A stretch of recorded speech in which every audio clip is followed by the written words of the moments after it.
holy crap, are we really going to do this? And indeed, that's what the data seem to indicate.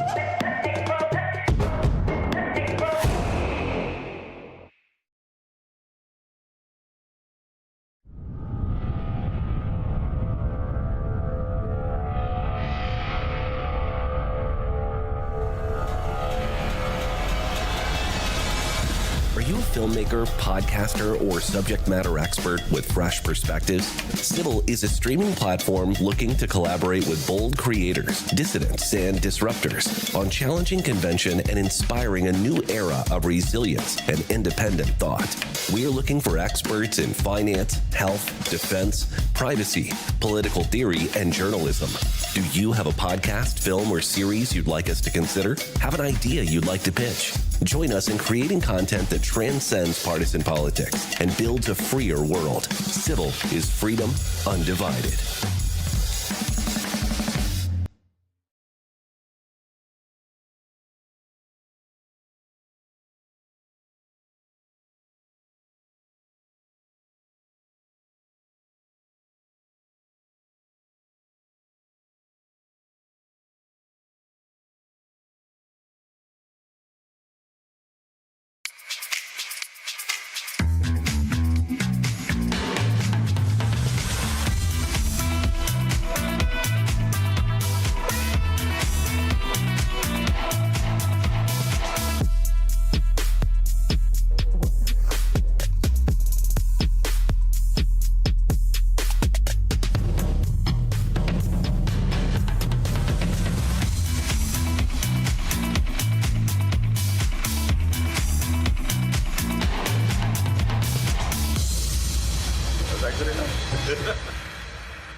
Wheelchairs are stuck in the dark ages.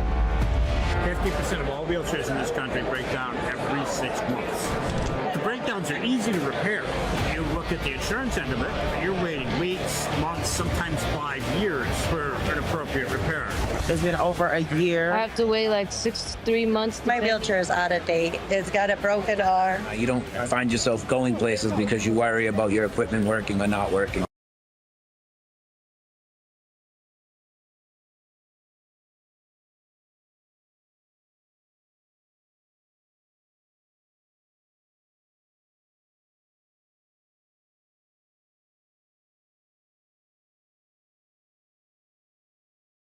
Do I do the right thing and put myself in danger?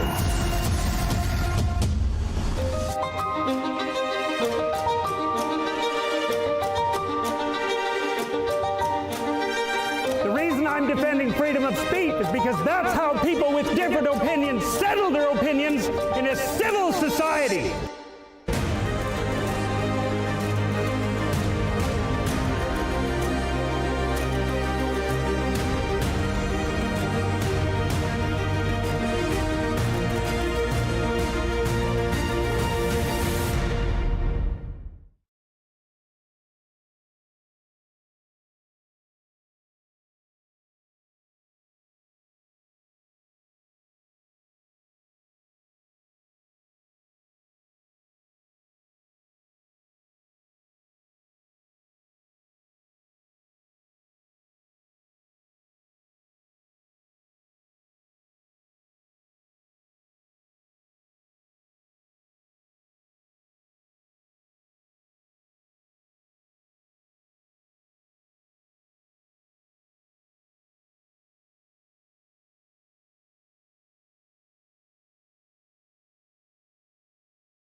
In the Students for Liberty Local Coordinator Program, we transform liberty-minded students into the visionary leaders of tomorrow. Unleash your potential with powerful resources, dive deep into pro-liberty ideas, and champion individual liberty right on your campus. Join an elite international network of leaders, rub elbows with movers and shakers, and make your mark in the liberty movement. With us, you don't just learn, you enact change. SFL empowers you to lead and pursue your passion by organizing events, publishing influential pieces, and leading initiatives. You'll see the real-world effects of your dedication to liberty. Our mission? Educate, develop, and empower the next generation of leaders of liberty. It's about making an impact today for a freer future tomorrow. Step forward and shape the future.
Holy crap, are we really going to do this?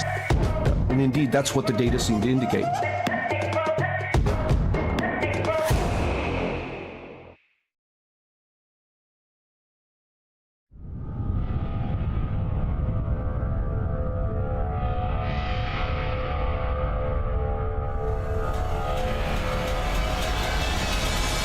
Are you a filmmaker, podcaster, or subject matter expert with fresh perspectives? CiVL is a streaming platform looking to collaborate with bold creators, dissidents, and disruptors on challenging convention and inspiring a new era of resilience and independent thought.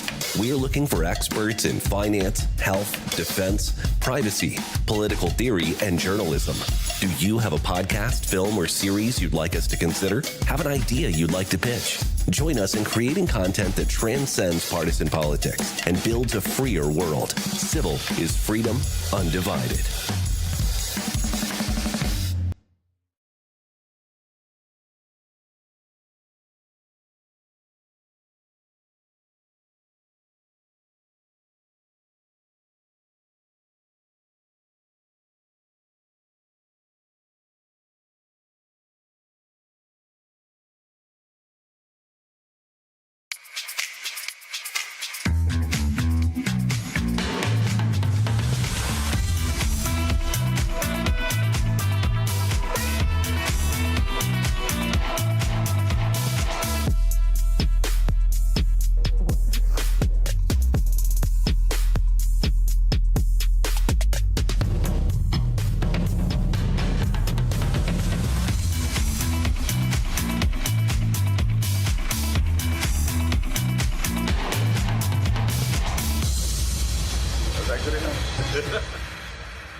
Wheelchairs are stuck in the dark ages.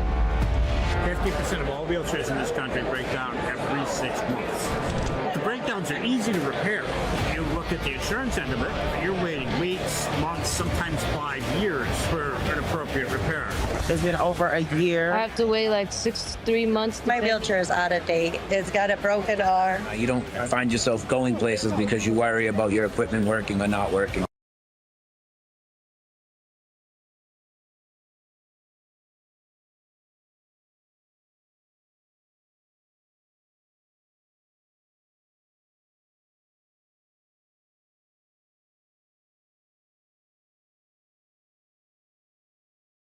Do I do the right thing and put myself in danger?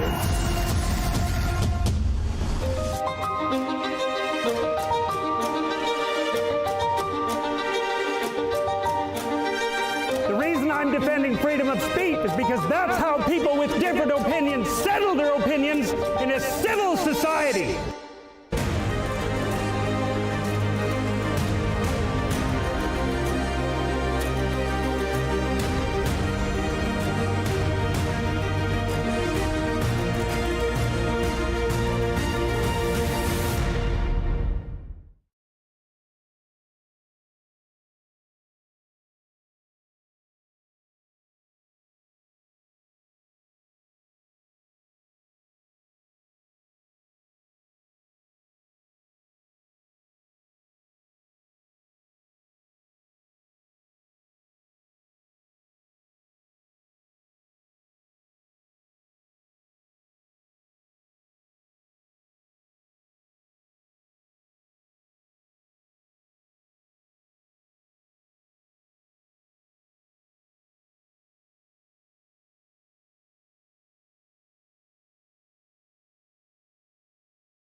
In the Students for Liberty Local Coordinator program, we transform liberty-minded students into the visionary leaders of tomorrow. Unleash your potential with powerful resources, dive deep into pro-liberty ideas, and champion individual liberty right on your campus. Join an elite international network of leaders, rub elbows with movers and shakers, and make your mark in the liberty movement. With us, you don't just learn, you enact change. SFL empowers you to lead and pursue your passion by organizing events, publishing influential pieces, and leading initiatives. You'll see the real-world effects of your dedication to liberty. Our mission? Educate, develop, and empower the next generation of leaders of liberty. It's about making an impact today for a freer future tomorrow. Step forward and shape the future.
Holy crap, are we really going to do this?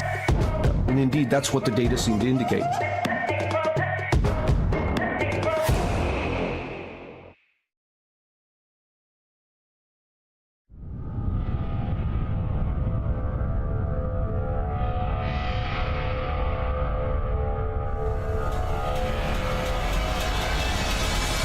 Are you a filmmaker, podcaster, or subject matter expert with fresh perspectives? CiVL is a streaming platform looking to collaborate with bold creators, dissidents, and disruptors on challenging convention and inspiring a new era of resilience and independent thought. We are looking for experts in finance, health, defense, privacy, political theory, and journalism. Do you have a podcast, film, or series you'd like us to consider? Have an idea you'd like to pitch? Join us in creating content that transcends partisan politics and builds a freer world. CiVL is freedom undivided.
Wheelchairs are stuck in the dark ages. 50% of all wheelchairs in this country break down every 6 months. The breakdowns are easy to repair. You look at the insurance end of it, you're waiting weeks, months, sometimes 5 years for an appropriate repair. It's been over a year. I have to wait like 3 months. My wheelchair is out of date. It's got a broken arm. You don't find yourself going places because you worry about your equipment working or not working.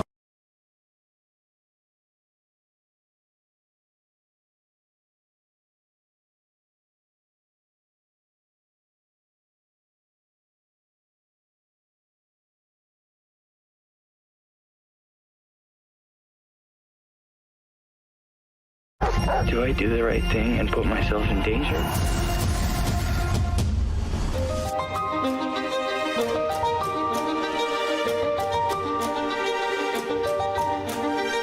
The reason I'm defending freedom of speech is because that's how people with different opinions settle their opinions in a civil society.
That, I believe, is our basic function, to develop alternatives to existing policies, to keep them alive and available until the politically impossible becomes the politically inevitable.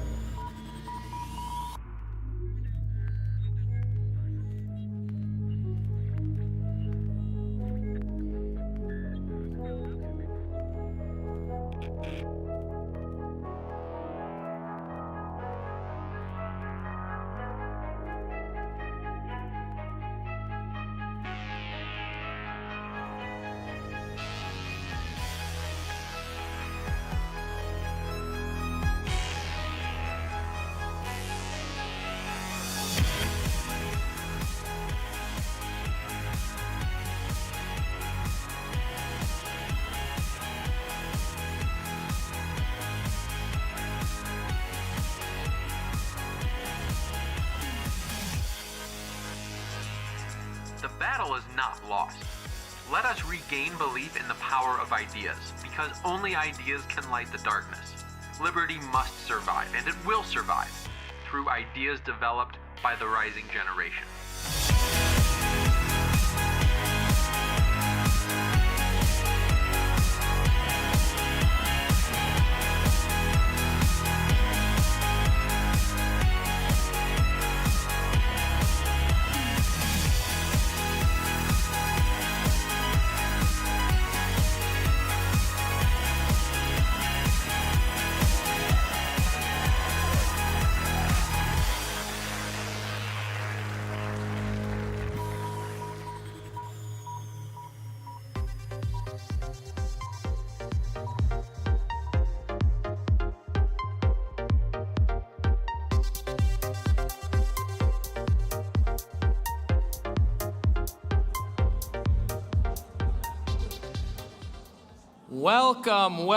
Welcome, everybody. So nice to see so many old friends and also unfamiliar faces I look forward to meeting. My name is Robby Soave. I am a professional libertarian journalist and pundit. You might be wondering, is there such a thing? Is that possible to be? And I am here to tell you it is, in large part due to the influence of Students for Liberty and LibertyCon over my own life.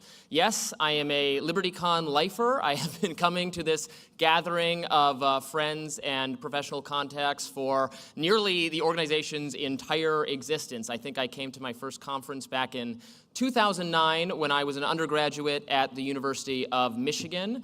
We took a bus from Ann Arbor. It got stuck in a snowstorm. I remember walking through snow in my flip-flops that I was wearing for some reason, but it was so important to get here to celebrate the ideas of liberty with all of you. And I look forward to doing so every year. Through the contacts I made at Students for Liberty, through LibertyCon, I was able to have a career in this exciting field of ideas, the ideas of limited government, and classical liberalism, free markets, and all of the good stuff we are here to discuss today and over the course of the weekend. In a moment, I'm going to introduce the captain of this liberty-loving ship, but I'm just going to take a moment to myself to do some commentary very briefly on this unique environment we find ourselves in. It's interesting to me to compare to how things were on college campuses, what the political situation was when SFL was coming into existence in 2008, 2009. There was a hunger for a different set of political ideas, of economic ideas among American young people on college campuses. The Republican Party of the time had completely discredited itself, launching massive wars and spending as recklessly as any Democrat could imagine doing in their wildest dreams. And then we were transitioning to a different kind of big government, a Democratic-led one, that inspired a tremendous mobilization and frustration among young people to talk about a different set of ideas. Why does our government keep trying the same discredited things, expecting them to work? Today, Students for Liberty is an international organization that has young people excited about the ideas of liberty, not just in America, but all over the globe, with some of the most exciting and interesting developments actually happening in places like Africa and South America. Javier Milei, anyone? It's exciting. Yes, indeed. And you know, even back then, we thought our ideas were getting some traction, and we thought of what was happening, you know, back in 2010, 2011, 2012 as the beginnings of a beautiful libertarian moment. I don't know that moment endured at every time over the next decade, but here today, and I've been thinking about this for the last several weeks, I think the libertarian moment is kind of back. Yeah. As soon as, like, tomorrow, the Department of Education might be abolished, and biggest deal of all to me, Ross Ulbricht is free. That doesn't mean that everything that's going to happen is going to be good. We're going to continue to hold our leaders accountable and continue to spread the ideas that we discuss in this room that we believe in so fiercely. But that's why gatherings like this are important, so we can meet new friends, reconnect with old friends, discuss, debate, and benefit from having so many talented, enthusiastic young people in the room at the same time.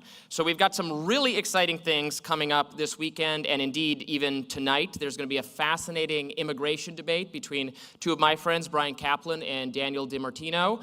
We're also going to hear from Corey DeAngelis, very timely, expert on the school choice movement, and might have some ideas of his own for how to get the Department of Education done with, maybe. There's going to be Liberty Jeopardy tonight, which I am excited for as a fan of the Jeopardy television program. I know they were writing some excellent questions for it. We're going to hear from Daryl Davis, who is a fascinating free speech and anti-racism activist who's found that dialogue, not censorship, dialogue is actually the best way to bring people on board with new ideas. Not shutting down conversations, having difficult conversations. But coming up right now, it is my absolute pleasure, honor, and privilege to introduce the leader of this movement, Dr. Wolf von Lahr, the CEO of Students for Liberty and the leader of LibertyCon. Wolf.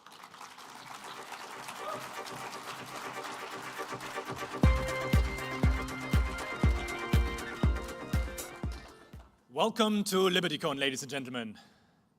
A little bit more energy. Where are you guys? I was told that you already had drinks earlier. Maybe it was not enough. But I'm certainly very glad to see many of you here. Since 2019, this has been a conference that has been, you know, growing a little bit, but since 2019, we have now the best registration numbers than we had. And this event has been actually running for the last 15 years, if you can believe it. Some oft times during COVID. But this is a gathering with the sharpest minds and the boldest voices for liberty. And I really appreciate you being here. But let me ask you something. How is one supposed to interact and behave and be as a pro-liberty advocate in this very hyper-partisan world?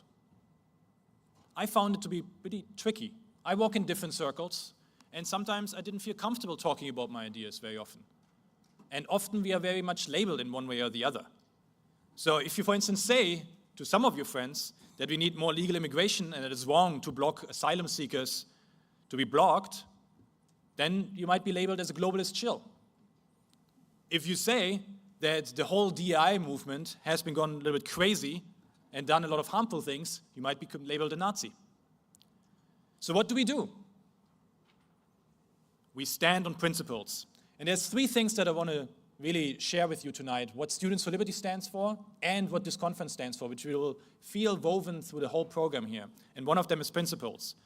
Let me cite our good friend Hayek here. He said, if we wish to preserve a free society, we must insist that its foundations rest on principles which do not change with the winds of public opinion. And boy, oh boy, do public opinions change all the time. But also, we can look to the founding father, John Adams. He says, always stand on principles, even if you stand alone. But look around you. I'm serious, look around you. You're not alone. There are a lot of pro-liberty advocates in this country and so many other countries around the world. But before we dive in further, I just wanted to give a huge thank you to the platinum sponsors, the Smith Family Foundation, without whom this conference would not have been taking place. We have also 60 other sponsors here. Yes.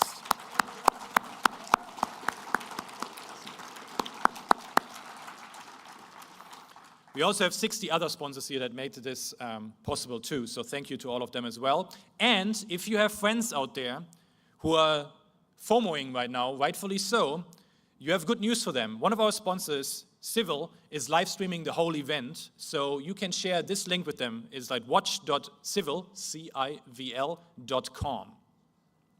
And I also want to say thank you to all of the staff that made this possible, because as you can imagine, this has been months and months. We have been planning this, and we have also over 60 volunteers here who are tirelessly pointing you to the right direction and helping with everything else in the background. Thank you. But you are not alone, clearly. And there is a network of pro-liberty advocates, not only in this country, but in 116 other countries. That's in how many countries we have active volunteers. Volunteers that organize conferences like this, who have debates about the ideas of liberty, who have activism, who change their universities, and some of the wildest places.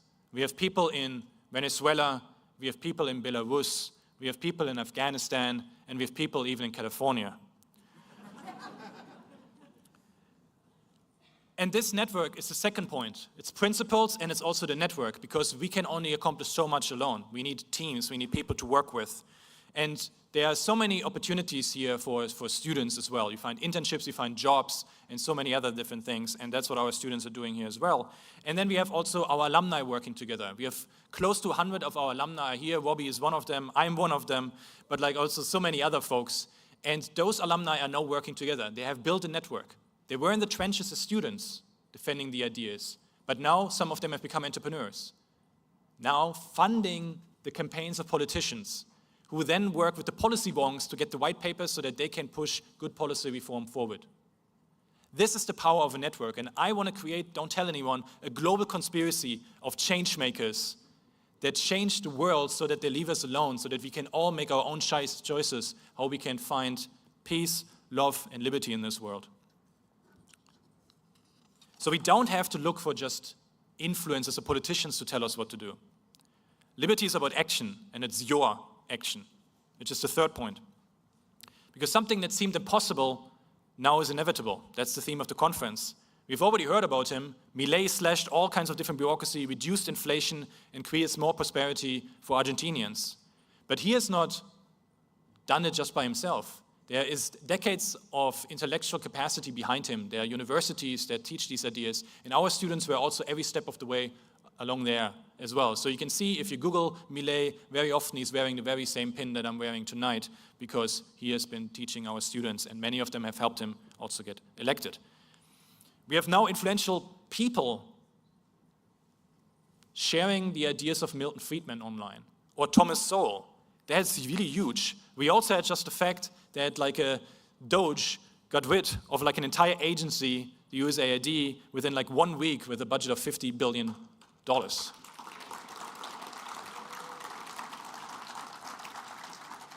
Do people like it? No. Is it perfect? No. But like there is a lot of things that are happening that we thought were never possible right now. And we already heard Robby talk about this, but yes, something that we never thought would be possible is that Ross Ulbricht is free now. And that is a big freaking deal, and it's very close to my heart specifically and to Students for Liberty's heart, due to the fact that Ross Ulbricht was at our very first conference in 2008 as a free man. He was there, he signed one of the t-shirts there, and then shortly after he was imprisoned. Now he's free. His mother, Lynn, who has fought tirelessly for him, spoke many times at these events, and we have been supportive of their efforts. So we don't have to look to politicians for change, because our ideas are so powerful, they empower us to bring about change in our respective environments. So seek inspiration here at LibertyCon, because there's plenty to be gained. For instance, you will seek inspiration by listening to a panel organized by libertarianism.org in honor of David Bose. David Bose has been a freedom fighter for many, many decades, and he made also Cato the leading libertarian think tank in the United States and indeed the world. And it's not a coincidence that David chose last year's LibertyCon to be his final public appearance before, sadly, he passed away. And he did so because he knew the power of ideas, the power of this conference, but also the power of young leaders, because we are producing them. Seek inspiration from Daryl because he didn't just go out there and complain about the state of the world. He didn't say like, we have to regulate speech so nobody's going to be racist anymore. No, what he did is he took action and befriended over 200 Klansmen and took away their robes, took away their path, which was full of hatred and otherizing. That is really actionable and it's powerful. We also can seek inspirations from Hollywood actors. Typically, we know them because they are telling us that we need to consume less, but zipping around in their private airplanes and their yachts. But we will actually have Hollywood actors here who are classical liberal, who are principled people. And we will also get inspiration from John Mackey here and other entrepreneurs. And John built a multi-billion dollar empire from scratch. So you can change the world. Many of you already have done that because you're coming from all walks of lives. And this is a primary place where movers and shakers meet. So I'm glad you're part of this movement, that you're part of this. And so while we're focusing on principles, a strong network, and taking action, you will make the impossible inevitable. Thank you and enjoy the conference.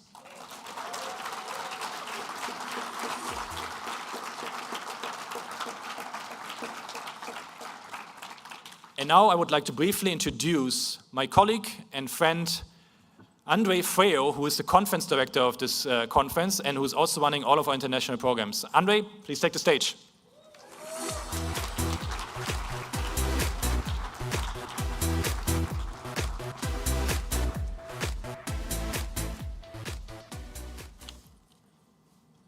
A little bit lower, actually. Come on now. What a pleasure to be here in front of you. But picture this. 10 years ago, a kid from the southern part of Brazil attended the first LibertyCon of his life ever. He knew a couple of people there, some old friends who he would see for the first time in ages. Those friends introduced him to another group of young volunteers from Students for Liberty from different regions of the country, and they got to talk. That kid who had fallen in love with the ideas realized this was the right place to turn the ideas into practice.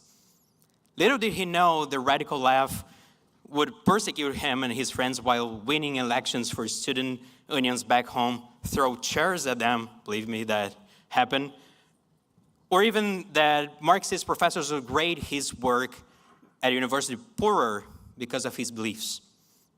They were all desperate with the rise of the libertarian movement in Brazil through Students for Liberty.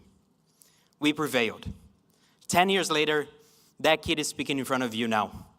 LibertyCon changed my life, and it will change yours this weekend. Let me show you how. This year, LibertyCon's theme is from impossible to inevitable. You heard that already. The sessions you see this weekend will reflect that vision. Then the people you meet will carry that story. Our story, Students for Liberty's story, is the ultimate testimonial of such a theme. From organizing our first ever conference during a blizzard 16 years ago to hosting events, defending our ideas in Afghanistan, and fighting for policy change at university level in America, we are making the impossible inevitable daily. You are now part of the largest pro-liberty event led by SFL in America since the pandemic. 4 years ago, this seemed impossible. Now it's inevitable. I understand if you don't want to take my word for it, and you heard this from Robby and Wolf. But remember that 2 years ago, seeing Ross walk freely on the streets seemed impossible, and today he can celebrate his freedom alongside his family and loved ones. We at Students for Liberty are changing the world one step at a time, and LibertyCon is where most of these ideas see the light of day for the first time. So I'll leave you with a question. How will you turn your allegedly impossible dreams into an inevitable path to a freer future? That kid from Brazil is definitely rooting for you. So is everyone on our team without whom this event would never be possible. If you see someone wearing, I don't have my ribbons with me, but the yellow ribbons, the staff ribbons, thank them. They've worked so hard to put this conference up, and this amazing and super talented group of people. It's hard to say, it's been quite a journey, but they put together an amazing, fantastic experience for you, and we are positive you'll have the time of your lives today and tomorrow. May you enjoy this weekend and the show. Let's go make the impossible inevitable together. Thank you so much.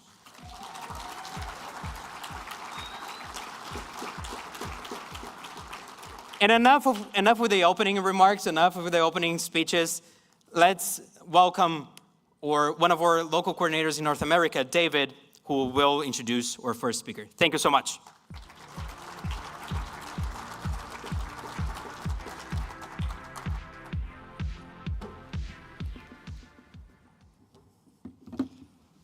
A great man once said, "If you fix the ignorance, there's nothing to fear. If there's nothing to fear, there's nothing to hate. If there's nothing to hate, there's nothing or no one to destroy."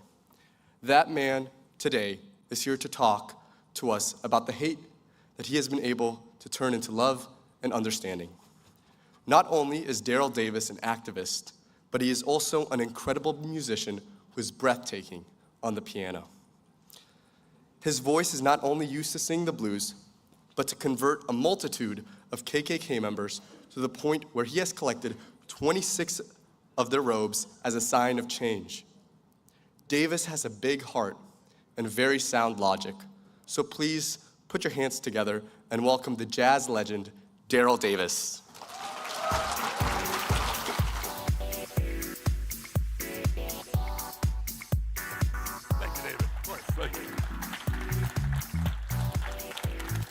Well, good evening. How's everybody doing? Good. I'm glad to be here. Thank you. Thank you all very much. I want to start by just giving you a little bit of background on myself. I got a little bit of laryngitis, so bear with me. I am the child of parents in the U.S. Foreign Service, so I grew up as an American embassy kid traveling around the world at the age of 3 in 1961. I was born in 58. And how it works is you get assigned to a country for 2 years, then you come back home here to the States for a few months, perhaps a year, and then you're back overseas again. So those were the years of my formative life. My first introduction to school was abroad. I did kindergarten, first grade, third grade, fifth grade, seventh grade, all in different schools in different countries. My classmates overseas, this person here might have been from Czechoslovakia, that person from Brazil, that person from Japan, that person from Nigeria. Anybody who had an embassy where we had our American embassy, all of their children went to the same school. So that became my baseline for what school was supposed to be. But every time I would come home, I would either be in all black schools or black and white schools, meaning the still segregated or the newly integrated. And there was not the amount of diversity that I had overseas. So when I was overseas, I was literally living about 10 years ahead of people back here because that multicultural environment had yet to come to our country here. So let me show you my second grade picture there, okay? The black boy on the back row, closest to the black teacher, that's me in second grade. The little girl right in front of the black teacher on the front row, her and the little boy, 2 people in the middle row from the white teacher, him with the glasses. The 3 of us are the only Americans you see in that picture. Everybody else are from different countries. Now, there were more Americans in the school. That's just my second grade picture. That was 1965, 66 in Addis Ababa, Ethiopia, where we were assigned, okay? Now, let's contrast that with my 4th grade picture, all right? One time when I came back, this school was beginning to become integrated. There were 2 black kids in the entire school, myself in 4th grade at the age of 10, and a little black girl in 2nd grade. So consequently, all of my friends were 4th and 5th graders, so they all were white. Here is my 4th grade class. See if you can find me. Now, you talk about feeling like a minority, right? Okay, now see these guys in the back row with me. Those are my friends, and many of them were members of the Cub Scouts. They invited me to join the Cub Scouts. I joined. I was the only white scout anywhere in the area. And we had a parade, and the streets were blocked off. The sidewalks were lined with nothing but white people waving and cheering and smiling. until we got to a certain point in this parade when suddenly I was getting hit with bottles and rocks and soda pop cans. This was 1968. I was 10 years old. I did not understand what was happening. I turned and looked to my right because the things were coming from over here on the sidewalk, and I saw a small group of people, maybe 4 or 5 people, some young kids and some adults who I assume were their parents. I did not know them, who were throwing things. Because I was so naive and I never had this experience before, my first thought was, oh, these people over here, they don't like the Scouts. I did not realize that I was the only Scout getting hit until my leaders came and put their bodies over me and escorted me out of the danger. I kept asking them, why? Well, why are they doing this? I didn't do anything. All they would do is kind of shush me and rush me along, tell me, keep moving, everything will be okay. I kept moving. They never answered my question. When I got home, my mother and father, who were not at the parade, they were cleaning me up, putting Band-Aids on me, and asking me, how did you fall down and get all scraped up? I told them I didn't fall down. I told them exactly what happened. And for the first time in my life, my mother and father sat me down and explained to me what racism was. Now understand, I didn't have big brothers and sisters to learn things from who had already experienced this. I was an only child. My parents got it right the first time, you understand. Okay, so when my parents were telling me why this happened to me, I did not believe them. I didn't know why they were not telling me the truth, but they were not telling me the truth. Because my 10-year-old brain could not process the idea that someone who had never seen me, someone who had never spoken to me, someone who knew nothing about me would want to hurt me for no other reason than this, the color of my skin. I did not understand that. My parents assured me this was true. Well, this is 1968. Shortly thereafter, Martin Luther King was assassinated. I remember that very, very well. Every major city in this country, right here, Washington, D.C., my hometown, Chicago, Baltimore, Los Angeles, New York, all burned to the ground with rioting and violence, all in the name of racism. So now I understood that this phenomenon existed. But then that fall, we moved back overseas to another embassy assignment, right? So everything was normal again. But every time I'd come home, I would experience this. So I formed a question in my own mind. How can you hate me when you don't even know me? I'm 66, I'll be 67 next month. So for the next 57 years, I've been looking for the answer to that question. And I've come across people like this. I'm gonna show you this little video. I'm gonna pause it, and we'll talk a little bit more about it later. But these are the kinds of people that I would look for answers to my question, how can you hate me when you don't even know me?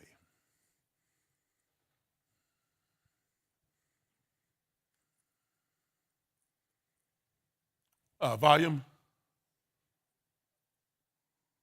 People like this.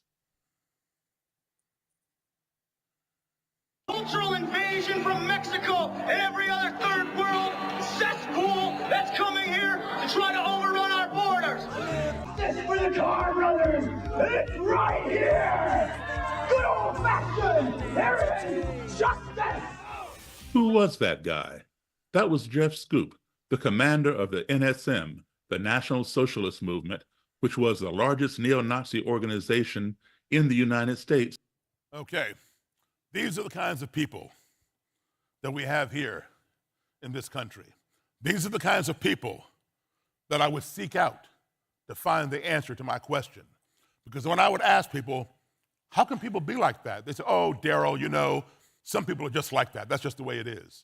That is not an answer for me. I want to know why. What can be done? So I began seeking out people like the guy you saw there. I would go to KKK rallies and talk to Klansmen. This is towards the end of a rally. You can see the burning cross in the background. I asked one of the Klansmen if he'd pose for a picture with me, which he did. This is about 31 years ago. I've been doing this now for about 45 years. I still do it. And there are more Klan people there, but at the end of the rally, they go off to the side where there are picnic tables and they have food and beverages. This is right here in Maryland, which is only about, from here, that spot is about an hour and 20 minutes. But Maryland state line is only about 25 minutes from here. This is in Missouri, out in the Midwest. This is 8 years ago. Again, towards the end of a Klan rally. There are more Klan people there, but they're over at the picnic tables eating food. You always leave some Klansmen to guard the cross because the cross is going to tip over at the end and sparks will fly, and they don't want anything to catch fire, so they're there to extinguish it. Now, CNN, the cable news network, had heard about me. They knew me as a musician. I played piano for the man who invented rock and roll, the late, great Charles Edward Anderson Berry, better known to most of you as Chuck Berry. I played piano for him for 32 years. Not every gig, but many gigs. So they knew who I was as a musician. They knew who this fellow named Roger Kelly was as the leader of the Klan. And they'd heard about this black musician and this Klan leader getting together and talking. So they wanted to do a story. So they called me and said, can we, interview you and interview Mr. Kelly? I said, well, I can set that up. They said, when's the next time you're going to a Klan rally? I said, well, I'll call you. So I got invited to a Klan rally by Mr. Kelly, and I called CNN, and they came to my house, and they followed me 2 hours up the road to this Klan rally, and they filmed the whole thing. And they said to me, do you think Mr. Kelly will talk to us? I said, I'll do better than that. When the rally is over, I will get Mr. Kelly to come back to my house, and you can interview the head of the Ku Klux Klan inside a black man's house. They said, oh, okay. So I spoke with Mr. Kelly at the end of the rally. He agreed. He came back to my house, and we sat in my basement, and CNN interviewed. Now, I want to show you this clip. You have to pardon some of the language in here and things like that. Listen carefully to what Mr. Kelly says. He says that even though he would do different things with me, it did not change his views on the Klan, because his views on the Klan had been cemented in his mind for years. He went on to say how he believes in separation of the races. He finds that to be in the best interest of all races. But listen carefully to what he says towards the end of that clip. He talks about respect. One thing that I've learned, I have, as a musician, when you combine my travels with my parents as a kid around the world, and now I travel around the world again. I just got back from being out of the country a couple days ago. That's how I got this laryngitis. But when you combine my adult travels with my childhood travels, I have been to 64 countries on 6 continents. I have performed in all 50 states. So what does that mean other than I have a lot of hotel points and frequent flyer miles? What it means is I have been exposed to a wide variety of people, all right? And I can tell you something. No matter how far I go from my own country, the United States, whether it's right next door to Canada or right next door to Mexico or halfway around the planet to some other place, no matter how different people may be that I encounter, maybe they don't look like me, maybe they don't speak my language, maybe they don't worship as I do, or maybe they don't worship at all. I always conclude one thing, and that is that everybody I've met anywhere on this planet is a human being. And as such, every human being wants these 5 core values in their lives. Everybody wants to be loved. Everybody wants to be respected. Everybody wants to be heard. Everybody wants to be treated fairly and truthfully. Everybody wants the same thing for their family as you want for your family.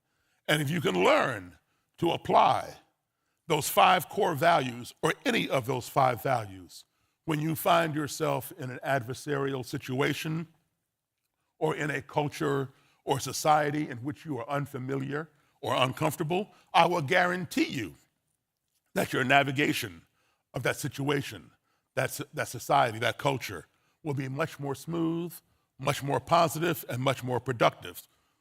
I am a firm believer that a missed opportunity for dialogue is a missed opportunity for conflict resolution. nothing gets resolved without talking about it. When two enemies are talking, they're not fighting, they're talking. Maybe they're getting loud, maybe they're yelling a little bit, but at least they're talking. It's when the conversation ceases that the ground becomes fertile for violence.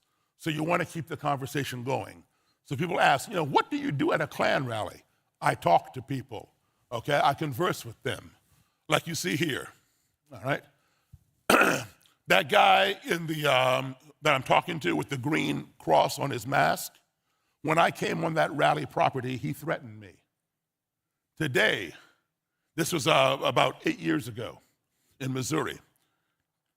Ever since then, every Christmas, he sends me a Christmas present. And he is no longer in the Klan. The guy on the left, the Klan leader there, he was the Klan leader. He had the biggest Klan in the country. If he had lived for another year, he would be out of the Klan, okay? But he was murdered. And I knew him very well. I knew the murderer very well. I knew his whole family. A very, very tragic story. But he and I were becoming very close. He was beginning to listen to the things that I was saying, and he was beginning to change. And you could see that. So conversation.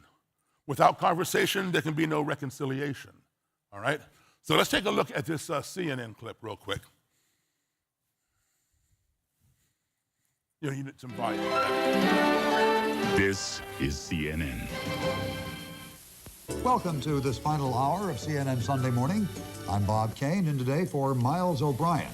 Good morning to you all. I'm Joey Chen. Friendship can transcend all kinds of boundaries. Just look at us. And two men in Washington area are showing that even an African-American man and a member of the Ku Klux Klan can find common ground. CNN's Carl Rochelle reports. Davis is one of the few African-Americans you will ever find attending a KKK rally. More than attending, he is welcome. I got more respect for that black man than I do you white niggers out there. It's been a tough day for the Klan. Their Maryland rally found many local residents rejecting the message of white separatism. After it's over, Daryl Davis hangs around backstage with his friend, Klan wizard Roger Kelly. It's not unusual for blacks and whites to be friends, but it is unusual to find a black man and a Klan leader chatting pleasantly over an orange soda after a Klan rally. The relationship started over a book Davis was writing. His secretary set up an interview with Roger Kelly, but didn't tell him Davis was black. They talked and talked some more. Davis learning about the Klan, Kelly learning about Davis. We get to know one another and we do different things, It hasn't changed my views about the Klan, because my views on the Klan's been pretty much cemented in my mind for years. I believe in separation of the races. I believe that's in the best interest of all races. Does he really? Or has friendship transcended the color barrier? Listen to Kelly at a Klan rally. I will follow that man to hell and back because I believe in what he stands for and he believes in what I stand for. A lot of times we don't agree with everything, but at least he respects me to sit down and listen to me. And I'll respect him to sit down and listen to him. The strange relationship of a KKK wizard and his black buddy. In Washington, I'm Carl Rochelle, CNN Sunday Morning. Strange. Good adjective, strange. Certainly that. Okay, that clip was shown on CNN every hour for 24 hours all over the world. And you heard Mr. Kelly say, the Klan leader say, that even though he and I would do different things together, it did not change his views on the Klan, because his views on the Klan had been what? Cemented in his mind for many years. And he goes on to say how he believes in separation of the races, because he finds that to be in the best interest of the races. But did you hear him say towards the end of that clip that he respected me? What's that all about? I'm the black guy, right? He's in the Klan. That's why he joined the Klan. He didn't like black people, but he respected me.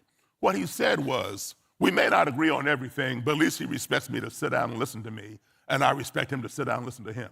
Those were his words. If you don't take anything else home today, take those words home. If you have an adversary with an opposing point of view, give that person a platform. Allow them to express their views. You don't have to believe their views, but allow them the opportunity to express them and then converse about it, all right? In that one sentence that Mr. Kelly said, he named 3 of those 5 values I gave you. I told you everybody wants to be loved. They want to be respected. They want to be heard. They want to be treated fairly and truthfully. They want the same things for their family as you want for your family. He said that I respected him. That's one. Now understand something. I did not respect what Roger Kelly had to say. I'm going to say that again so you understand me. I did not respect what Roger Kelly had to say. I'm not a racist. I'm not a supremacist. I'm not a separatist. I'm not a nationalist. I'm none of those things. I did not respect what he had to say. I respected his right to say it. You understand the difference? Well, do you understand the difference? Thank you. Okay.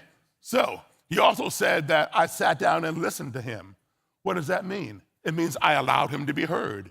That's another one of those values, right? Respect and allowing somebody else to be heard. Everybody wants to be heard. And then he said that he respected me and sat down and listened to me. That's treating each other fairly. He named 3 of those 5 values. He didn't even know he was doing it.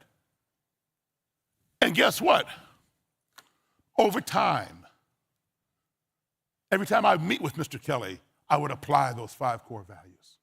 And over time, that cement that he talked about, that held his ideas together, cemented in his mind, that cement began to crack and get crumbles in it and fell apart. And then some years ago, Mr. Kelly quit the Ku Klux Klan because he no longer believes in what he was saying on that video. All right? Thank you. When he quit the Klan, he gave me his robe and hood. This is the same robe you saw him wearing in that video clip. All right? And here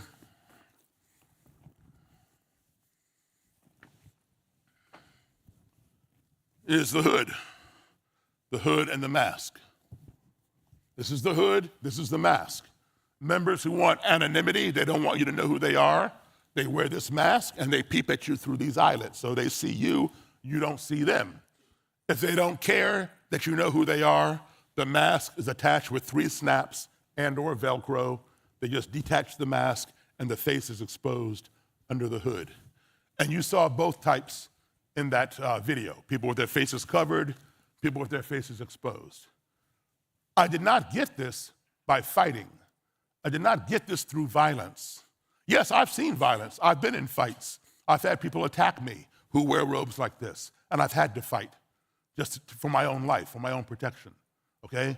But you achieve things through conversation and by applying those 5 core values.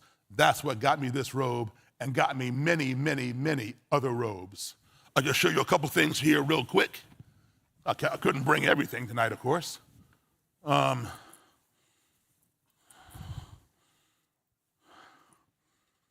This is a Klan flag that they use at their rallies or their marches.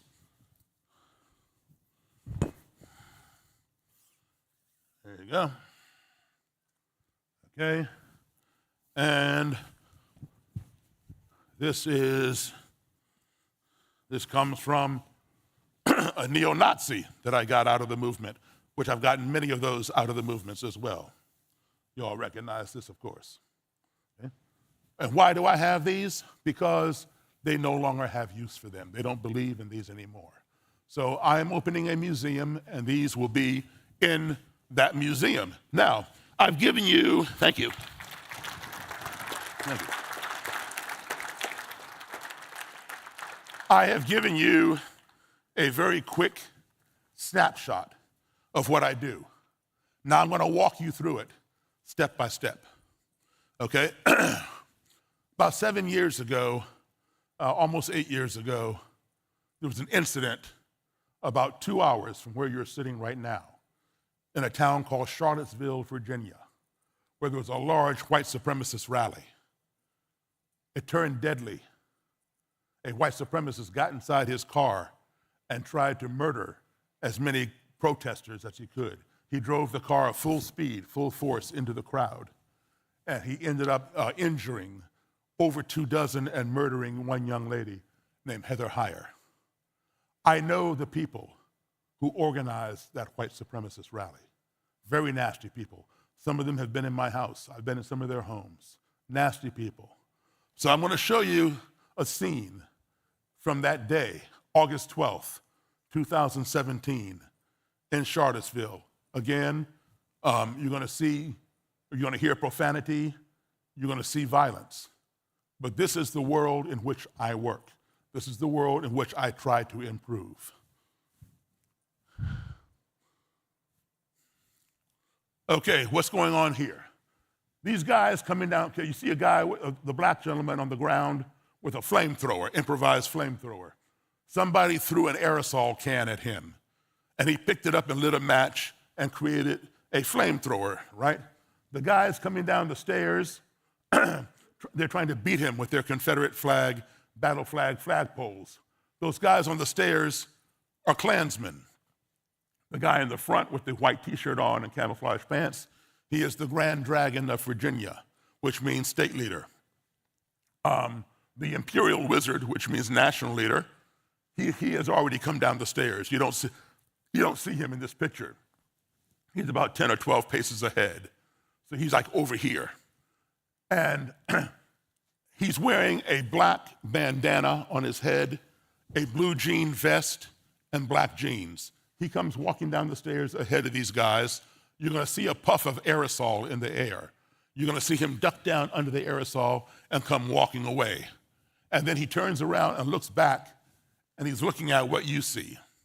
He pulls out a gun and points it at the head of that black guy and shouts, "Hey, nigger." And he lowers the gun and fires the gun. And the bullet goes into the gravel in front of the black man's feet. Law enforcement had to dig it out of the dirt. And then the Imperial Wizard, national leader, turns and continues walking in the direction in which he was headed, right past the Charlottesville police. They're standing there like this with a green neon vests. You'll see them at the top right corner of your screen.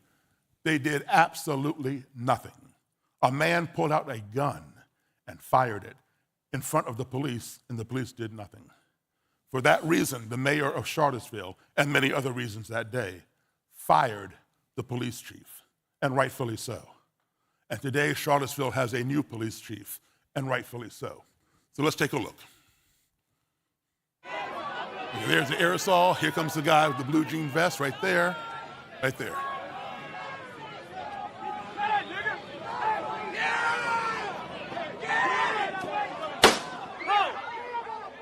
And there you see the police right there in the green neon.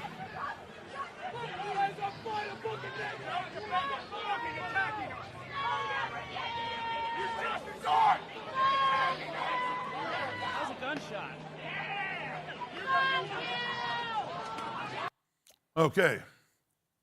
So, what would you do if that happened in your town? You can't say, "Oh, no, that doesn't happen where I live. That's down there in Charlottesville, Virginia." Let me tell you something. Anywhere there's hate, that can happen. Anywhere. And if you live in this country, especially if you are an American, guess what? I don't care where you live. You can live in Boise, Idaho, Los Angeles, California, Miami, Florida, Harlem, New York, doesn't matter. Charlottesville is one of your cities. Why? Because if America is your country, every city in America is one of your cities. Okay? So whatever problems Charlottesville has are your problems as well as an American. So what do? You want to blame it on somebody? Okay, let's play the blame game. Let's blame the black guy for trying to put people on fire. Okay, he can get some blame. Let's blame those Klansmen for trying to hit somebody with the Confederate battle flag flagpole. Okay. Let's blame the Imperial Wizard for pulling a gun and shooting it. Yeah, he definitely gets some blame. Let's blame the Charlottesville police for not doing what we pay them to do, to serve and protect. They were serving and protecting nobody that day. They get some blame. But maybe we should blame ourselves for allowing our country to come to that point in the 21st century. That does not belong in any century, let alone the 21st century. But let me tell you something. Passing blame around solves nothing. I blame him, he blames me, we blame her. It just goes around and nothing gets done. All right? So, what did I do? Our country can only become one of two things. It can become that which we sit back and watch it become, or that which we stand up and make it become? I chose the latter. What did I do? I called that imperial wizard, national Klan leader, up on the phone. Now here he is in his Klan outfit. That's the same guy you saw fire the gun. I called him up on the phone. I said, hey man, you and I need to talk. Not Klansman to black man, American to American. Your Confederate history is just as much a part of my history as my black history is a part of your history. It's all American history. You and I need to get together and explore American history. So after 20 minutes, he agreed. He gave me his address. We set a date, and I drove about an hour and a half, almost 2 hours to his house. And I sat unarmed by myself. I sat in his living room, KKK stuff all over the walls. I sat on his couch that was covered with a Confederate flag blanket. I'll show you one here in a minute. And I listened to him give me a 2-hour lecture on American history from a Confederate perspective. Some things he got right, some things he got wrong. I did not interrupt him. Why? Because people want to be heard. I let him get all through it. And when he was done, it was my turn. First thing I did was I corrected him on the things he got wrong. I know my history. But I also commended him on the things he got right. But rather than sit there and give him and his Klan's lady fiance, who was there, a 2-hour lecture, I had a better idea. Right down the street from where you all are sitting is the new, relatively new now, Smithsonian National Museum of African American History and Culture. It's the world's largest Black history museum. And it's right down the street here. And it had just opened. So it was hard to get in. It was free, but you had to have a ticket. And so I had a connection there. I said, listen, let's you and the Klan's lady go down there and explore that museum. You know, I can arrange to get tickets. So because I showed him that respect, I treated him fairly, I allowed him to be heard, they agreed. So we set a date, I got the tickets, they came down to my house, we hung out in my living room, I put them in my car, and we drove down to the museum down here. Here we are, the Klansman, the Klan's lady, his fiance, entering the world's largest Black history museum. Notice what he has on his head. Okay?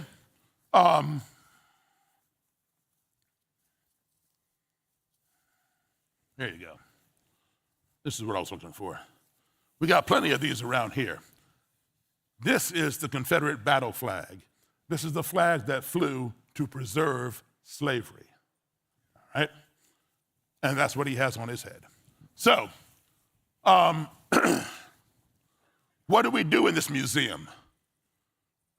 We looked at displays on slavery, on segregation, on integration. We watched little videos of blacks in medicine, blacks in science, in education, in the arts, music, etc. You notice that he's holding his fiance. Now, he likes music. He likes music a lot. His favorite artist is Elvis Presley. I love Elvis Presley.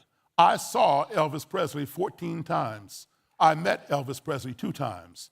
I worked with Elvis Presley's band after he passed away. I went to Elvis Presley's funeral. I love Elvis Presley. I'm a huge Elvis fan. But Elvis did not invent rock and roll. My boss invented rock and roll, Chuck Berry. Now, he likes Chuck Berry music, and Chuck Berry donated one of his Cadillacs to the museum. And so he went to go see Chuck's Cadillac. I saw it at Chuck's house. Again, notice that he's holding his fiance. So we go over to another part of the museum and take a look at Chuck's red Cadillac. There it is. But now, more important than Chuck's Cadillac, now look at who's holding his fiance. Do you all see how fast I work? All right, that's what I'm talking about. All right, so now, speaking of Chuck Berry, though, how many of y'all saw the movie Back to the Future?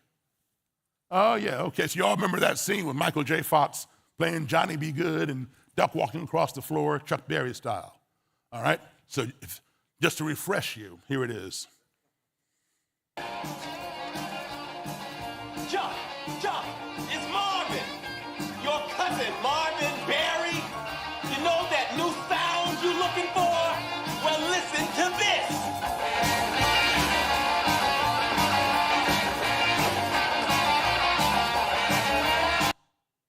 Okay, now I'm going to show you the real deal.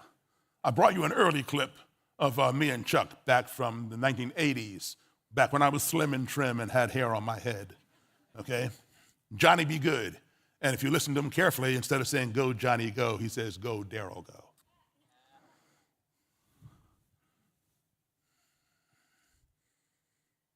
Volume.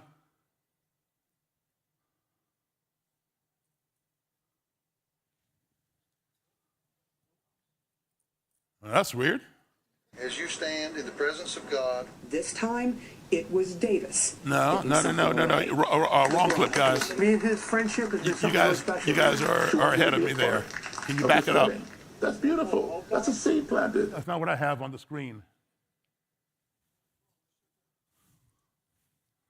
Can you reverse it? A couple slides.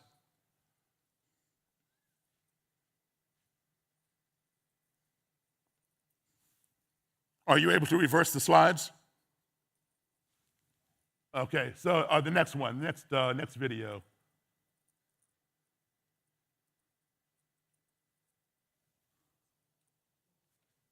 I see something different on my monitor. Can you play the following video after that one?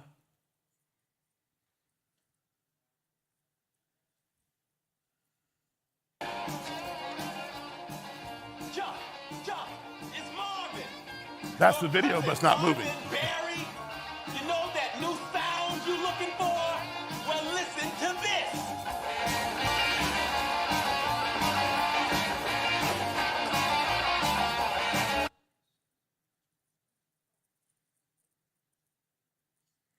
It'll be the next video after this one.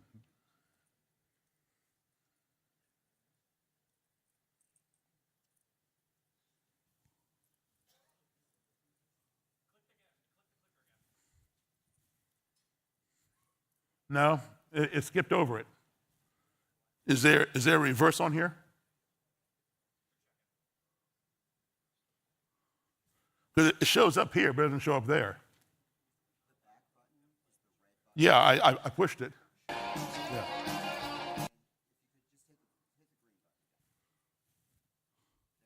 But no, it's back.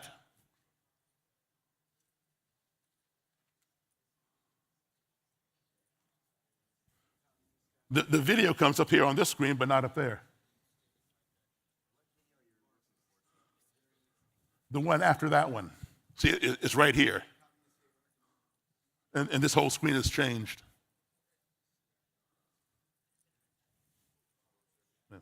Yeah, bear with us for a second. So anyway, after this, we saw Chuck's Cadillac in the museum, we went outside. And he's going to fix that now, I hope. We went outside, and I asked the Imperial Wizard if he would pose for a picture with me. I gave his fiancée the camera, and I went and stood over at the marquee in front of the museum. And this is what he did, as soon as we can bring it back up.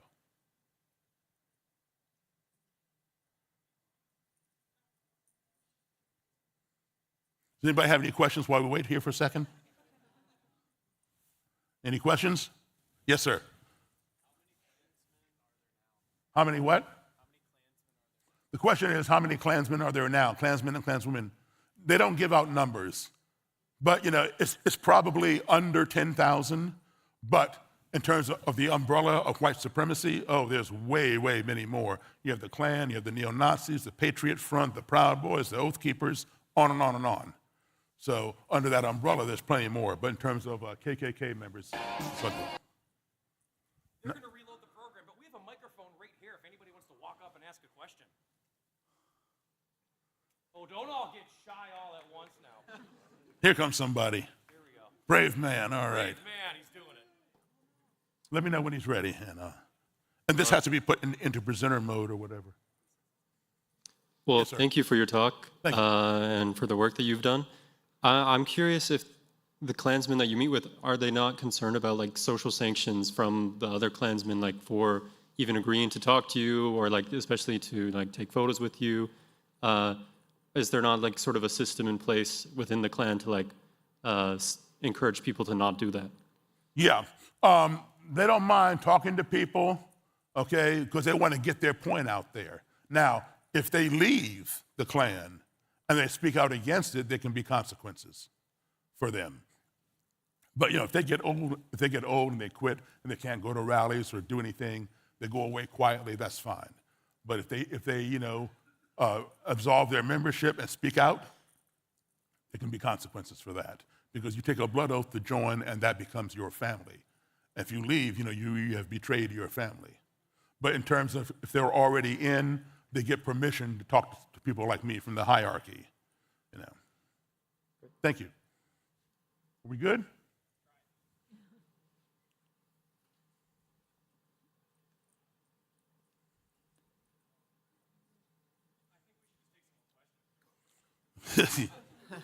Okay. I did want to show. Can they advance the video from?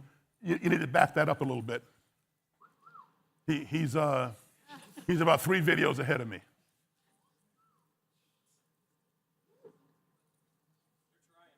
Okay, no problem. Don't worry. Are we on this stage right here? So tomorrow, Bryan is going to be on guitar, I'm going to be on the keyboard, and we got a bass player and a drummer, and we're going to play some good old rock and roll. All right.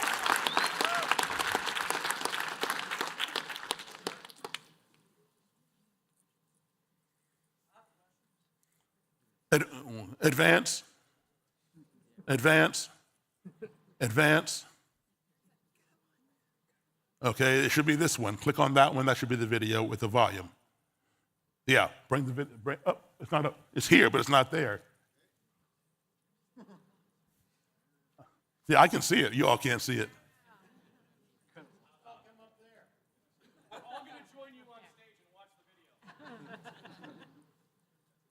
Okay, well, I'll tell you what, because I don't want to run over somebody else's time. Go back, please, if you would, to the very first video, but don't play it yet. Just bring it up on cue. The one where I paused it. No, go back. There we go. Okay, but now we need some volume. And the beginning of that video. Now we're in sync. Can you back that up to the beginning of that video? Rewind.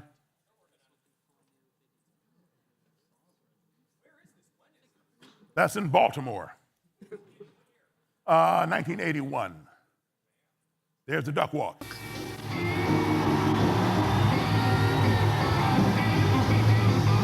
I love Chuck Berry. I like to play, and I had to bring my pop down here tonight. That was it.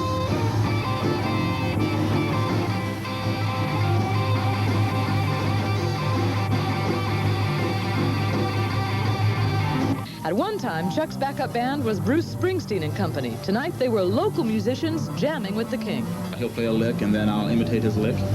And these are things that you don't plan. Right. All spontaneous. That's rock and roll, though. God loved Chuck Berry, because if it wasn't for him, there would be rock and roll today.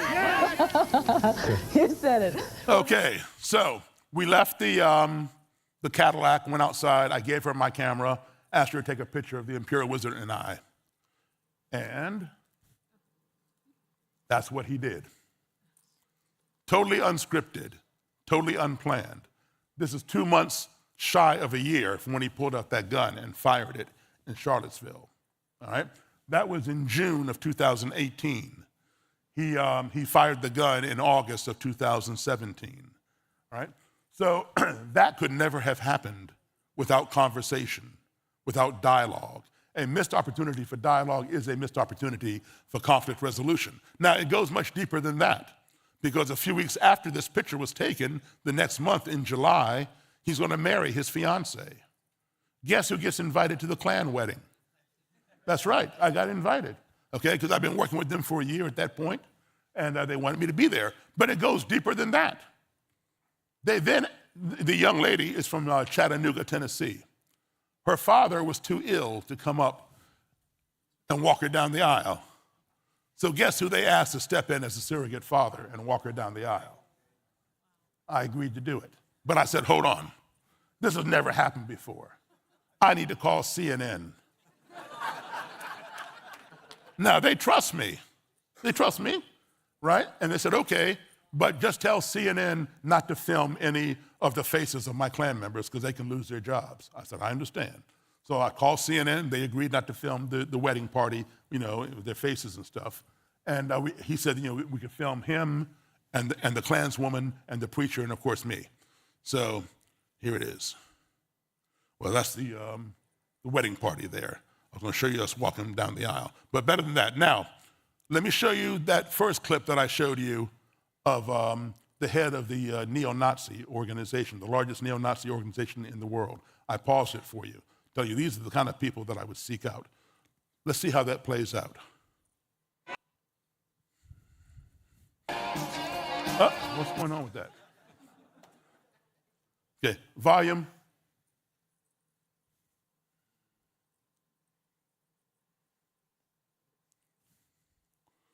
Okay, I gotta back this up so you can see that. Okay, you got your volume straight back there?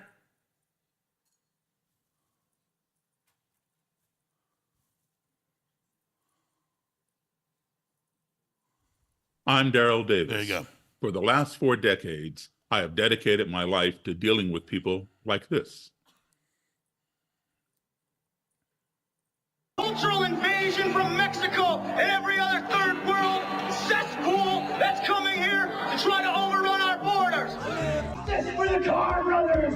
It's right here. Good old-fashioned heritage justice. Who was that guy?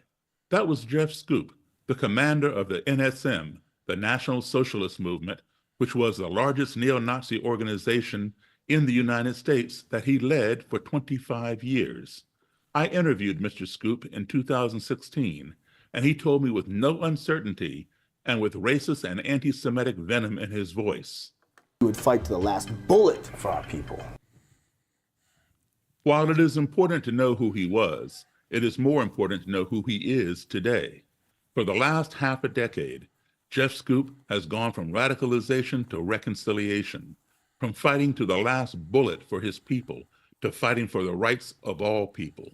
Today, he is a world-class educator, training and assisting law enforcement agencies and other groups, both domestically and internationally, on how to combat counter-extremism.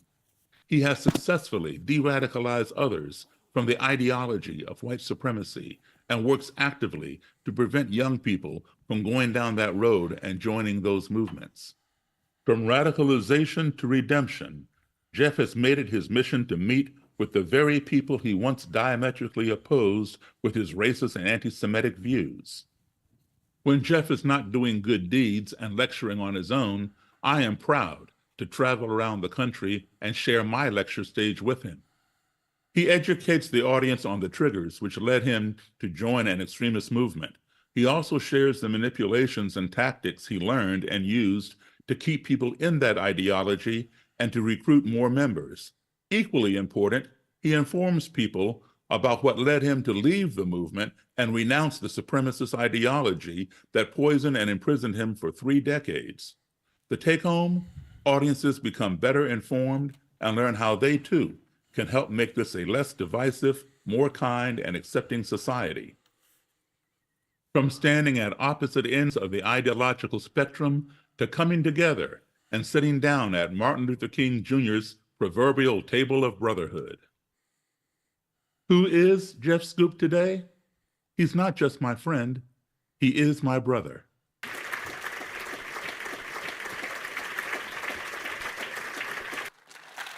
Okay, thank you all very much. And I will have my book on sale at a table right outside there for a little while. And it's a book that comprises my childhood through the present and my dealings with these folks, and how you too can go ahead and make changes in your own society. You know, I majored in music. I'm a musician. I'm not a sociologist or a psychologist. I probably should have been, because I make more money than I do playing music, rock and roll, right? But I'm just a rock and roll piano player. If I can take the time and do things like this and apply these values, anybody here can do the same thing. Thank you all very, very much. I appreciate it. Thank you. Thank you.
Good evening, everyone. Immigration was one of the biggest issues of the 2024 presidential election here in the US. And it continues to be a contested topic here and around the world. It's an issue where we libertarians don't always agree 100% with each other, though, to be fair, that's true of a lot of issues. John Papola is co-founder, CEO, and creative director of Emergent Order, a content development company that specializes in short-form, creative storytelling and bringing complex and important ideas to life in entertaining, playful, and irreverent ways. He's here tonight to share the story behind Radical Discourse, Emergent Order's groundbreaking series that has demonstrated how high-quality production, fair treatment of opposing views, and culturally relevant formats can rekindle meaningful dialogue on divisive issues, including immigration. Please join me in welcoming John Papola.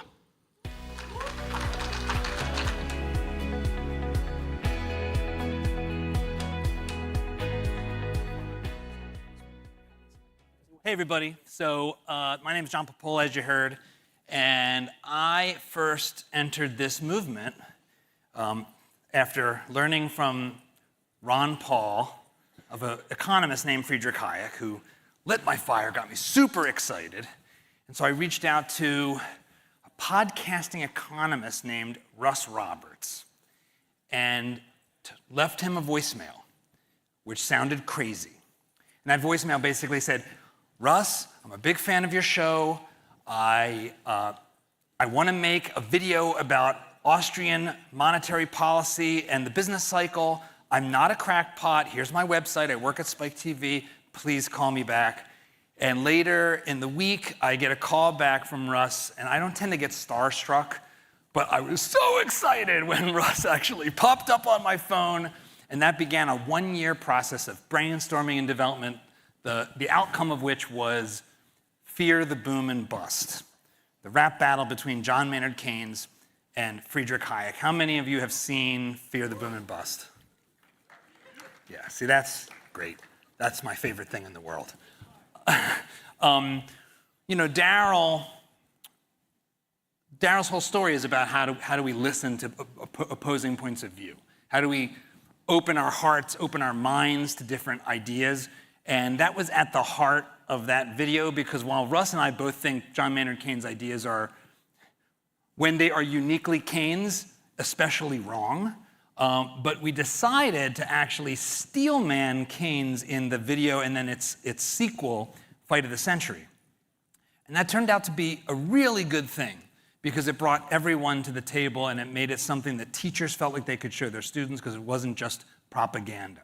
Well, we have rekindled this and renamed it Radical Discourse because we do believe that that is the only way the truth is discovered, is through discourse. And so I'm going to stop yapping and introduce you to our latest battle, Bryan Caplan versus George Borjas on the Battle of the Borders. Let's play the tape. I tell you what, America, it's getting all kinds of hot down here in El Paso, Texas, as we gear up for the epic Battle of the Borders. You got that right, Stephen. This grudge match has been brewing for a better part of a century, and it is going down tonight. Two immigration policy superstars facing off in the most contentious political throwdown of our times. You know it, Alex. From wages to welfare, crime to culture. They're putting it all on the mat tonight. Okay, here we go. Ladies and gentlemen, have we got a show for you tonight? The contestants are ready. The arena is set. And we are go to settle the future of immigration policy in the United States of America. Introducing first, from Havana, Cuba, a professor at Harvard with an econ PhD from Columbia, the Prince of Protection, the Keep 'em Out King, George Borjas. We are one nation, united, free. To keep it that way, we need sovereignty. A border regulated with integrity, protected by folks we've elected. See, let's listen to our people's frustration and take back control of immigration. Our porous borders have brought an invasion, tragedy, crisis, and exploitation. I don't fault those who come to build wealth. Look at me, an immigrant myself. We came to this country poorer than poor, but did it the right way through the front door. This is the primary role of the state, to defend the rights we each hold innate. Upholding the law, protecting our fate. Do it to keep our America great. And facing Borjas, hailing from George Mason University with an econ doctorate from Princeton, the monarch of free migration. He's the Sultan of Let 'em In, Bryan Caplan. Oh, what's the fastest way to enrich a nation with freedom, wealth, and job creation? Too slow, too much hesitation. There's a one-word answer, that's immigration. When new folks come, they work and they earn, and we get the goods that they make in return. Plus culture, growth, new ideas and firms. It's a slam dunk trade if you check the terms. The place of your birth's like a lottery, right? The luck of the draw leads to poverty, like cross over a border and wages take flight by a factor of 5 or 10 overnight. Here's the truth, your distortion exposed. The border's now 95% closed. We're a nation of immigrants. Don't be a coward, man. Get on board for the open borders power slam. Battle of the borders, the migrants ball. Immigration gladiators ready to brawl. Who's taking the belt? Who's taking the fall? Open the borders, don't build a wall. Battle of the borders, outcome unknown. Debating luchadors in the Thunderdome. Who's run out of gas? Who's still in the zone? Let them come in, don't send them all home. Open borders is blackboard mythology, utopian vision, not practical policy. It won't produce the results that you want to see. It punishes the poor and drives inequality. Sure, migrants work, but they're mostly unskilled. Crowd out the poor whose jobs they filled. I'm sure they're thrilled when you tell them to chill, cause others got richer while they pay the bill. This picture just isn't a balanced equation. Our poor suffer most from the latest invasion. Rising supply pushes down compensation. Declining wages spread like a contagion. This is a country, not some kind of charity. The working class pays for your skewed prosperity. And forcing the poor to pay for it? Dang, man. A dirtier move than reverse hangman. Whoa, that's some solid populist econ right there. No way Caplan springs back from that.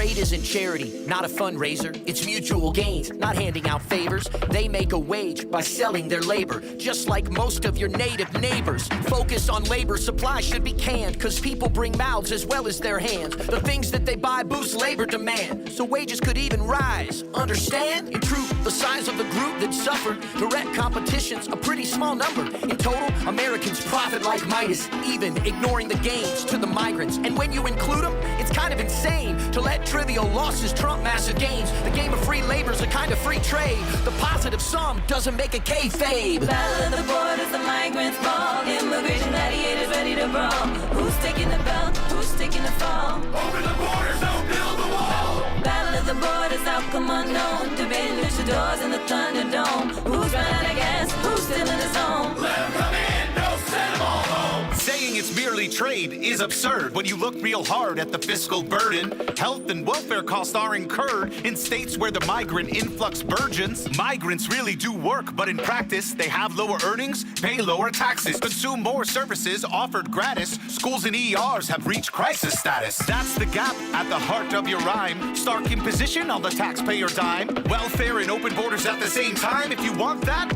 you're out of your mind. You think immigration's a blissful deal, but your wishful thinking's kind of unreal. You call it free trade, but it's really a steal. You're a baby face. Who's really the heel?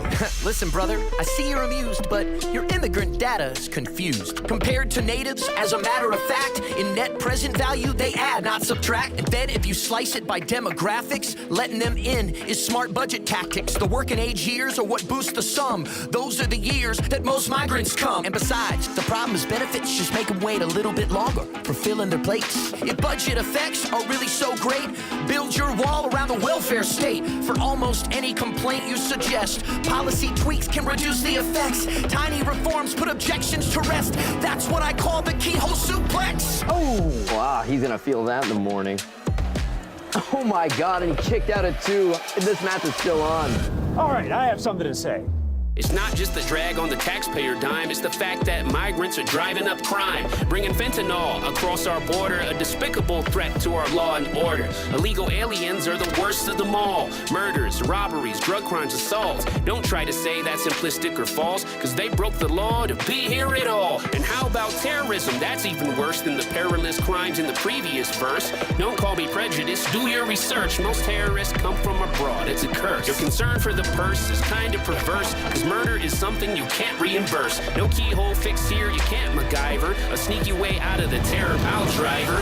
Oh, he might not be able to get up tomorrow. Take a seat, Stephen, while I set the record straight. We don't need to sneak, just get quantitative. Migrants' crime rates are lower than natives. Focus the data on just the illegals. Still no worse than native-born peoples in terror. What year's this, 2001? Your fear's dramatic, but listen here, son. Consider the odds that you will become a victim of terror, 3 million to 1. Whenever you choose to exit your home, yeah, take a small chance that someone will stone ya, get in a car crash or lightning stroke ya. Risk is everywhere, but don't let it own ya. Watching the news gives you panic attacks, but focus on stats, man, and try to relax. Scapegoating migrants for terror and crime, you got caught in the statistical clothesline. Battle of the borders, the migrants fall. Immigration gladiators ready to brawl. Who's taking the belt? Who's taking the fall? Open the borders, don't build the wall. Battle of the borders, outcome unknown. Debating luchadors in the Thunderdome. Who's running out of gas? Who's still in the zone? Let them come in, don't send them all home. That's unbelievable. If you believe any of those statistics, I have a bridge in the Darien Gap to sell you. Whoa, what's this? We have a surprise guest, an econ professor with a PhD from UC San Diego, Garrett Jones.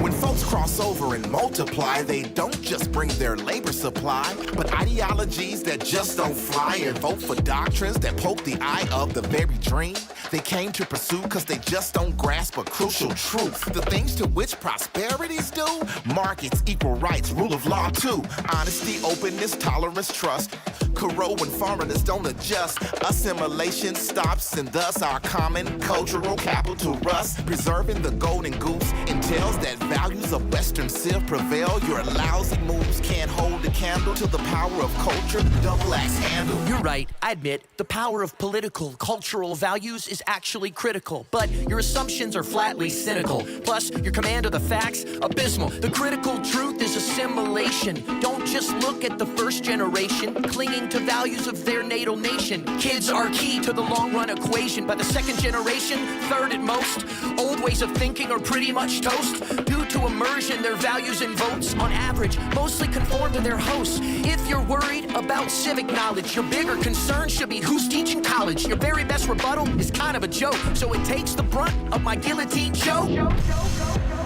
That's unbelievable. Look at these people at the top of their feet, going wild. This place is electric. Your open borders policy just won't scale. If you swallow a minnow, can you swallow a whale? You make it sound nice, but the end of the tale? A human tidal wave and a country assail. Your whack-a-mole approach is kinda sublime. It's jobs, no welfare, no culture and crime. And now it's the fear of flood grow a spine. We let in more in the past and did fine. Here's what happens if you get your way. Jillions more come and the illegal stay. See, that's the betrayal I'm trying to convey. Rewarding lawbreakers will make us all pay. If that's your position, I'm kind of amazed. Should we also be hunting down fugitive slaves? Some laws are unjust, don't try to conceal it. Instead of enforcement, let's work to repeal it. Battle of the borders, the migrants fall. Immigration gladiators ready to brawl. Who's taking the belt? Who's taking the fall? Open the borders, don't build the wall. Battle of the borders, outcome unknown. Debating luchadors in the Thunderdome. Who's running out of gas? Who's still in the zone? Let them come in, don't send them all home. You got good intentions, your plan's suicidal. We gotta set limits for the nation's survival. Wages and jobs are part of the debate, but unified culture makes America great. A shared way of life that we need to preserve. Can't share our gifts with the whole universe. If we keep taking more, we'll eventually burst. Let's wish others well and put Americans first. Freedom is what makes America great, including the freedom to immigrate. It's not just about the wage differential, but good institutions unlocking potential. Expanding the scope of humanity's progress, bettering numerous lives in the process. In truth, immigration's a win-win-win. Win for you, win for me, win for all of them. Battle of the borders, the migrants fall. Immigration gladiators ready to brawl. Who's taking the belt? Who's taking the fall? Open the borders, don't build the wall. Battle of the borders, outcome unknown. Debating luchadors in the Thunderdome. Who's running out of gas? Who's still in the zone? Let them come in, don't send them all home. People of this great country, it all comes down to this. In a hard-fought battle for the future of immigration in America, by split decision, your winner is...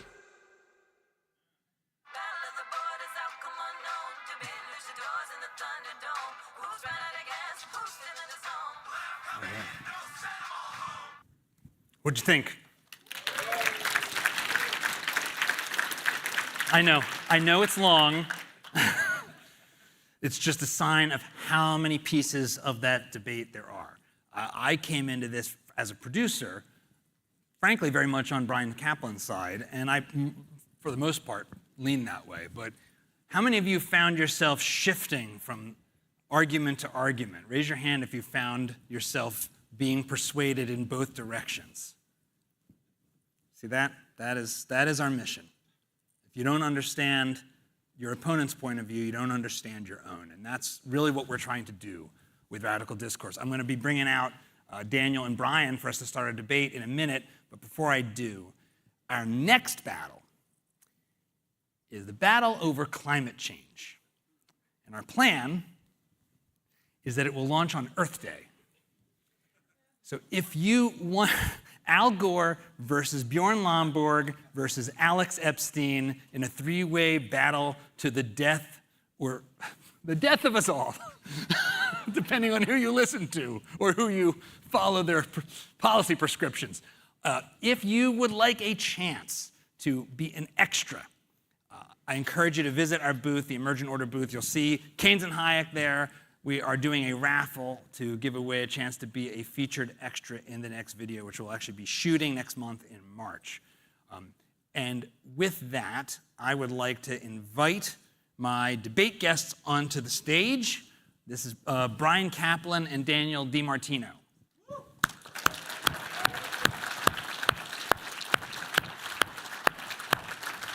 All right. Gentlemen. Good to see you.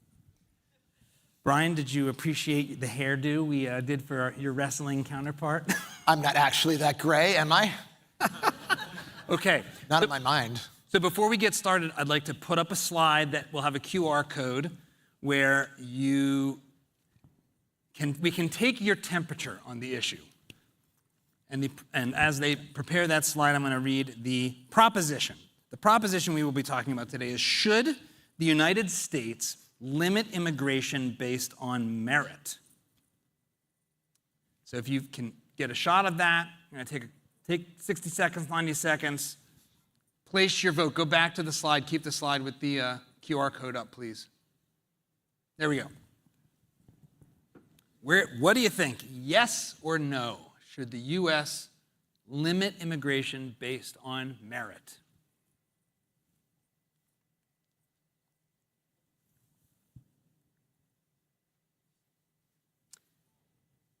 While you're doing that, I will introduce these two fine gentlemen. First, on the side of yes, to my left, Daniel DiMartino. He is a graduate fellow at the Manhattan Institute, the founder of the Dissident Project, an immigrant himself, and a PhD candidate in economics at Columbia University, which is maybe rivaling Venezuela for freedom scale, so we're told. Venezuelans are more freedom-loving than the average Columbia student. Yes, I've noticed that. And on the no side is my longtime friend, Bryan Caplan, rapping extraordinaire, professor of economics at George Mason University, and New York Times best-selling author of the graphic novel Open Borders. All right. Let's start off first with an opening salvo from Daniel.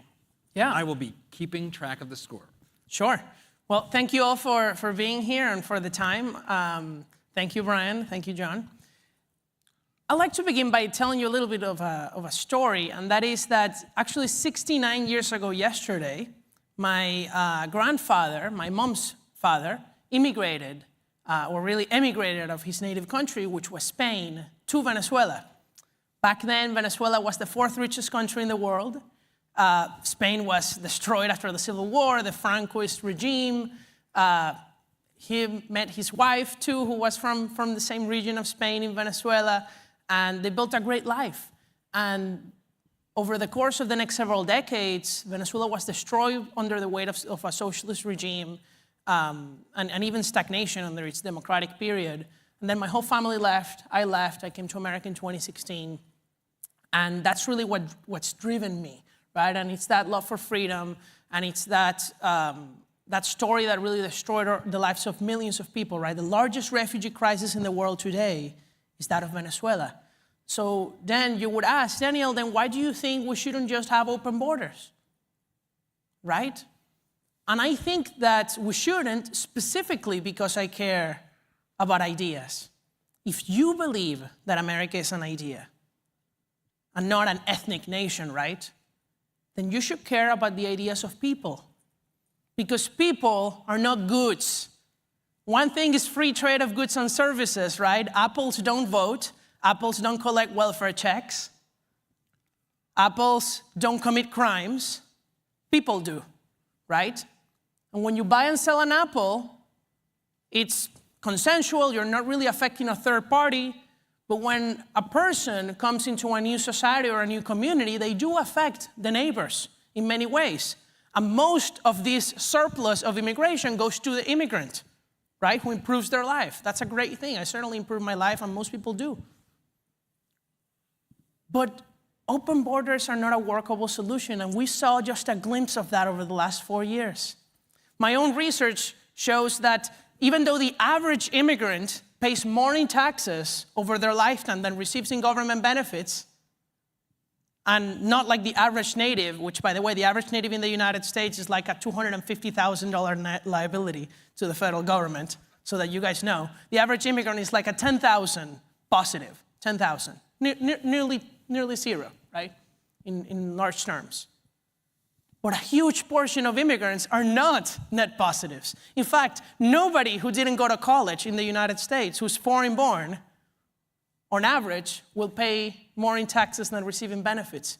Meaning all these non-college educated immigrants, all these elderly immigrants will come to America, pay taxes, that's true, but collect much more in government benefits. And I'll give you one excellent example of legal immigrants who are a huge burden on the United States, and that is that every American is allowed to sponsor their parents who are abroad.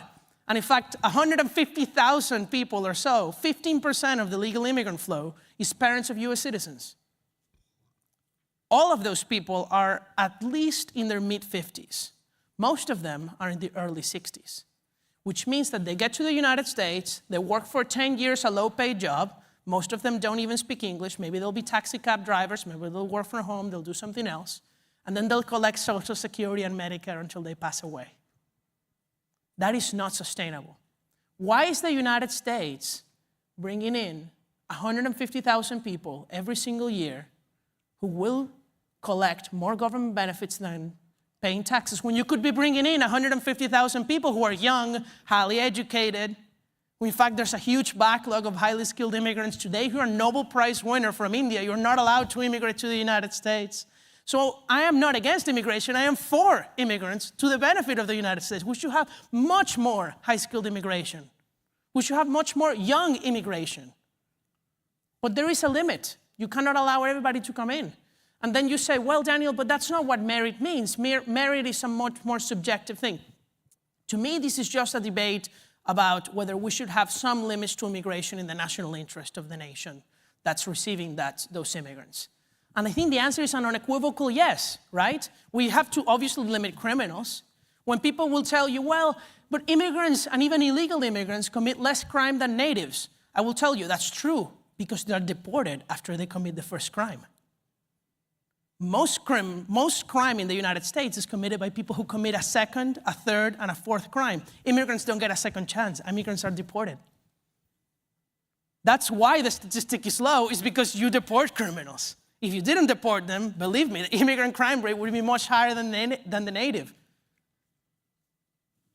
There's a lot of people who entered the southern border over the last 4 years who were obviously going to be a net drag on society. And I think of a story of a lady from Venezuela who you only had to see her to know that she shouldn't be near you. Her nickname was Barbie. She was a child sex trafficker with tattoos on her face. This person did not sneak into the United States. This person was actually received by Border Patrol. She was vetted, and then she was released into the country. Welcome to the United States. That's what happens when you don't limit immigration. And like, oh, that's not a fair argument, Daniel. Nobody wants these people. Okay, let's exclude the criminals. What about the people who are self-professed communists? I didn't come to the United States so that the United States would become a communist country. And I don't think you want your children to grow up in a communist country. Now, you might say, Daniel, but there's plenty of native-born communists, and I'll tell you, I agree. Believe me, I've met plenty of those. 30 seconds, Daniel. Should you be adding more people like that to the United States? You know, in the late 18th century, George Washington, the first president, founding father, who was one of the most pro-immigration of the founding fathers. There was an intense debate about immigration among the founding fathers. He wrote to a Dutch pastor welcoming him to the United States, and told him, I had always hoped that this land might become a safe and agreeable asylum to all the virtuous and persecuted part of mankind, to whichever nation they might belong. But he said to the virtuous and persecuted. He didn't say to all of mankind. Thank you.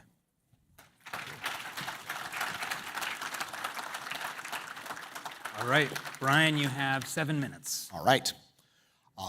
We're all thrilled that Ross Ulbricht, the man who created a tax-free platform for selling illegal narcotics, weapons, and much more, now freely walks the streets of America, right? Yes, all right. But what should libertarians think about people born in other countries who illegally come here to grow food, or wash dishes, or clean hotel rooms, or care for kids? Shouldn't we support massive government efforts to prevent them from coming here and deport the ones that are already here? To answer my own rhetorical question, obviously not. If libertarians will not stand up for the rights of foreigners that our government treats like criminals for doing hard jobs without getting government permission, permission that is, by the way, almost impossible for them to obtain, then we stand for nothing and we are nothing. I'm really happy to have Daniel DiMartino, a young Venezuelan getting a PhD in Columbia University here in the country with me. And I'd also be happy to welcome the rest of Venezuela, even though none of them are very likely to match his educational attainment or his tax contributions. By the way, warning, so if you do go to some of the sessions here at LibertyCon, you might wind up going to one on educational alternatives or possibly on tax avoidance, and then you too may not be finishing college or paying a lot of taxes either, so watch out. Now, of course, most people are not libertarians, and as you notice, it's very hard to change their minds. And therefore, it is always important to respond to arguments against liberty, even if you think that they are fundamentally mistaken. All right, so while most non-libertarians are very skeptical about immigration in general, they're generally especially skeptical about low-skilled / low education immigration. Right, there's a lot of arguments, but the main one in this case is that these immigrants are especially likely to pay very little in taxes, still use a lot of government services, and therefore to be on net a fiscal burden on taxpayers. Milton Friedman, as you may recall, was so convinced by this argument that he publicly declared, you cannot have a welfare state and free migration, which is totally mathematically premature. Like a number of other scholars, Daniel DiMartino has gone far beyond Milton's mere fear-mongering by carefully crunching the numbers. So if you do have opinions on this issue, but you have never actually looked at any tax or spending information, be more like Daniel. Daniel is doing the right thing.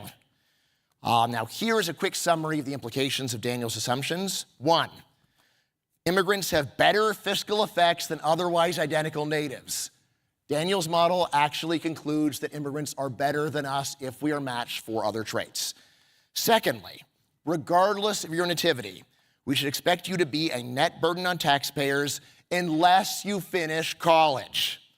All right, now, as far as arguments against immigration go, I think this is one of the best ones, but it's still not very good. All right, easiest reply to this model. Even low-skilled immigrants contribute something to society besides taxes. What could that be? Oh yeah, goods and services. Right? And we should definitely count that contribution for both natives and foreigners before we start calling someone a net burden on society. It is not just rude to call janitors parasites. It's false. They do contribute. Now, the next easiest reply. So what were all of Daniel's assumptions anyway? He didn't have time to go through the paper, and I understand that. So I don't have time to go through the assumptions either. But Daniel again did the right thing, and he generously shared the model with critics, so we already know that it is not very hard at all to tweak Daniel's assumptions and put immigrants in a much more favorable light. And the tweaks, I will say, are in fact quite reasonable. All right. Now, all this aside, using the welfare state to argue against immigration is an extreme case of using a sword to kill a mosquito. Even the most incompetent government in the world can instantly switch an immigrant's fiscal status from negative to positive by excluding him from government benefits. In slogan form, build a wall around the welfare state, not the country. There is nothing unrealistic about this proposal. We already heavily restrict benefits for non-citizens, and we already restrict naturalization. There's no reason we couldn't increase the restrictions enough to ensure positive fiscal contributions for all migrants. And in fact, if the critics of immigration had spent the last 40 years single-mindedly crusading to restrict eligibility for the welfare state, they would probably have won long ago. Is it un-American to restrict benefits? I think it's un-American to treat farmers, dishwashers, hotel maids, and nannies like criminals because the government refuses to license to work for willing employers, rent from willing landlords, and shop from willing merchants. Finally, the idea that the people of the United States collectively own this country and have a right to decide who lives here has a name, and that name is, drum roll, socialism. Don't forget it. Thank you.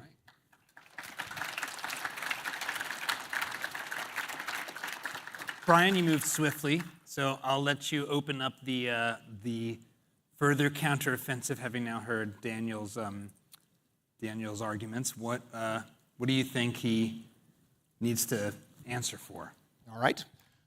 Well, let's see. If we're going to say that people can't come to the country because they're a net negative, because of their net negative fiscal effect, why not restrict which natives are allowed to have kids and how many kids they're allowed to have? Because we can do a model just like yours and figure out what the expected fiscal contribution of a newborn American baby is. Very simple. Yes. Because it's immoral. And oh, that's immoral. Yeah, let me respond. Like, it's for the same reason, like, obviously, the homeless people are bad for the federal budget. That doesn't mean that I want to round up the homeless and deport them. I think it would be immoral. Why not? They're a burden?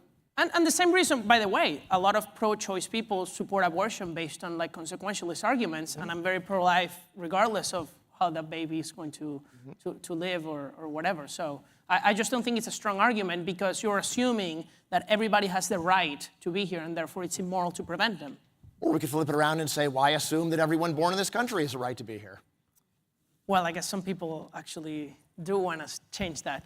Yeah. But, you know, I do support, for practical reasons, birthright citizenship, at least for the US, and we can talk about that. But, I mean, I think you're making a moral argument. I'm making a more practical argument, which is that the reality is that a huge portion of the world, wouldn't you agree, would be better off being beggars in the United States than as how they live in their home country, right? Would you think that the United States would be better off if 1 million beggars suddenly flooded the streets? I don't think they would be better off with 1 million beggars. I don't think that they are likely to come and be beggars if they've got an option to do something other than beg. So, you know, we've already talked about this over email, but why not share it with the audience? So here's my position. The countries in the world with the least bad immigration policies are the Gulf monarchies. Why? Because they let in an enormous number of people, including people who are very low-skilled. Do those low-skilled people burden the societies that they are coming to? No, because those societies do not give them much in the way of welfare benefits. That is a much better system. It is a system that respects their rights to actually go and improve their lives. It respects the rights of employers to hire them, respects the rights of landlords to rent to them. That is the better system, right? To go and say we've got to go and give people benefits because they're born here, or to say that we're going to keep people out because we are required to give them benefits if we do let them in, but it's okay to not let them in. You know, just a very obtuse position. Popular, but obtuse. Daniel, any other things you'd like to respond to Bryan's argument with? Like, do I get my time now? Yeah, please. Okay, how much do I have again? Go on, Okay, sure. Well, I mean, I think that that's a very telling position what Bryan has articulated, and I think it's a totally fair position. It's the one that indeed the Gulf countries have, and I don't think any of us would want to live in a country like those. I mean, but you reveal preferences, Bryan. Like, you are literally allowed to live there. Because I've got a better option. Most people on Earth don't. Well, I would contest it, and I actually say that it's actually partly cultural. I don't think you would want to live in a culture that is 90% foreign-born, majority Muslim. I don't think you would enjoy that, and that's why you don't go. And that's why I don't go either. Honestly, I've been there. The only problem is the heat. They do have bad weather. Sure. You know, I don't think that's the case for the majority of people. I think any reasonable person would say if the United States had a 90% foreign-born share, 90%, which to do that, by the way, you will need to increase the population of America by 3 billion people, which is not going to happen even if you had open borders, just because of mechanically the size. But that would be hellish, I think. I think it would end the United States as we know it, and it's not sustainable. And I'm not saying that we should have like less immigration or no immigration. I feel like I'm a very reasonable person. I think we should, in fact, we're below probably the sustainable number of legal immigrants, especially if they're highly skilled. But it's just totally different to have 1 million people a year who are high school dropouts who don't speak English or who are old and are, say, Islamic versus 1 million people who like do speak English, are broadly Western and are college educated. It's like a totally different thing. You could have probably 10 million of those and very few of the others. Yeah, so if you have not been to Emirates, I highly encourage you to do it. It's on my bucket list. Here is the amazing thing. You start off with a population that is not only Muslim, but actually quite backwards for the Muslim world in 1971. And what has happened? Have the immigrants become like the people there? No. have the natives become like the immigrants? No. What's happened is both groups have become highly westernized. It is easier to get by. Let me counter, since it's my time, by the way. I would say, very simply, the UAE has become a much more liberalized country, and I think that's a good thing, because they started from, as you say, a very bad position. And it is because of immigration. Indeed, they're one of the first ones to legalize alcohol consumption, you know, where women are maybe allowed to not wear a hijab, and those are good things. Now, the question is, would it be a good thing if the United States became less free, less Western? I'm not saying that we should stop all immigration, that we should have racially discriminatory immigration, that we should have even religiously discriminatory immigration. But I do think that values matter. And if you are, say, somebody who supports Hamas, as we see on college campuses recently, and you say openly that you do, why should you be allowed to enter the United States? What if you say that you support the Cuban regime in Cuba right now? And in fact, let's say that you even worked for them. You're coming here to work, you're not going to commit any crime. Would you allow that person into the United States? Actually, I would. And you know, well, most obviously. I would not. Guess what? A lot of people in unless it's to put them in prison. Right here, A lot of people in communist countries work for the government even though they don't like it because they are stuck in a freaking I'm saying that they country. supported it. Yes. Would you allow you somebody no. who supported Yes. the regime? Somebody who supported it. I would still let them in. You know why? Because there's not very many of them, and I'm not worried they're going to win. Well, I think one is one too many. Yes. Well, so you are an economics student, so I'm going to chastise you for that. There's only one way to eliminate the risk, and that is to not let anyone in. It is the standard issue of if you are so cautious that you are hyper worried about allowing one problem. No, that's not what I'm saying. I'm saying you should ask. That is basic risk analysis, Daniel. If you say we can't allow one case of COVID, then you have to lock your country down. No, I mean, I think this is very simple. I think you should just ask people. In fact, it's already under the law. One of the first immigration restrictions in U.S. history was ideological, by the way. It was to ban anarchists, then it was to ban communists, then it was to ban polygamists, prostitutes, and pimps, also to ban beggars. I think all those restrictions were very common sense restrictions. Any anarchists here would have been banned? Well, it was, I think, a different. The wrong kind of like anarchists. No government is. We can trust government to figure out who are the good anarchists and who are the bad anarchists. Well, I will say I do think it's okay to ban, for example, Nazi party members, as they were banned after World War II.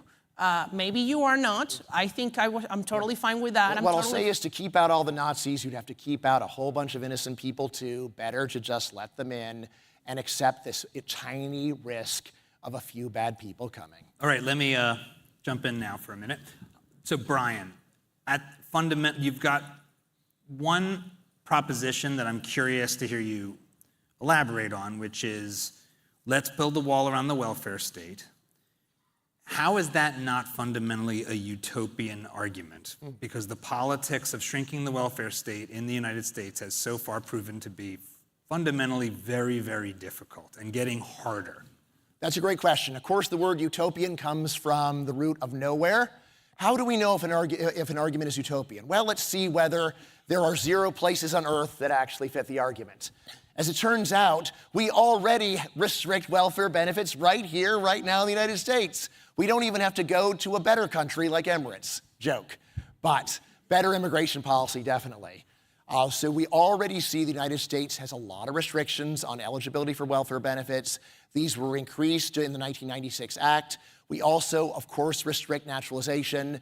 Once you see that you're restricting these benefits, it is obviously not utopian to say, let's move the dials further and keep moving them until we get them to a better place. I'd say the real story is that most people who complain about immigrants abusing the welfare state do not actually care about fiscal sustainability or anything else except for keeping out immigrants, and they're looking for an excuse. I'm not saying that's Daniel.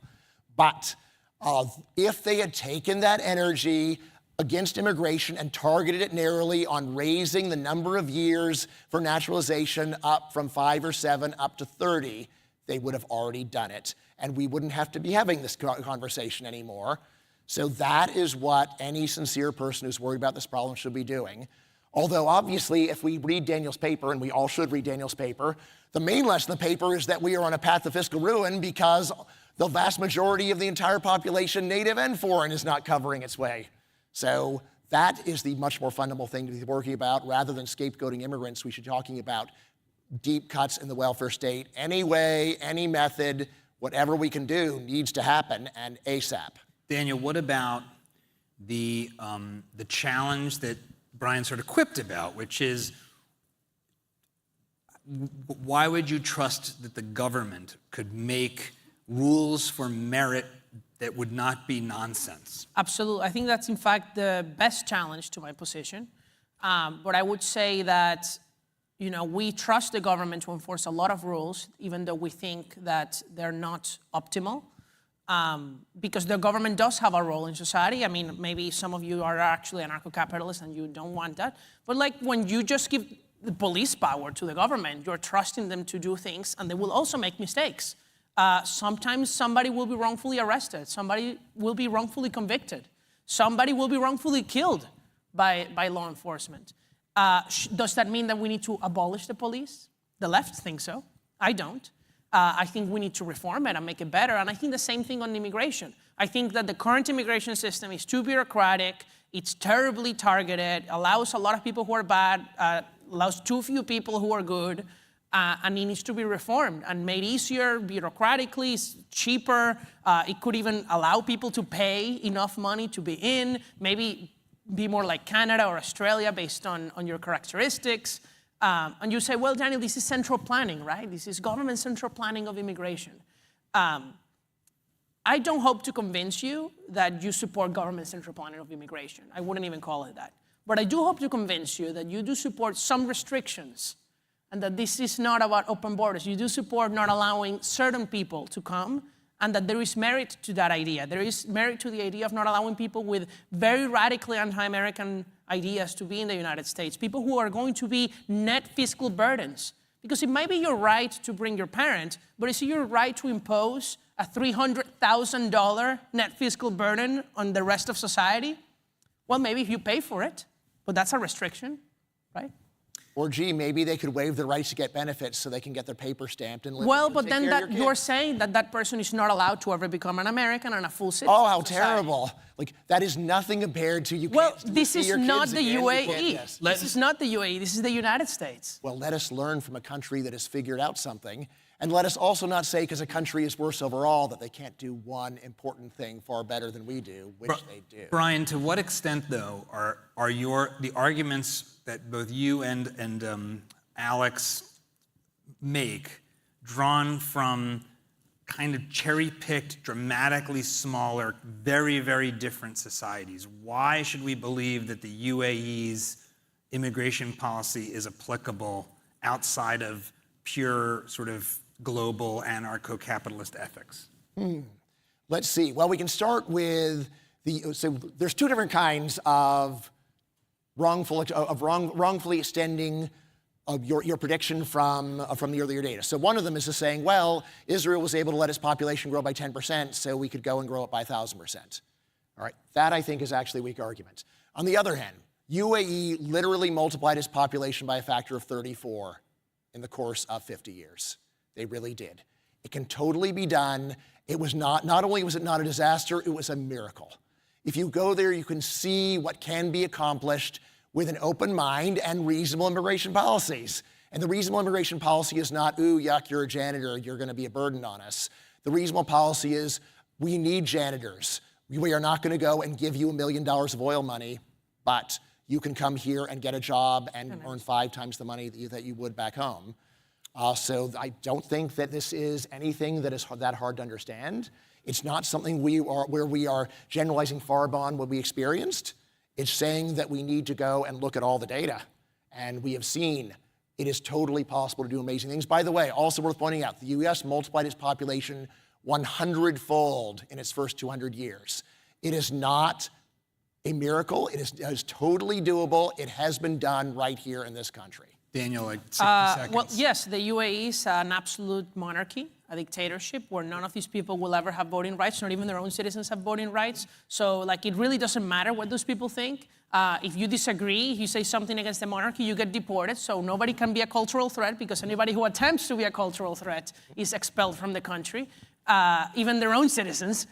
So This is just not the United States, and I don't want to be like the UAE. Now, I do think that the United States should welcome a lot of immigrants, probably more legally than it does now. But look at the example of other actually comparable societies like Australia, where, by the way, support among the native population for immigrants is much higher than in the United States, partially because the immigrants are better selected. Imagine how much less vitriol there would be in the United States today against immigrants if all the immigrant flow spoke English. If all the immigrant flow was sponsored, say, by an employer, and there was less family sponsorship, less people who were elderly. The reality is that you would not be able to attack immigrants very much. And that is a good thing. That would be good for immigrants. That would be good for the United States. Bryan, I'll turn back to you with this question, and then I want to open it up. So if you have questions, start lining up at this microphone, and we'll try to take 2 or 3 before we wrap things up. One thing to Daniel's point, he's fundamentally, in a way, he's talking about what's practical, what is politically viable. One of the things we have seen in the U.S. recently and in U.S. history is that when the volume of immigration has increased, it has provoked a political backlash. We just experienced that in the past 4 years. It also was experienced in the run-up to the 1924 restrictions. So how do you respond to the fact that we are a democratically regulated government and large-scale immigration does seem to, in the US at least, provoke a political backlash that can sometimes get pretty ugly? So I would start off by saying if we want to understand the political effects of immigration, we want to go and zoom out and look at the totality of the data. It is always possible to see that before immigration gets restricted, there's some scary stories in the media and say it must be because people responding to objective facts. However, one of the general things I work on is the economics of politics, and one of the strongest lessons of the economics of politics is that objective reality and public opinion have almost nothing to do with each other. That is just the truth. It is totally possible that you can have a large increase in immigration while people barely notice. You can have almost no problems with immigration, but there's some scary stories, and this freaks people out, and everything in between. I mean, it really is much along the lines of, well, you can see that people are getting really upset about inequality, and therefore there's going to be a backlash. Like, well, is it even true that people's perceptions of inequality correlate with objective inequality? So I would say that I reject the premise. Rather, the best way to think about it is there will always be endless scary stories about immigrants. Why? Because people have a deep-seated dislike of immigration and immigrants. Human beings, not just Americans, human beings all over the planet are xenophobic. And if you were to say, well, then how realistic is it to think that we can get a lot more immigration? But honestly, I will just say, my job is to put out arguments and argue in favor of the policies that I think are best. If someone says, all right, we're not going to be able to get that, then how about we go and consider something more moderate? Then I'll say, all right, what's the most extreme thing we can get? That I'm happy to do. 30 seconds before we turn to questions. Yeah, there's actually a really good study that shows that you are actually not right about this political question, where they did a random polling and had 2 groups, and they basically showed them profiles of immigrants, and they asked them, based on those characteristics, would you want this person admitted into the United States? And included their education, their name, to kind of tell them a cue of their ethnicity. And they're likely to, be an engineer or something, something like that. If the more educated the immigrant was, the more support they had from all across the political spectrum, especially among conservatives. Yes, there was ethnic discrimination, but it was totally swamped by the educational factor and the profession. And I bet if you added the political question and you said, and this person is likely to vote for, say, X political party, it would also change the perception. So it's not true that people are naturally xenophobic. It's true that people are seeking what's best for their interest. And they casually understand, they instinctively understand that somebody who's more highly educated is more likely to contribute, and somebody who has different values could be a threat. All right, let's keep the questions short and a question, not a statement. Sure. Go for it. Mr. DiMartino, is your problem really with unskilled immigrant labor, or is it with massive migration at the border? And Professor Caplan, do you deny that massive migration at the border is a problem, or is it a problem that can be resolved with liberalized immigration policy? Yeah, so my problem is not inherently with it being in the border or not. It's just about the fiscal impact and the values. I think there's some legal immigration who is bad, and there's actually some illegal immigrants who might be good. The proportions might be different, but that's how I would describe it. Bryan?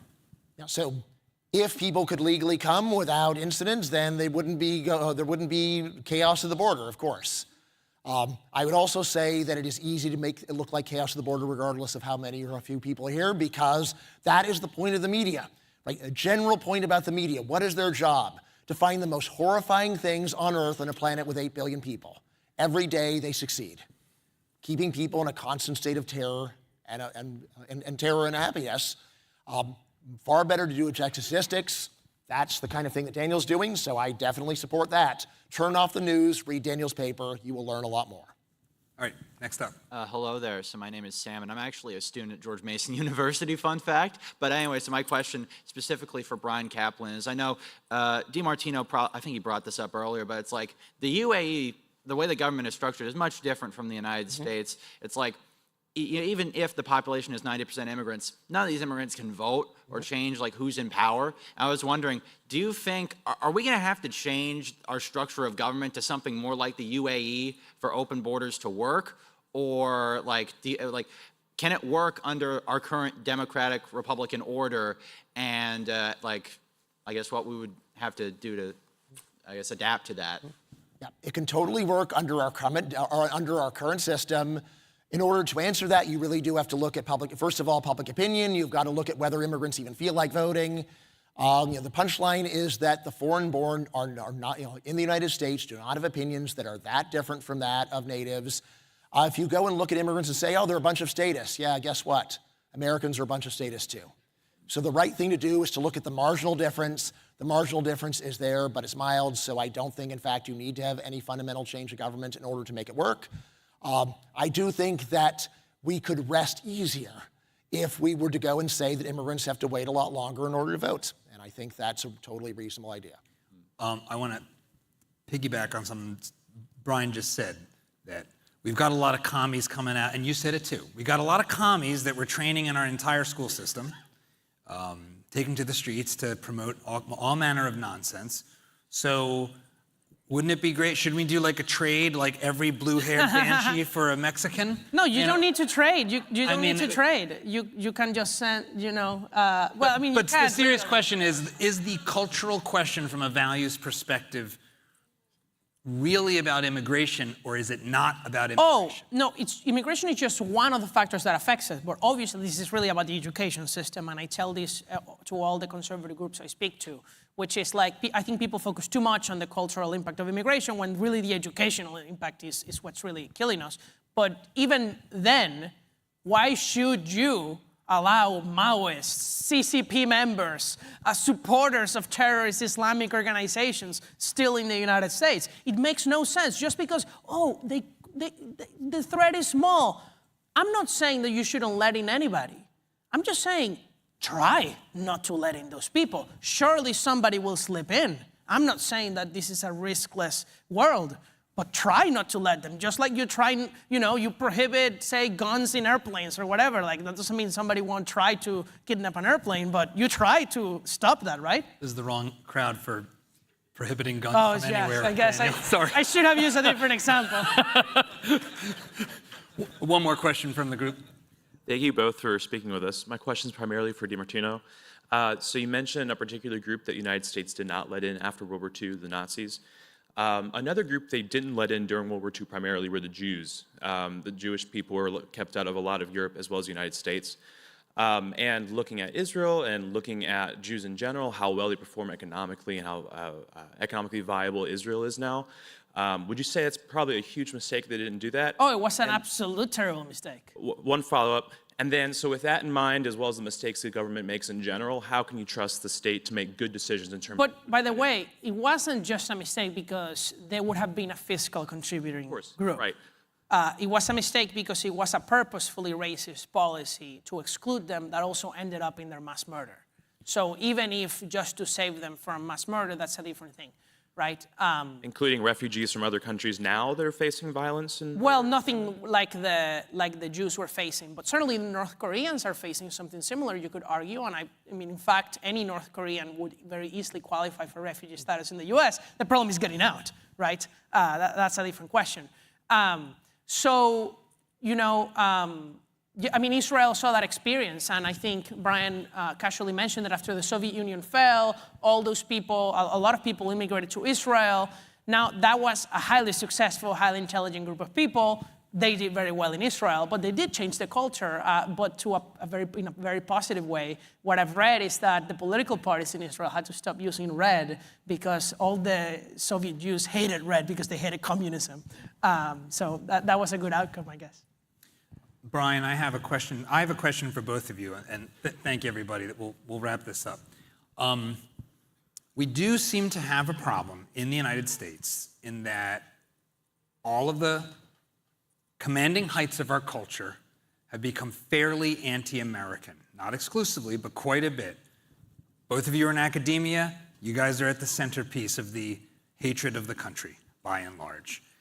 Isn't it an issue that when certainly my grandparents came to this country, the culture of the country on average was America good? Now, the culture in the country in a lot of quarters is America bad. Doesn't immigrating into America bad pose a different kind of problem culturally than past times of immigrating into America good? Somewhat different, but not that different. I mean, so here's probably the best way of thinking about it. So Alex and Rostos actually worked on this question of patriotism immigrants. It seems like they're more patriotic than natives. So if anything, we should be letting them in so they can teach us to love our own country again. I would say overall, it's just not much. It's a pretty weak argument. I think the average immigrant, that's certainly true, but that doesn't mean it's true for all, nor does it validate the notion that you should let in people who are really hateful of the country, right? And so I think that it just makes all the sense for cultural and economic reasons to limit immigration based on those skills and those ideas. And especially if you are of the very cosmopolitan notion like myself, you believe America is an idea. Right? You don't believe America is an ethnic nation. Therefore, you should believe that the ideas matter. The Constitution was written for a virtuous people, and it is about people. And, no matter what laws you write, the people can change them.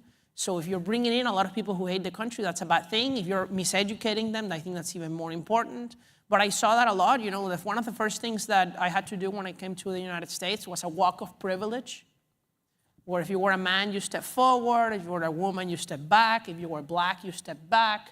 That's why they try to teach immigrants in this country, and native-born Americans. So I think that must be changed. Still, why are there Hamas supporters being given visas to come to the United States? And I think President Trump was right to try to restrict that. Bryan, do you have any last words? I'll give you the last word before we turn back to the audience. Yep. Daniel's a great guy, great scholar. You should read his work, but read it carefully and also take a careful look at how sensitive the results are to the assumptions.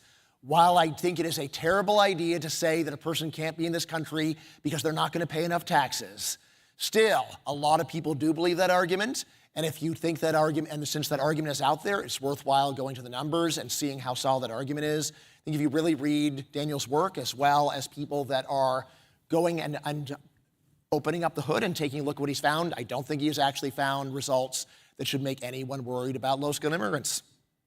All right, so let's put that slide back up. This is our post-debate survey. And see how this conversation and this debate may or may not have changed your minds. If you have, let's take a couple minutes, 90 seconds. Cast your vote. Should the United States limit immigration based on merit?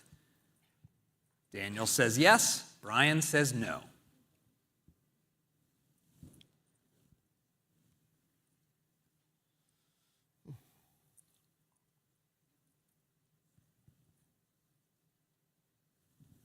Raise your hand when you've completed it.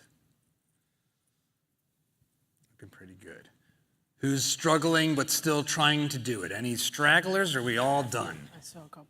There's a couple. Okay. By the way, does anyone know if Ross Ulbricht is actually here? Anyone seen him? Oh. He's not on the roster. I was just curious. All right. Okay, let's see. We're going to put up the results now. So this is the pre-result. Before the debate, where were we at? Let's see if this will work, if the technology will fail us. No. Is this, okay. Pre, okay. 42, 43, 40, okay. No. The no's have it. Now let's see post.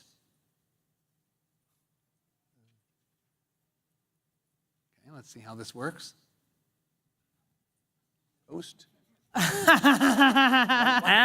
You want to check again? it appears to have changed almost not at all. Okay, it's changing. Why is it still moving? It's the miracles of technology. Hold on, get your votes in, people. It's not too late. Some people are doing some voter fraud here. As one would expect at a libertarian conference, changing any of these people's minds is impossible. I want to thank my good friend Bryan Caplan, Daniel DiMartino. Thank you for the debate. Thank you all. Thank you, Bryan. A pleasure. And there you have it.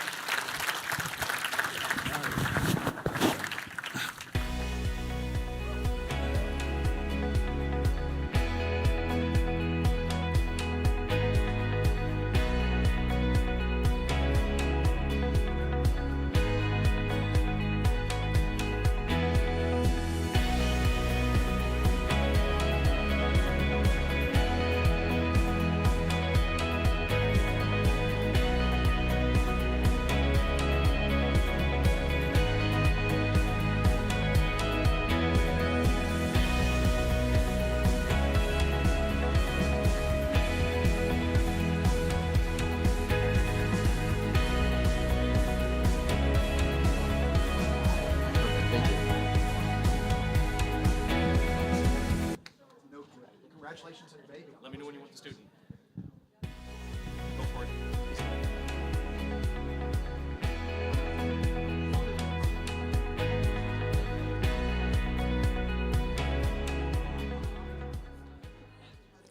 Hello, it is my pleasure to please introduce someone that is considered by many to be the leading school choice advocate of our time, pushing school choice every day towards liberty. Welcome to the stage, Corey DeAngelis.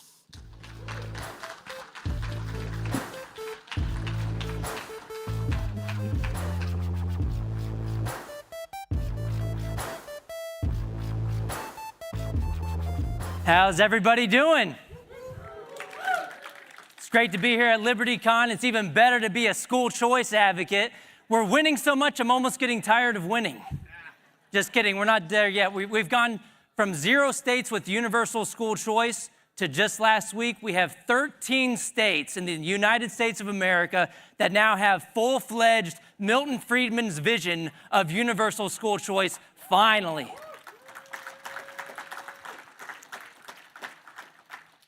And you know what? We can really thank people like Randy Weingarten and the teachers' unions for overplaying their hand and inadvertently doing more to advance school choice and homeschooling than anyone could have ever imagined. Thank you so much, Randy. They stepped on a rake during COVID. They fought to keep the schools closed as long as possible. They held children's education hostage. But guess what? That woke up families like we've never seen before. They started to push back at school board meetings. Then they were labeled by the National School Board Association as domestic terrorists. That's true. They even created a threat tag by the FBI for parents, specifically ones that were protesting about curriculum disagreements that they had at school board meetings.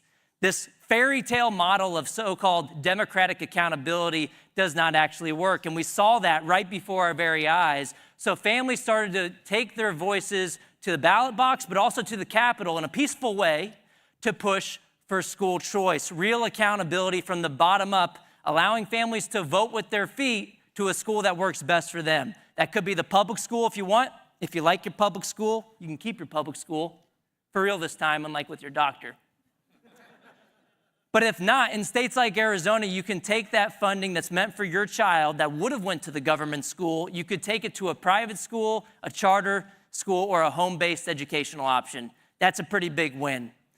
And competition is a rising tide that lifts all boats. This leads to better outcomes in the public schools too. It's a win-win solution. And I have some more good news for you this year. We've won a lot on school choice, but I've been winning too. I joined the parent revolution. I have a 6-month-old baby who's here tonight.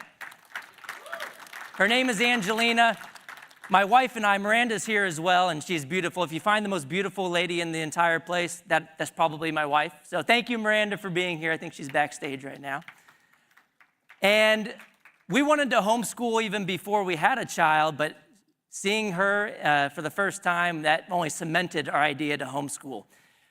So according to the Census Bureau, relative to pre-pandemic levels, homeschooling has at least tripled in this country. It's huge. And there's been a mass exodus from the government-run school system. I will tell you, I'll be signing books tomorrow morning. Anybody around for the conference tomorrow? Yep, better stay here. I'll be here at 9 a.m. signing books, and don't be too disappointed in me. I brought an example. Here's my handwriting. I'll sign it, but you might not be able to read it. But you can't blame me. I went to government schools. I'm sorry. It's also endorsed by the president. It's endorsed by Ted Cruz. He's a senator from Texas. And he says you can ruin Randy Weingarten's day by reading this book. Now, I woke up I wake up now. I don't drink anymore, so it's easier to wake up, by the way. But I wake up like a couple years ago in the morning, and I don't know if I thought it was a hangover. I thought I was still dreaming. I didn't know if it was real life or not. Has anybody read the Babylon Bee, seen Babylon Bee articles? Sometimes you don't know these days. Is it real life or is it parody? They actually have an X account now called Not the Babylon Bee for things that really happen that you think aren't actually true because it's just so ridiculous these days. I woke up to a tweet. We call them posts now because thank goodness for Elon Musk taking over Twitter. But it was something from Randy Weingarten herself. And she said that she's in Ukraine at the front lines to assess the situation. What in the heck is the teachers union boss from America gonna do to help Ukraine? What is she gonna do? Make the war go remote like she did with our schools? That might have actually helped, but our remote learning or Zoom school caused a ton of problems mentally, physically, and academically. We had our international assessments just come out. By the way, I don't have a timer up here, so I'm gonna go for 30 minutes, not just 10 minutes. Thank you very much. Technical issues are actually helping this time. But the international assessment just came out. It's called the TIMSS test. I don't even know what that stands for. But they found that the US dropped since 2019 by 18 points in math, more than any other country except for Iran, Kazakhstan, and one other, it's slipping my mind. But we spend about $20,000 per student per year in our government-run institution, those failure factories that we call public schools. We shouldn't even call them public schools anymore. They're not open to the public. They're not accountable to the public. They're not a public good. Economists in the room understand this. They're rivalrous and excludable, and they do exclude kids based on zip code. We should call them government schools. They're run by the government, they're regulated by the government, they're funded by the government, or at least the taxpayer. They are compelled by the government, and they are assigned by the government. That's my baby, by the way, if you can hear. That's Angelina over there. Yeah, hey, give it up for Angelina. Thanks for coming. But we spend $20,000 per kids per year. We spend more than any other country on the planet except for maybe one that's a much smaller country than us. And that's about 52% higher than the average private school tuition in this country. Why not give families a portion of that funding to follow them to the school that works best for them? It's happening. It's happening in a lot of states already. And in my home state of Texas, we're about to go all in on school choice as well. Anyone from Texas in the audience? Right, some couple other people made. I mean, you don't really have to fight much for freedom if you're already in a freedom-loving state, except for on education. We've been lacking in Texas when it comes to school choice. We don't have any private school choice options at all. And so last year, we thought we were gonna get across the finish line, but 21 Republicans in the House in Texas voted with all the Democrats to block school choice. Well, guess what?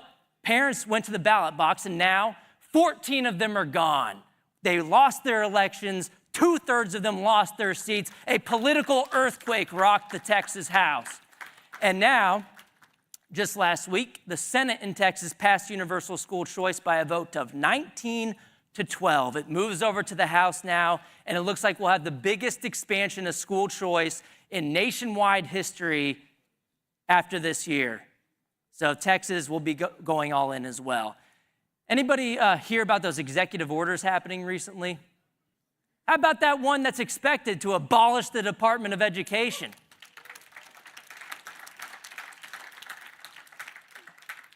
You know, Trump said that he was going to put a libertarian in the cabinet, and he did say that he was going to get rid of the Department of Education. You know, I was saying on social media that he could check both of those boxes at the same time. If he were to hire me, I would have fired myself on the first day after firing everybody else. But he picked a good person, Linda McMahon. I hope she gets into that department and body slams it once and for all. Get it, WWE? Body slams it once and for all. But that department is an unconstitutional waste of time and money. It has spent about $2 trillion since its inception. It started in 1979, before a lot of people were born in this room, before I was born too, to be honest. And it hasn't improved outcomes. They've gotten worse. They've thrown more money at the problem. It's the definition of insanity, doing the same thing over and over and over again, expecting different results. We've increased spending in per student terms by 164% since 1970 after adjusting for inflation. The money doesn't even go to the teachers. The teacher salaries have only gone up by about 3% over the same period in real terms.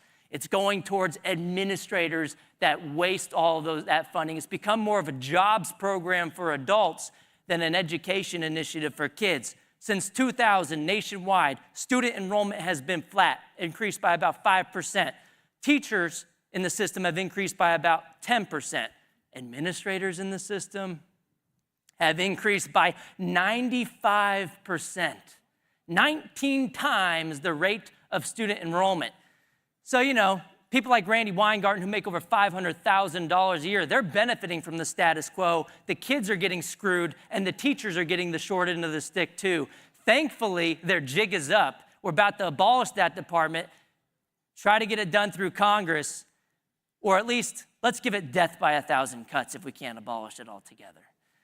And so we're advancing the case. I wish Milton Friedman were alive today to see his idea of universal school choice finally coming to fruition right before our very eyes. It would have been a beautiful thing. It's a beautiful thing. He actually said at one point that real change comes when you have a crisis, either actual or perceived. The real change comes from the ideas that are laying around at the time. That's the actions that are taken in response to that. Well, guess what? The school closures made it an easy pivot. If your schools are closed, why not let me take my money somewhere else? If my grocery store is closed, I'm able to take my money somewhere else. Let's apply that logic to schools and allow families to choose. He also famously said, one of my favorite quotes, is that the way that you change things is not by getting the right people into office. Obviously, that helps if they vote for the right thing and that decreases government interference. But the way that you truly change things is by creating a climate of opinions where it becomes politically profitable for the wrong people to do the right thing. Thankfully, we're finally getting to that era on the issue of universal school choice, allowing the money to follow the child, and America will be a freer, more prosperous nation as a result of it. And I heard that Javier Milei in Argentina passed a voucher program too for school choice. So let's give it up for him, and hopefully these ideas spread internationally as well. Thank you guys so much.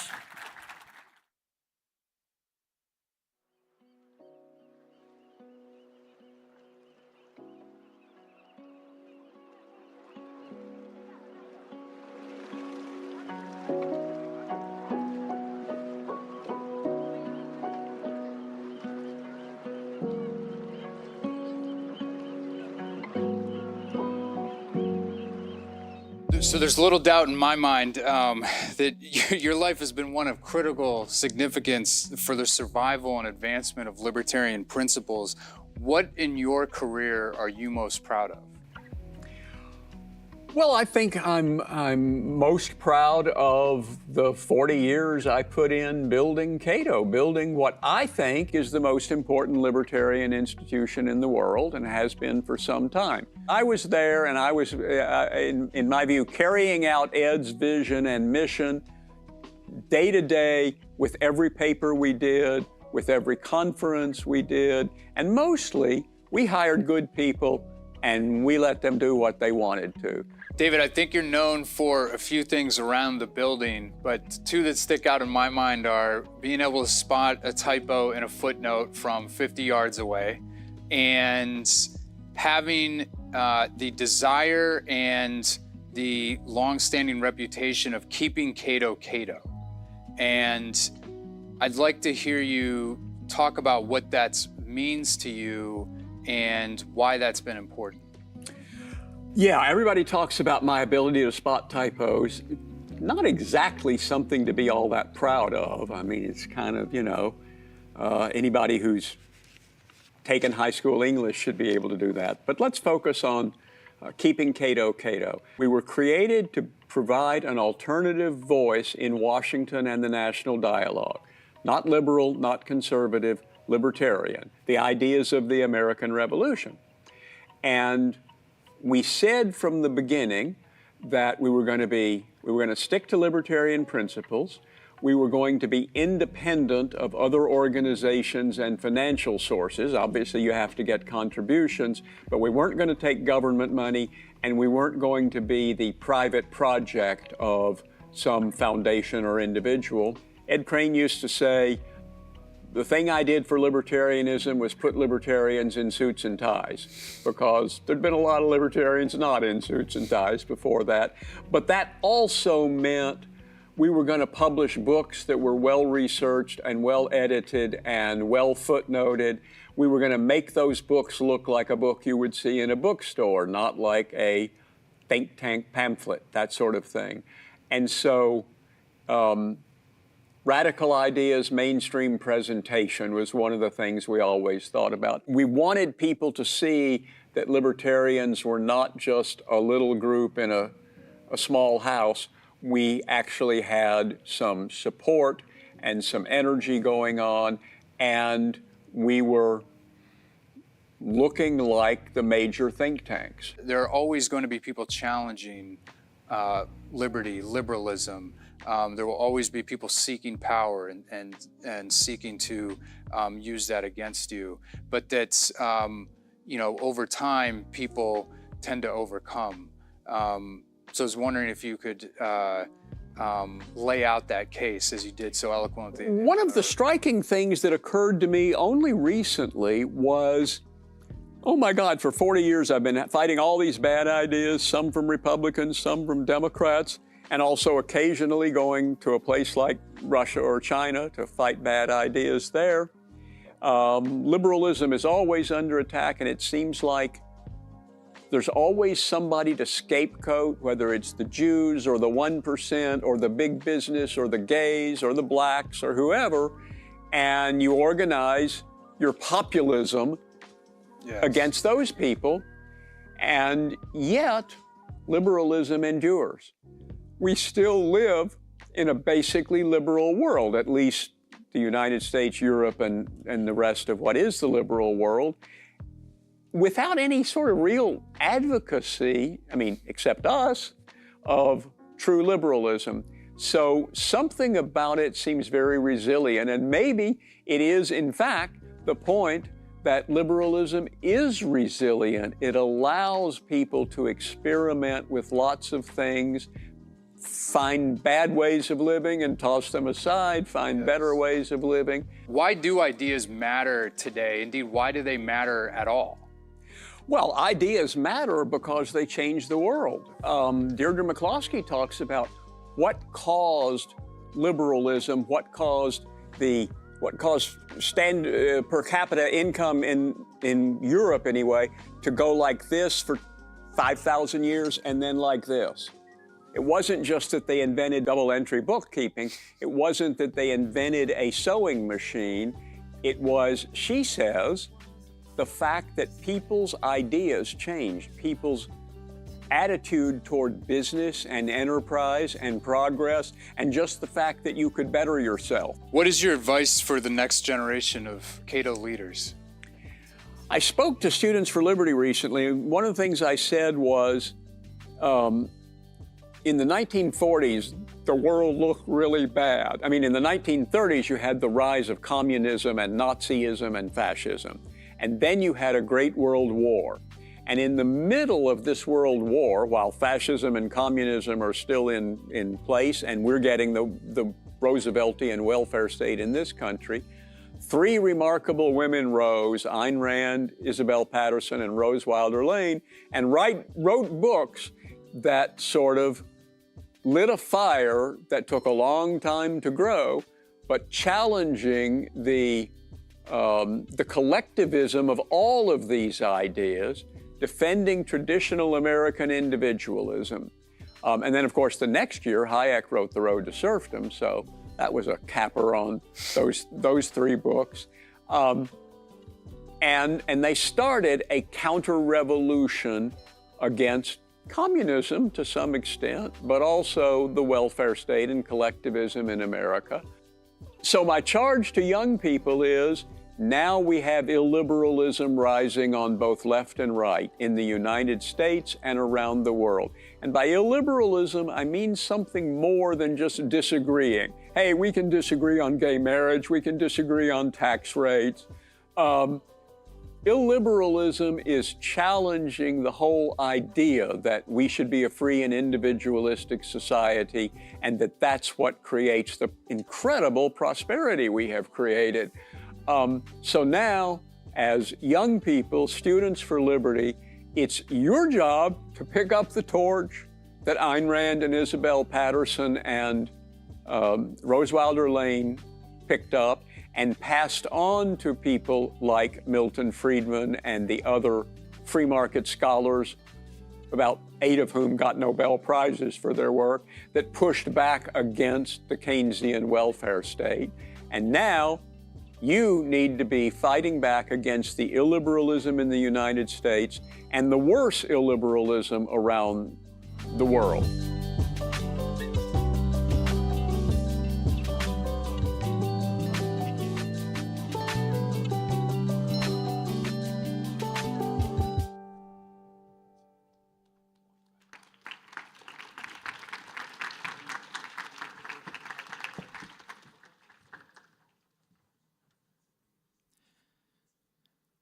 This next panel is dedicated to remembering and celebrating David Boaz.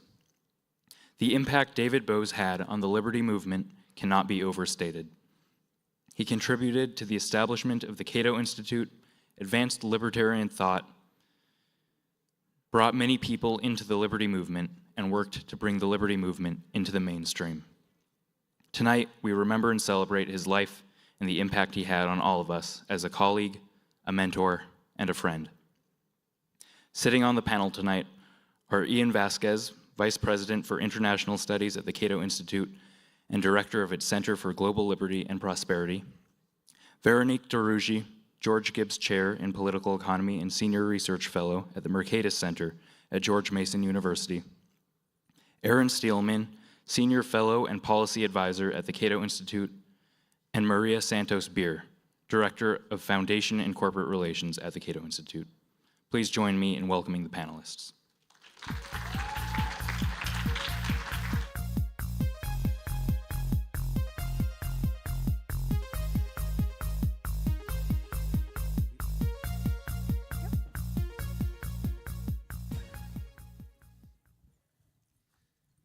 Good evening. It's nice to see all of you here tonight. We are here to honor the memory of David Boaz, who passed away last June. It was a year ago, it was exactly one year ago this month, at this SFL conference that David gave his last public speech urging young freedom advocates to pick up the torch from previous generations. You saw a clip of the talk that he gave at the SFL conference last year in the video that you just saw right now, which also, by the way, includes the last interview that David did. David was a close friend and a colleague to all of us on this panel, and I'm sure he was a friend to some of you and even a mentor to some of you in the audience as well. For more than 4 decades, David served as Cato's executive vice president, and he was a foundational figure of the libertarian movement that we know today. David played an indispensable role at the Cato Institute from its earliest days, that of working with scholars to turn serious academic work into accessible public policy papers and other formats so that classical liberal ideas would be taken seriously and be much more widely understood. He helped to professionalize the libertarian movement, set high standards for messaging and presentation of our ideas, and he became one of the liberty movement's most effective spokespersons. David Bowes was born in 1953 in Mayfield, Kentucky. His father was a circuit court judge, and his mother was a homemaker. At a very young age, he read Economics in One Lesson by Henry Hazlitt and Atlas Shrugged by Ayn Rand, among other books that helped shape his thinking. He graduated from Vanderbilt University in 1975 and worked for Young Americans for Freedom and the Libertarian Party campaign for Ed Clark before joining the Cato Institute in the early 1980s. He edited numerous books, including The Libertarian Reader and The Libertarian Primer, published in 1997. That book has since been republished a couple of times under the title The Libertarian Mind, the latest edition of which was just updated and published a few days ago with an introduction to that edition that he wrote, obviously before June of last year. The book has become a reference in the literature of liberty and has been translated into Spanish, Russian, Chinese, Polish, and other languages. Although he didn't travel internationally often, David was always a strong and enthusiastic supporter of Cato's global work and of the promotion of liberal ideas around the world. He was very aware of how liberals around the world looked to the Cato Institute as a model of how to think about public policy and present analysis in a principled and in a compelling way. I was fortunate to work with David through what turns out to be almost my entire professional career. He was my constant colleague, which was a good thing because he was an unusual combination of a true intellectual and a libertarian who could professionally run an organization made up of libertarians. That's a tough job. He created an environment where we could all, and where we did challenge each other's views, and in which he encouraged intellectual inquiry. There's no doubt that that environment of scholarly integrity and high standards had an influence on all of us on this panel, at Cato and well beyond the Cato Institute. I miss David, but I'm grateful that he was my friend, and I'd like to think that there are many of us carrying out the best of what he taught us.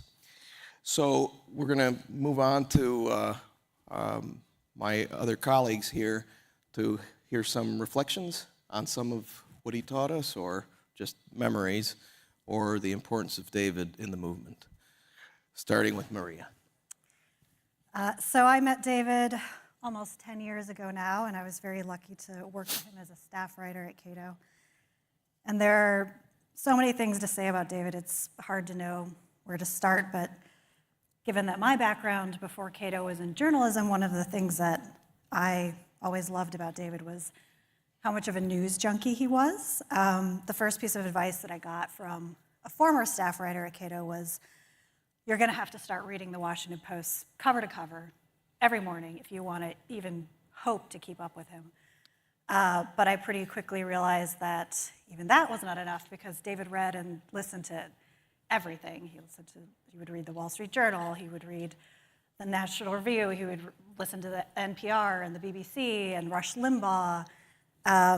he read about politics, of course, but also about pop culture. So one of the last Cato events that we had a trivia contest, and no one was surprised when David was trouncing everyone on policy and politics, but he was also beating his much younger colleagues at all the pop culture questions too. David always really understood the power of ideas, and that includes the role that media and art play in shaping things. And he was always very careful to remind people that when Cato moved from its first office in San Francisco to Washington, D.C., David was one of the only original employees who made that move.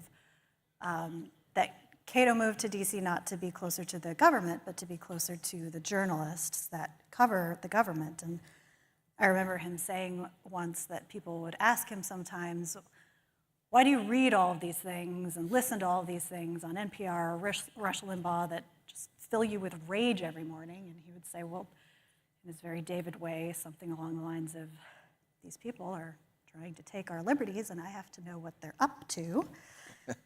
But I think the fact that he was such a voracious consumer of information is part of what made him such a uniquely powerful communicator of ideas, because he read everything all the time, of course, not just newspapers, but books and studies, and for many years, everything that Cato put out.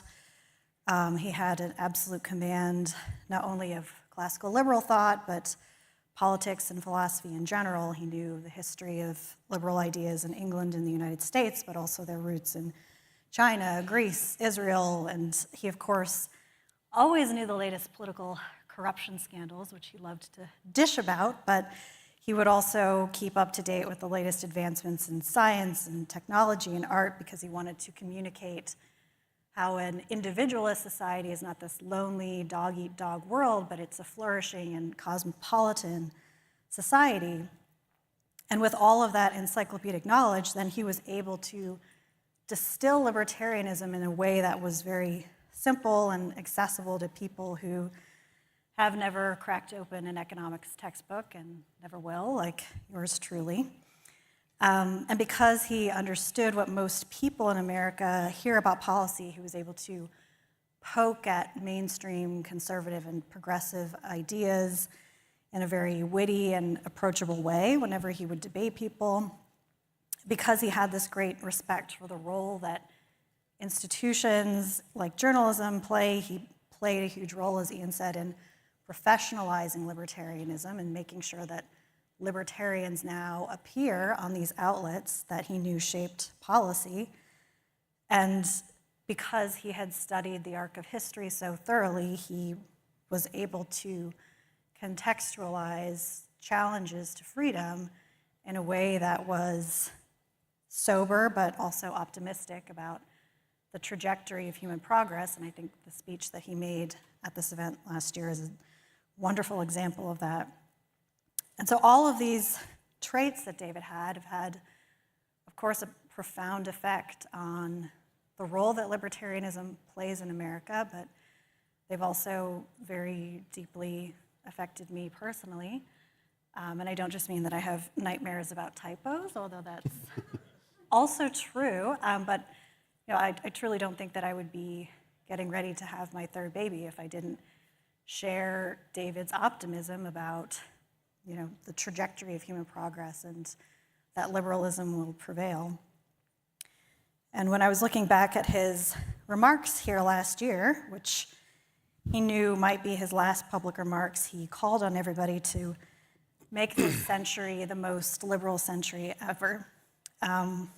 You don't have to work at a libertarian think tank to do that, although I hope that some of you will one day, but I think we can all at least strive to emulate some of David's traits, like his great intellectual curiosity, his cosmopolitanism, his way of communicating libertarianism with simplicity and seriousness, but also wit, his commitment to making libertarianism a legitimate and respected philosophy, of course, his great dread of typos, but most of all, his optimism for the future. Thank you, Maria. Aaron, I should say, is the person really responsible for helping to set this panel up, and also for making available the books that are out there, the Libertarian Mind, the latest edition, along with a copy of the speech that he gave at the SFL in a nice pamphlet form, and with an introduction from Cato President Peter Gettler, which I think is available outside the door at the Cato booth. And in that regard, I would like to thank Eleanor O'Connor, who's in the audience, who was instrumental in the production of both of those publications. And I encourage you to pick them up on the way out if you already don't have a copy. Seems a little loud. When talking about David, I think a fitting way to start is to talk about when I met him, because I think that says a lot about him. It was the summer of 1994, and I was an intern. For those of you who knew David, you probably know what I mean by the conversation. You would get confronted by David, and he would ask you a series of hard questions. And I think he did this for two reasons. One, he wanted to see if you could prove your mettle and whether you would make for a good person to work at Cato, because he was always searching for talent. I think another one was he was genuinely interested in the ideas of young people. And that was a trait that I observed throughout the 30 years that I knew him. We stayed in touch during the next 2 years after I went back to college. And about 3 months before I was going to graduate, David contacted me and said, we're creating this position called staff writer. Would you be interested? I thought, that's a rhetorical question. You know, I would, of course I would be interested. So in that job, I just learned so much. How to write, how to really write. David was a great writer. How to better parse arguments, how to recognize specious arguments, how to work, both because there were a lot of tasks in that job, but also because David was constantly working. David was exacting of himself, and he tried to be exacting of others, but he was always forgiving with others. If you made a mistake, you discuss it, and you'd move on. He treated young people like colleagues. So when I joined full-time, it was summer of 1996, and he was putting the finishing touches on Libertarianism, a primer. And he started sending me chapters and asking for my comments, and I thought, what's he doing? And it was remarkable. After a few years, I moved out from Cato, but by then, David and I had become quite good friends. And once you were friends with David, unless you really wronged him, you were friends for life. He asked me to be an editor on the Encyclopedia of Libertarianism, which thankfully we did get done eventually. He had asked me about some of Cato's work. He had asked about ideas in general. And of course, he'd always ask about my family. 3.5 years ago, he asked if I was interested in coming back to Cato. The answer again was, of course. David was a through line in my adult life, and that was my great good fortune. I think there's very little I can say about David's professional accomplishments that most of you probably already don't know. He was the great synthesizer of ideas in our tradition, and I think the most persuasive advocate for libertarianism over the last 25 years. I suspect that will be the case for quite a while due to the libertarian mind, and also just go onto YouTube and see David talk. It's remarkable. So instead, I want to talk about some of his personal attributes and views. If he were here, I don't pretend to try to channel David, but if he were here, I think he might say something like this as advice. Don't look for evidence to make a libertarian argument. Surely you can find data, some data out there to support your point. But one, that is wrong. Two, it is unnecessary because we have truth on our side as libertarians. Two, being intellectually honest requires acknowledging that others, non-libertarians, do have smart things to say, and we can learn from them. So do it. And even if they are wrong, engage them in good faith. Three, being intellectually honest also requires us to not promise the answers to a good and a happy life. Libertarianism is a political theory. It is not a life manual, and we shouldn't pretend that's more than what it is.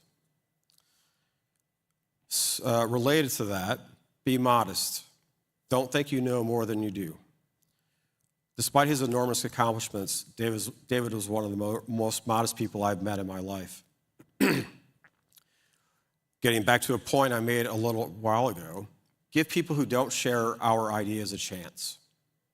After all, David was a conservative when he graduated from college. Granted, he was a libertarian-oriented conservative, but a conservative nonetheless. As he told me many times, he was quote unquote far from pure. I'm sure glad other libertarians gave him a chance to develop. We all should be. David Bowes left us far too early, but what a legacy. As a libertarian, as a model of intellectual curiosity and honesty, and in my view, most of all, as a friend and a profoundly good man. Thanks. Thank you, Aaron. You know, you made so many points about what he would say. I can just hear his voice saying, you know, that point that you made, and he disputes some of it, and I think that happens to a lot of us at Cato. We hear his voice. Mm-hmm. Yeah. Veronique worked at the Cato Institute many years ago. Many years and she's been a good friend to all of us, and certainly to David. Yeah, so when we celebrated David's 70th anniversary in February, there were these pins that were made that Maria has that says, Bowes knows. And it couldn't be like a better kind of, it encapsulates basically what it feels like when you work at Cato and you have pretty much any questions on anything. David was not only just the person that you would turn to for, you know, whether you were allowed to do something or not allowed to do something, because that place was actually full of rules for a libertarian institution. But it was also like if you had any questions on anything, David was the guy you would go ask. And it was like he is one of the last, you know, true public intellectual in the sense you couldn't pin him down as an economist. In a lot of ways, he thought about economics in like true economics, not the mathy kind of, you know, equilibrium, the true natural, like economic thinking. He had it down. He was political philosophy. He had it down. History, certainly, he had it down. He would ask me a question about France. I didn't have it down, but he knew how to ask these questions. So Bowes really knew, and we all knew he knew, but we didn't know because he was throwing it in our faces. It was just through experience, by kind of like, you know, being around him. Now, I got my job at Cato because he wasn't there the day I came for an interview. Otherwise, I'm pretty sure, I mean, I can't even imagine sitting on that chair. And, you know, he would have been utterly kind of probably appalled, right? I was all ideology, not a lot of anything else, right? I mean, I was like almost coming off the boat, and I was just so excited to be a libertarian. And so I got the job at Cato to do healthcare, which I knew nothing about, and became very obvious within probably 5 minutes of me talking to my boss who asked me after 5 minutes, do you know anything about healthcare? And I was like, I can lie, but no, I don't. But I also didn't write English really well. And David kind of was very scary this way, but not in a mean way. It was just like, basically for a whole year, nothing I wrote wasn't entirely edited by him. And sometime, and it wasn't edited like, on a Word document, it was edited with a red pen. And some things came back like covered in red. And in fact, it was really great when there was less red. And when one day he said, I don't need to see it, I was like, I cannot even tell you like the feeling of like, oh my God. It's like, what's happening? And it was kind of like going out in the world without actually having his validation, which was kind of scary because I was totally free writing on his immense knowledge, which you got to kind of like experience when you were around him. He was extremely generous with his time, and he took extremely seriously the idea of making us the best behave cats that you could find, possibly. And that's exactly what it was. It was like, herding cats, and he was doing it in his own way, and he made us respectable. And we all owe him, because I think I really came at that section between like the complete Wild West and what the movement has really become, which is so much more professionalized. I think I was kind of in the middle, and it was it's hard to kind of to realize how hard it must have been and the commitment that it took. And I think kind of like if I were to remake those pins, right? Bo's nose is great, but be more like David, or always be like David, or aspire to be like David, because I really just think, unfortunately, like there's just no one like David would be just a really great pin, because he wasn't just interested in like the fact that we were libertarian. He wanted us to be serious thinker. And the way he challenged me, like he made me a much, much better scholar that I would have ever been, right? And so it's just kind of find around you that person who will challenge you, who will push your buttons, who will be a devil's advocate, because who will just challenge you, honestly, in all possible way. But then there was the side of David. He liked gossip also. So emails from David could be three things. One, the very rare ones where sometimes he would say, this was good, and that was it. And I would be like, what just happened to me? Like, I've arrived, I can stop working, that's it. I mean, that must have happened once, maybe, to me. Print it out. Yeah, and you were like, frame it. Yeah. Yeah. And then there was the kind of, have you heard that rumor? Emails. I've had a few of these. You heard that? You've got some of these? Yeah, usually at like 11 p.m. too. Yes. Heard these. And then they were like he would send me articles to read. Yep. And so I had left Cato for 15 years. He was still reading things, and he would send them to me. And he would say, what do you think of this? Or have you seen this? So all of us, we need to aspire to be more like him and to find people who are, if possible, to serve that role that David served for all of us at Cato. Because there's no one that wasn't influenced by him. And, we'll miss him. Thank you. We have just about 5 or so minutes for questions from the audience. If anybody wants to ask a question, come up and ask the question, but as I was listening, I was thinking about what made David different, and thinking about some of his qualities. One of them, which you could see in all of his writing, is just the sheer unpretentiousness. You know. Exactly. And that really is hard to do when you're communicating sophisticated or complex ideas, but he had a talent for that. He was also very modest for the immensity of his influence, and fair. You know, whenever anybody talked about him and his role at the Cato Institute, he always said, "I was just fulfilling the vision of Ed Crane." So they were a good, it is true. The Cato Institute was not just David Bose, but it wouldn't have been anything like it was without David Bose.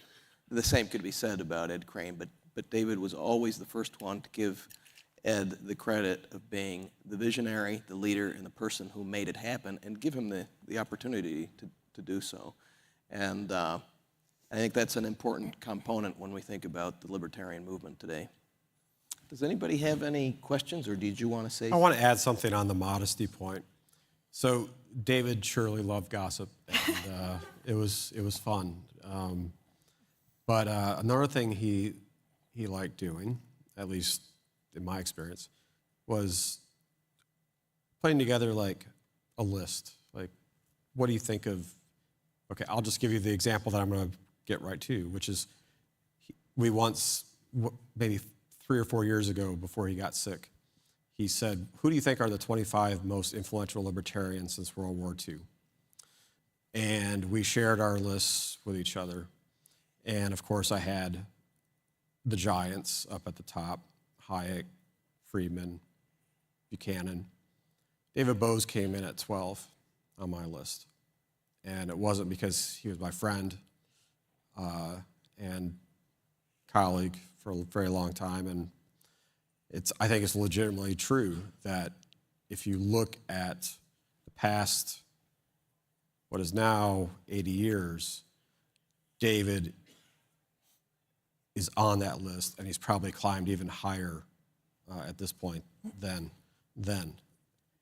But the point regarding his modesty was he literally thought I was joking. And so it makes me a little bit sad, because I think David didn't really understand his importance to some extent. But we all did. And I think that will continue to be the case in the future. Yeah. Any questions? We have a question. Could you Hi. identify yourself? Oh, yes. My name is Stone Washington. I'm a research fellow at the Competitive Enterprise Institute, a libertarian think tank. And I just wanted to say I really enjoyed your all's discussion and fond memories of David Bose. But my question was just kind of relating to something you touched upon earlier about kind of the immense difficulty of somebody in Bose's position to manage a libertarian think tank when you have maybe a large spectrum of viewpoints of different libertarians viewing things differently, and even on issues of policy. I just want to ask, like, amongst Bose's qualities, what do you think really led him to be a successful leader at Cato, and how he kind of managed people and also kept people from being at each other's throats, like with differences? I mean, I can try. So when I started, my first day at Cato was September 11th, and 2001. So that was, you can imagine all the emotions. If you guys remember, at the time, after 9/11, there was just a lot of big government response, right? And in some ways, the libertarian movement was very united on this. But there were things where they were actually really serious debate within our house at Cato. There was just different opinions on whether the war in Iraq, for instance. And I remember David had an opinion, absolutely had an opinion, but he was always respectful of anyone one's opinion as long as they were well argued. And I always kind of admired,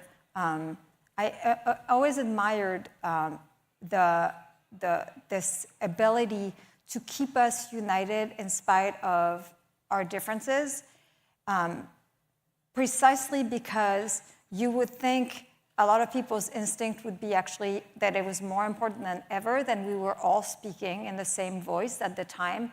But David, remember very clearly once told me that it was more important than ever to actually model our values during this time, precisely because the stakes were so high. And so that's kind of, I think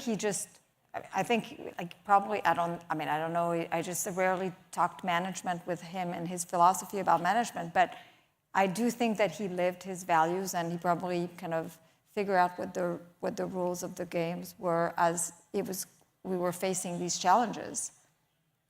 Yeah, he was always very insistent that Cato does not have institutional positions our scholars do. And that is notably different from some other think tanks in town that have one-voice policies. I think he always understood that that was a really key part of having independence for scholars, which is important for the institution's reputation. And he always took great pride in instances where we would actually have scholars on staff with distinct opinions as long as they were grounded in a legitimate libertarian argument. And he liked to showcase that. And I think that that was, again, something that only someone who really understands the ideas and has this unique principled position can successfully do, is kind of steer that principled but diverse voice.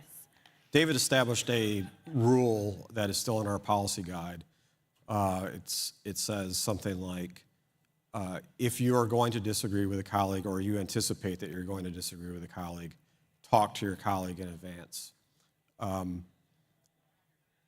Make them aware of your argument.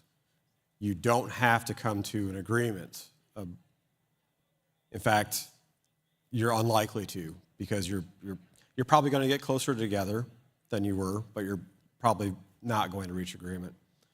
And then one person publishes that thing, another person publishes another thing. As long as they are within a reasonable range of libertarian opinion, they're well-researched and they're thoughtful. That's what David wanted, and that's how Cato kept its house intellectually honest, in my view. And he had a good sense of humor, which you kind of have to do when you work with a lot of crazy libertarians. Yes. With that, I'm afraid that we've run out of time, but I want to thank all of you and my colleagues here for joining us to remember David tonight.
Holy crap, are we really going to do this? And indeed, that's what the data seem to indicate.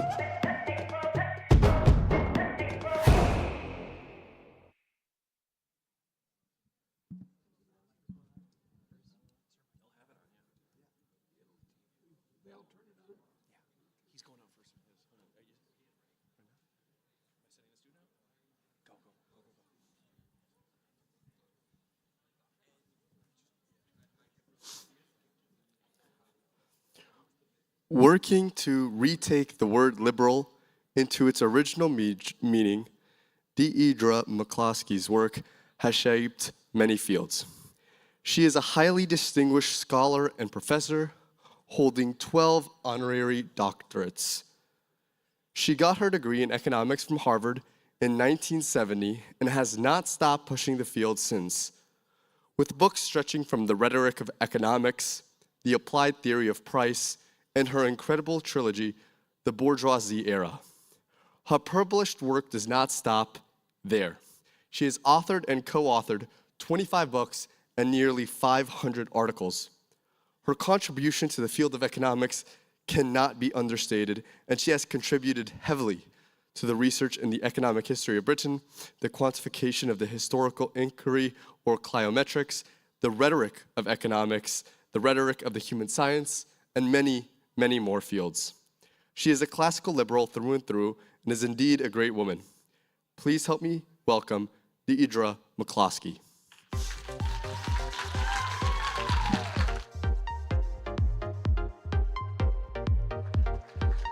Well, thank you. Here I am.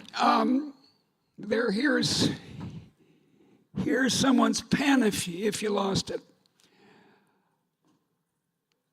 I want to make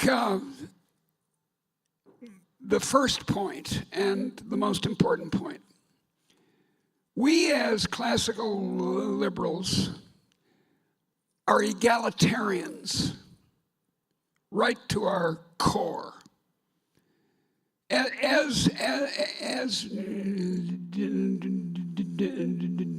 David Bose was, he treated everyone the same, in the same somewhat rude and surprising way that he had.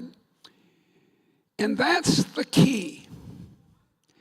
Now, I was once a socialist,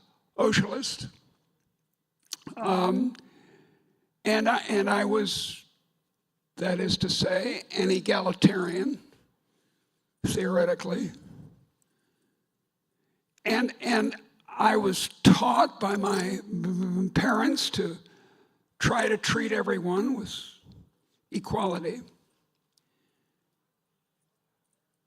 So that's where it all starts. That's the beginning of liberalism in the 18th century. I call it essential liberalism.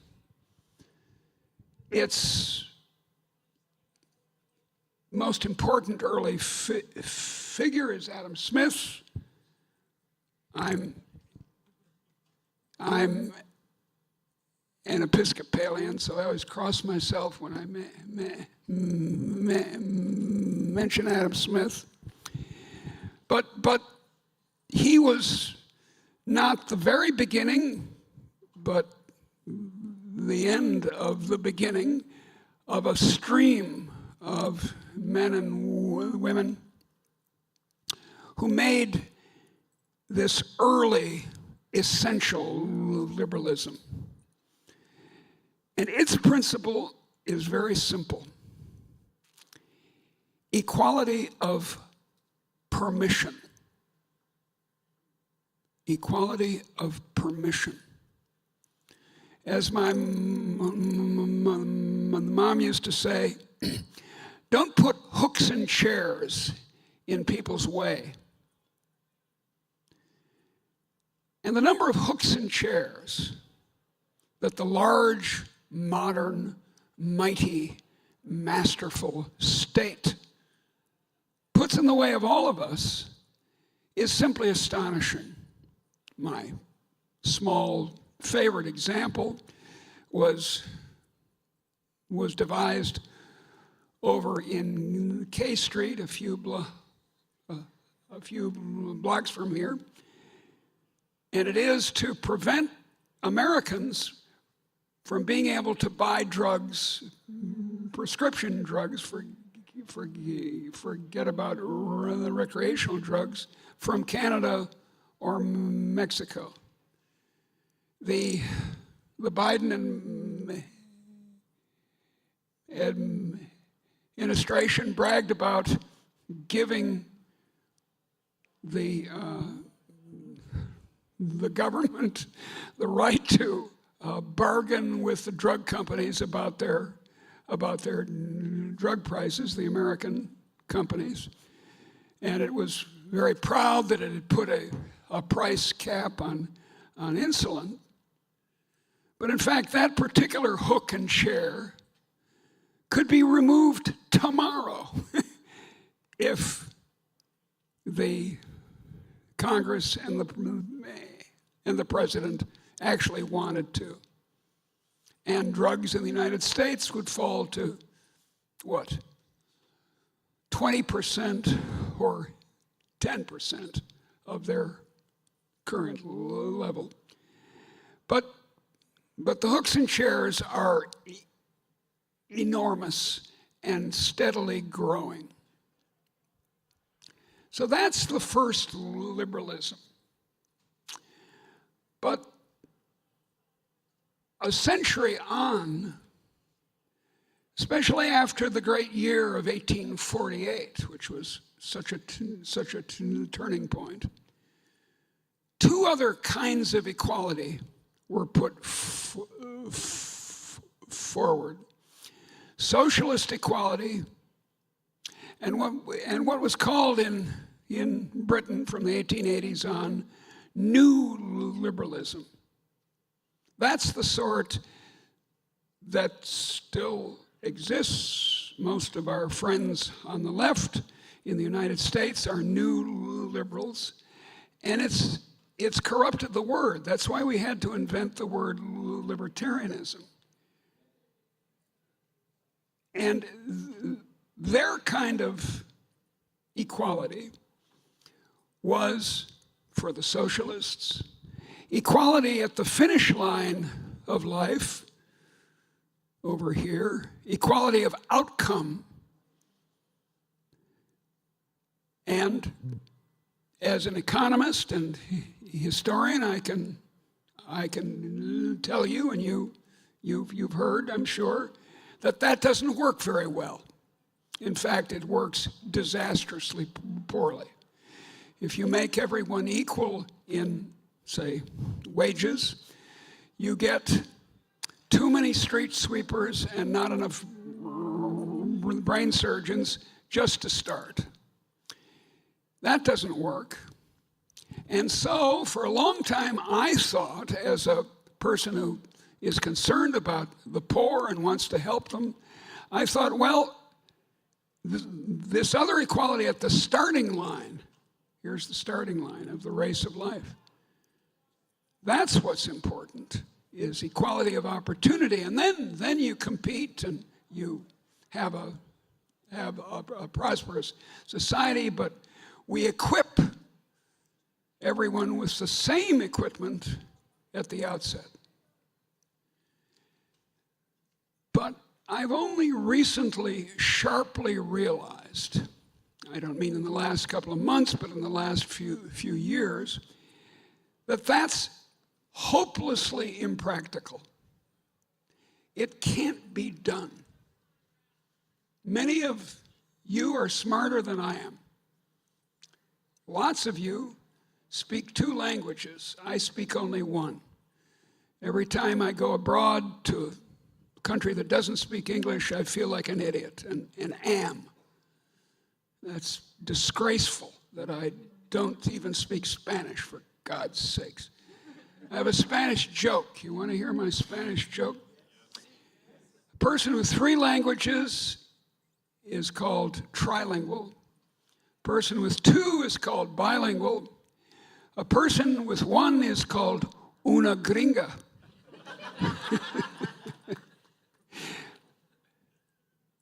So how are we going to make us equal at the beginning? Take my colleague Ian Vasquez, who's perfectly bilingual in English and Spanish. Well, to be equal to an idiot like me, we've got to pound nails into Ian's head until he forgets, I don't know, 1 of his native languages. I hope we don't do it too far and he ends up forgetting both of them, but still. equality is, look, as liberals, classical, we're cosmopolitan too. Our equality extends to everyone in the world. Every human, not just our little group, not just the people in Washington or in the United States or North America or something, but the whole world. If you're born in South Sudan, you can't start life equal to someone who's born in France. The only way you could, some girl born in South Sudan, would be to send her immediately to France. So we can't come close, is my point, to achieving equality of outcome or equality of permission. And these are the messages of the late 19th century that have been applied wholesale in the last 100 years. They don't work. And one of their grave disabilities, of course, is that the only instrument to hand to make for equality of outcome or equality of opportunity is coercion, is the state, is to force people, well, obviously to pay taxes, to subsidize other people, but to not be able to buy drugs from Canada and so forth. We're going to confine everybody, and we're going to plan your life, and that's what we're going to do, and we're all going to be equal. There was a wonderful poster in 1918 in Russia which said, "Communism is going to force you to be happy." That was literally the translation of the Russian. We're going to force you to be happy. And that's the problem.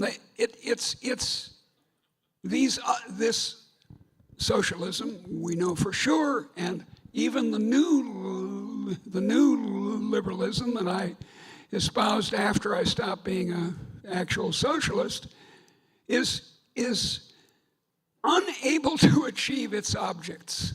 Whereas equality of opportunity, which is the right to join the race of life, to join it, not equal outcome, not equal opportunity, but to join it.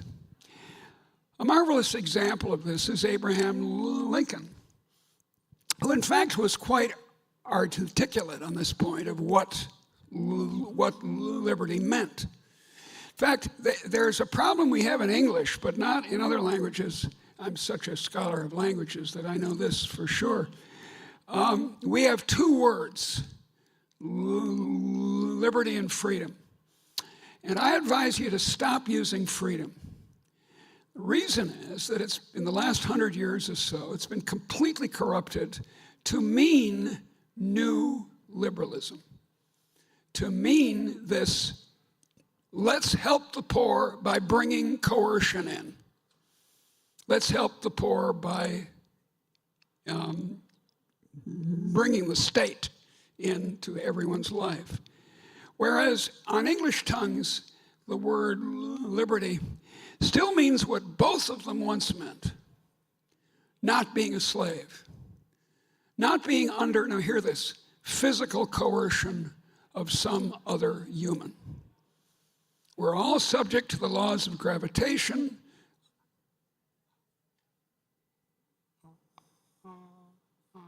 I'm a Christian. I believe that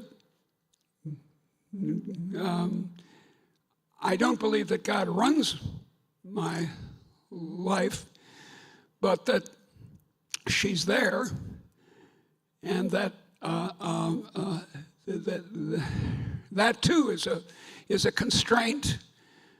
But the constraint of your husband or your master or your local state functionary physically coercing you is the great evil of modern life and, of course, of ancient life. It's the great evil of human life. Look, our way of thinking of how a society should be fits very easily with hunter-gathering. But as soon as there's agriculture, there's a landlord, and if the landlord has a horse and a sword, he coerces you, and if he's the king, he coerces everyone around. So what we want is this minimal opportunity, equal, not see, I said, ooh, opportunity, no. Equal permission. Abraham Lincoln was an extremely poor boy. He had at most 2 years of formal schooling. But he was and his father didn't want him to learn to read or anything fancy like that. His father wanted him to be a rail splitter and to help him with farming. His father couldn't read, and yet Abe did this. And he's an example among many, many others of someone who took advantage of the permission. The hooks and chairs didn't stop him. He didn't have to go to law school, no one did in the United States, to become a lawyer, for example. So I don't use the word freedom, use the word liberty. I always stutter on my favorite word. Can you believe that? That's so irritating. Liberalism and liberty are my two favorite words, and I frequently can't say them. Don't think of equality of opportunity as our purpose, certainly not equality of outcome. And think of, as we economists might put it, that the sort of the most productive margin of cultivation of, see what I mean, of liberty is getting rid of the hooks and chairs. So I recommend that you adopt this simple, as Adam Smith expressed it, the obvious and simple system of natural liberty. And that means not having masters. In the 1880s, somehow, a French aristocrat had gotten way out to the Powder River, the Powder River Valley in, I think it's Montana, maybe it's Wyoming, but way out there, without really realizing how Americans thought of themselves at the time. Now, another French aristocrat, Tocqueville, 50 years earlier had come to the United States, and he immediately got it, that we're an equality of permission society. No masters. Voluntary masters, sure. Ian Vasquez is my boss, for example. Voluntary masters, where I can walk away if I want from the Cato Institute, I don't want to. Yes, but no coercive physical masters. So this unobservant aristocrat came up to a cowboy and he said, "Who is your master?" Apparently he wanted the hospitality of the local lord, right? Get a meal and a bed and have some nice cognac in the evening. And I can just see the cowboy, and so can you. The cowboy had a straw in his mouth, chewing straw. And before he answered, he shifted it, undoubtedly. I wasn't there, so I can't be sure, but I'm almost sure he did. He shifted it to the other side and said to the inquiry, "Who is your master?" He says, "He ain't been born yet." And that's American, but it can also be Turkish or Chinese or South Asian or Brazilian. It's what this organization is about. It's what our movement is about. Thank you.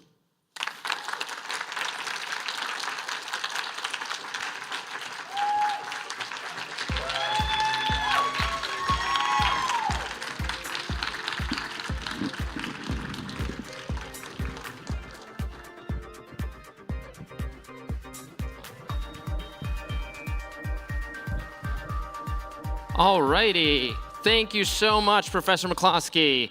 Thank you all for sticking around. What an exciting day we have had at LibertyCon. There's going to be another one tomorrow. There's going to be a lot of great breakout sessions in the morning. I will be involved in one talking about Doge and the possibilities for actually cutting the government. Can you believe it? It's happening. There will also be a lot of fantastic talks tomorrow, and of course the awards dinner. But right now, going on this stage, I believe, is going to be Libertarian Liberty Jeopardy. Exciting. Yeah, let's give it a round of applause. Woo! There you go. Thank you. Just to let you guys know, Liberty Jeopardy's coming up. It's going to be loud. It's going to be obnoxious. I'm going to be hosting it. I think the cameras are going quiet. I think it's going to be dark. Go get a drink. Grab some food, get back in here and tuck in, because we're going to have 9 contestants. We're going to see if you guys know the answers to these questions. It's going to get a little wild in here. Go get a drink. We'll see you back here in about 10 minutes.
In the Students for Liberty Local Coordinator Program, we transform liberty-minded students into the visionary leaders of tomorrow.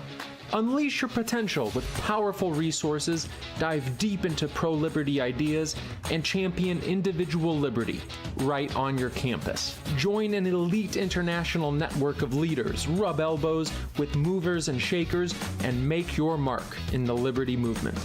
With us, you don't just learn, you enact change. SFL empowers you to lead and pursue your passion by organizing events, publishing influential pieces, and leading initiatives. You'll see the real-world effects of your dedication to liberty. Our mission? Educate, develop, and empower the next generation of leaders of liberty. It's about making an impact today for a freer future tomorrow. Step forward and shape the future.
Holy crap, are we really going to do this?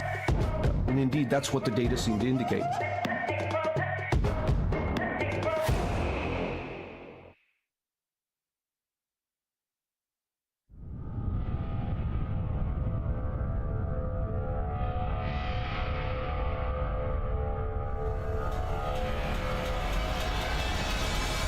Are you a filmmaker, podcaster, or subject matter expert with fresh perspectives? CiVL is a streaming platform looking to collaborate with bold creators, dissidents, and disruptors on challenging convention and inspiring a new era of resilience and independent thought. We are looking for experts in finance, health, defense, privacy, political theory, and journalism. Do you have a podcast, film, or series you'd like us to consider? Have an idea you'd like to pitch? Join us in creating content that transcends partisan politics and builds a freer world. CiVL is freedom undivided.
Do I do the right thing and put myself in danger?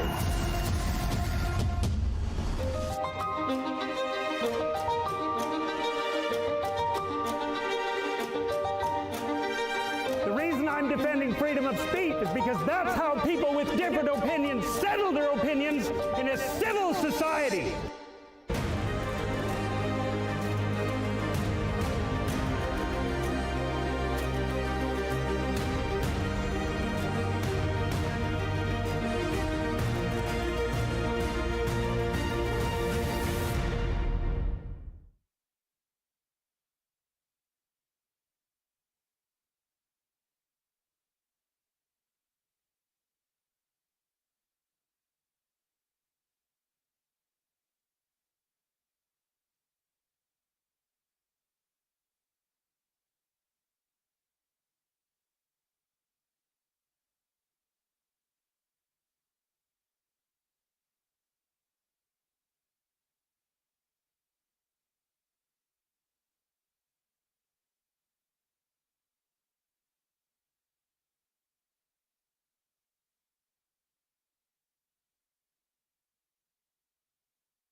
It does.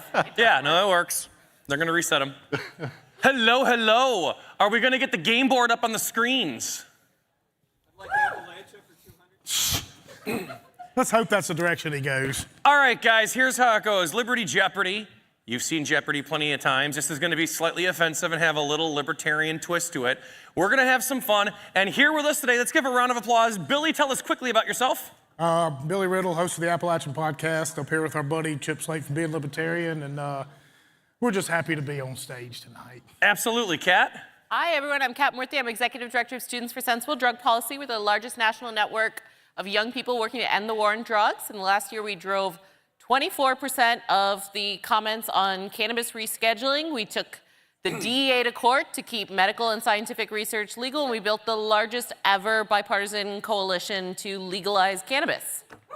And Mike. Mike Sertic with Advocates for Self-Government. We've been an organization, we're celebrating 40 years later this year.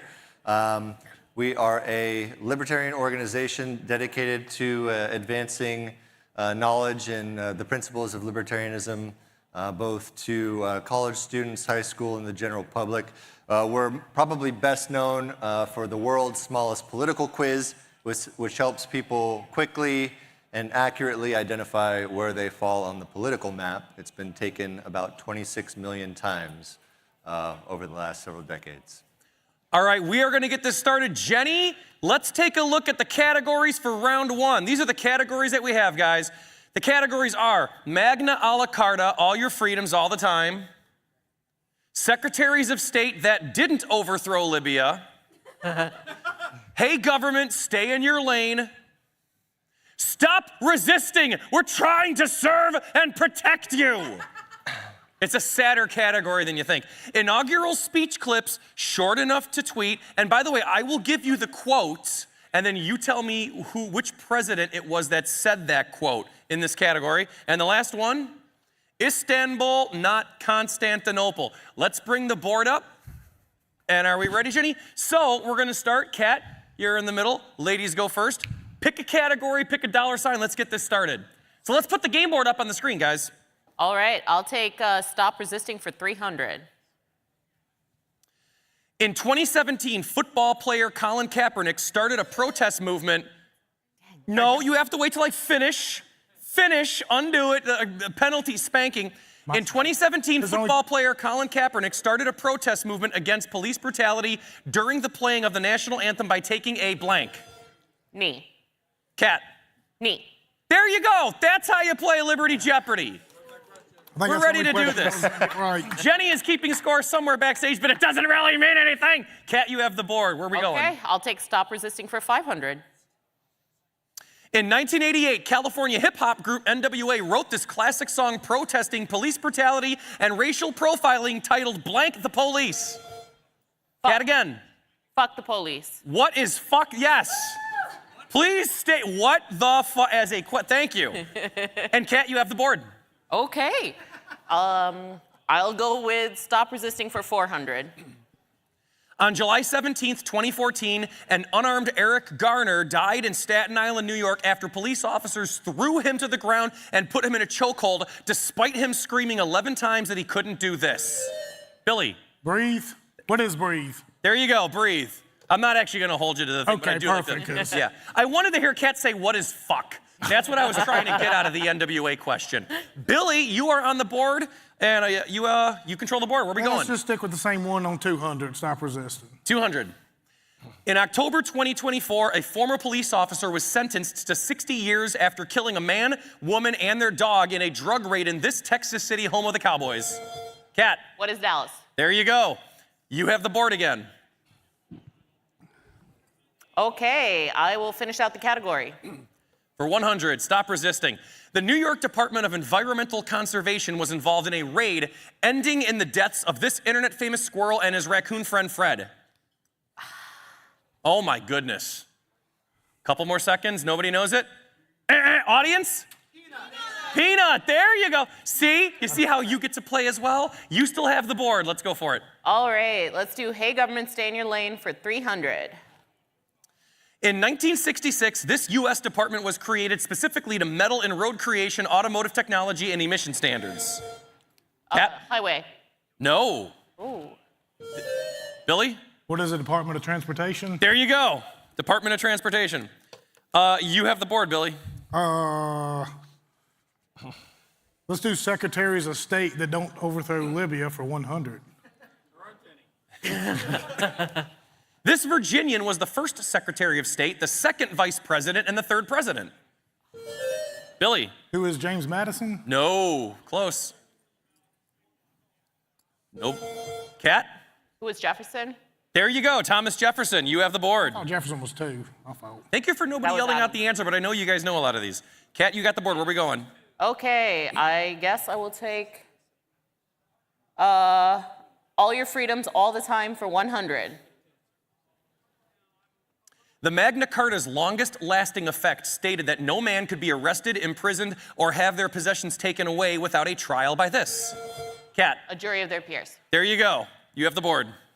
Okay, I'll take Magna Carta for 200. Fearing the limits it would put on the clergy, this man officially annulled the Magna Carta after a few short months.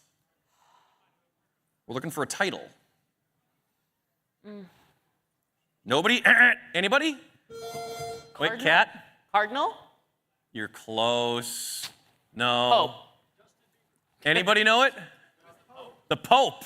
There you go. Oh, he's coming up in a few rounds. He's staking his claim now. You still have the board, Kat. Oh, okay. I will take, for Magna Carta for 300. This English king was forced to agree to the Magna Carta after a group of barons captured London. No one know this one? Anybody here know it? King John. Fantastic. The other players are just chomping to get up here. You still have the board. Okay, we'll do inaugural speech clips for 100. And in this, I read the quote, and you guys have to tell me who it is that said it. First of all, let me assert my firm belief that the only thing we have to fear is fear itself. Billy? John F. Kennedy? No. Kat? Roosevelt. There you go. FDR. Kat, you have the board. Okay, inaugural speech clips 200. We have called by different names brethren of the same principle. We are all Republicans. We are all Federalists. Is it Jefferson? Kat? I'm going to guess. Is it Adams? No. Okay. Woman, I heard you whisper to yourself. It's Jefferson? Yeah, but you're wrong now, but it was Thomas Jefferson. Board is still yours. Okay. Hey, government, stay in your lane for 200. It shouldn't be a surprise to learn that this East Coast nanny state passed the first seatbelt law in 1984. Kat? What is California? No, East Coast state. Oh, East Coast, damn. What are you booing? Any other guys got a chance? Mike? What is New York? New York. And Mike is on the board, and the board is yours.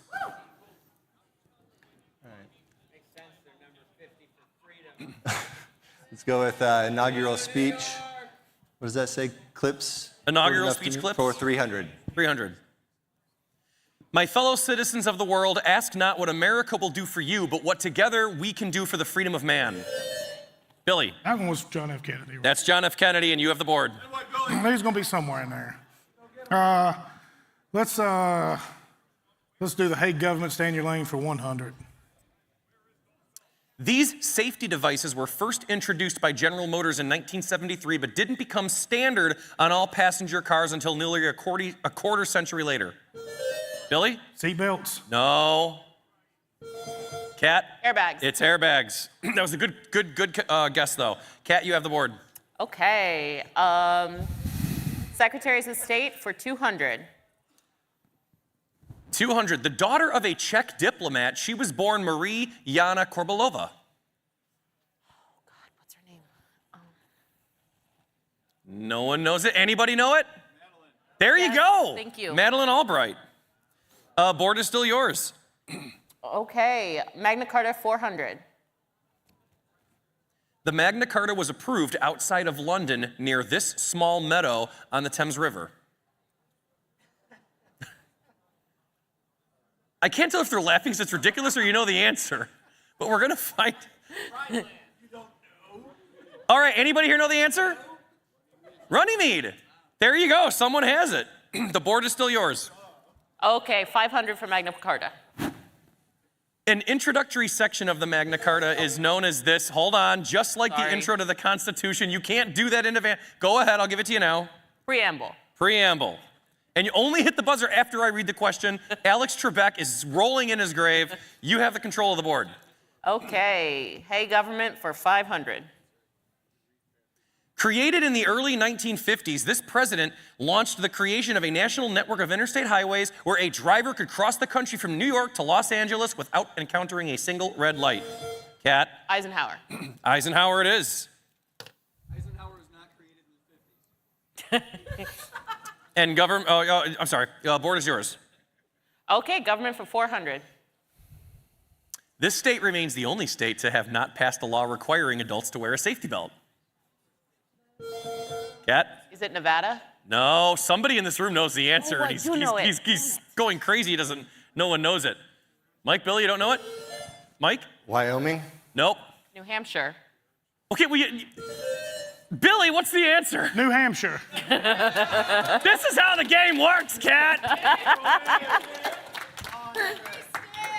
And I was staring over at Eric, watching your head do this. Billy, the board is yours. I said Nevada. I knew. I was like, This is Secretaries of State for 300. Secretaries of State for 300. Secretary of State from 1811 to 1817, he laid out a doctrine that bears his name, declaring Europe and North America to stay out of each other's political feuds. Billy. The Monroe Doctrine. There you go. James Monroe, the board is yours. Let's do 400 Secretaries of State. In 1957, this German-born man wrote about military strategy and international diplomacy in his book, Nuclear Weapons and Foreign Policy. Oh, fuck. Billy? Warner von Bryan? Nope. No. That's a good guess. Nobody knows it. Anybody? Kissinger. Yeah. All I could think about was the movie scene. And, who still had the board? Billy. Let's do 500. 500. Same secretaries. This is my favorite question. Oh, where's... How much, okay, Jenny, how much money does Billy, we have lights. How much money does Billy have? 1,000. Billy, how much of that you want to gamble on this question? Let's go all of it. All of it. Now, only Billy can answer this. The same night that John Wilkes Booth murdered President Lincoln, this man was stabbed in the face and neck by one of Booth's accomplices across town in a failed assassination of his own. Billy? His vice president. Oh, come on. It's William Seward. Did not know that one. I'm back to 0. But you're back to 0, but you still got the board. Hot dog. This is your chance to recover. We can come back here. Let's do inaugural speech clips for 400. Everybody's avoiding Istanbul. Let us strive on to finish the work we are in, to bind up the nation's wounds, to care for him who shall have borne the battle, and for his widow and his orphan. Oh, my goodness. Okay, somebody punched the guy that just yelled out, no, not fair. Guys, what's the answer? That's Lincoln. It is? I thought it was the guy after Lincoln. Let's get back. You still have the board. Go ahead and finish it off for 500. Yeah, don't yell out until I make a noise.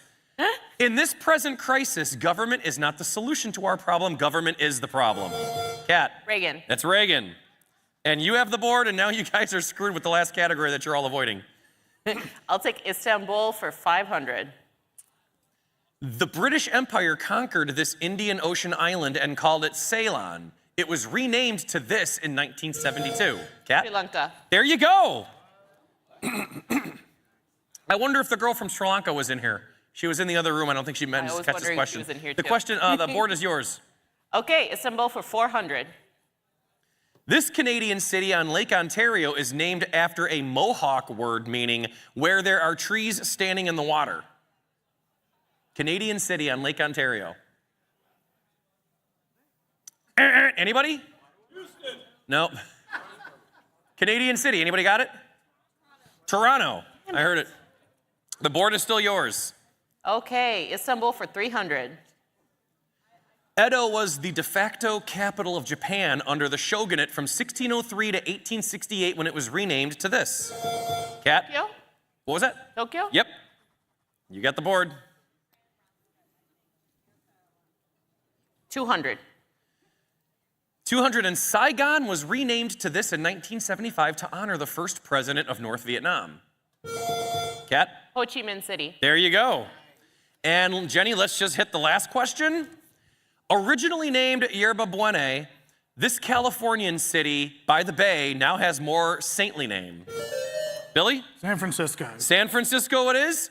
Jenny, we need to know what everybody's total is. 100. We win. Billy has 100. Mike, sorry, negative 200. And Kat, 2,700. All right. But it's anybody's game. Hold on, no, we have a final Jeopardy where you guys get to decide. Jenny, what is our final Jeopardy category?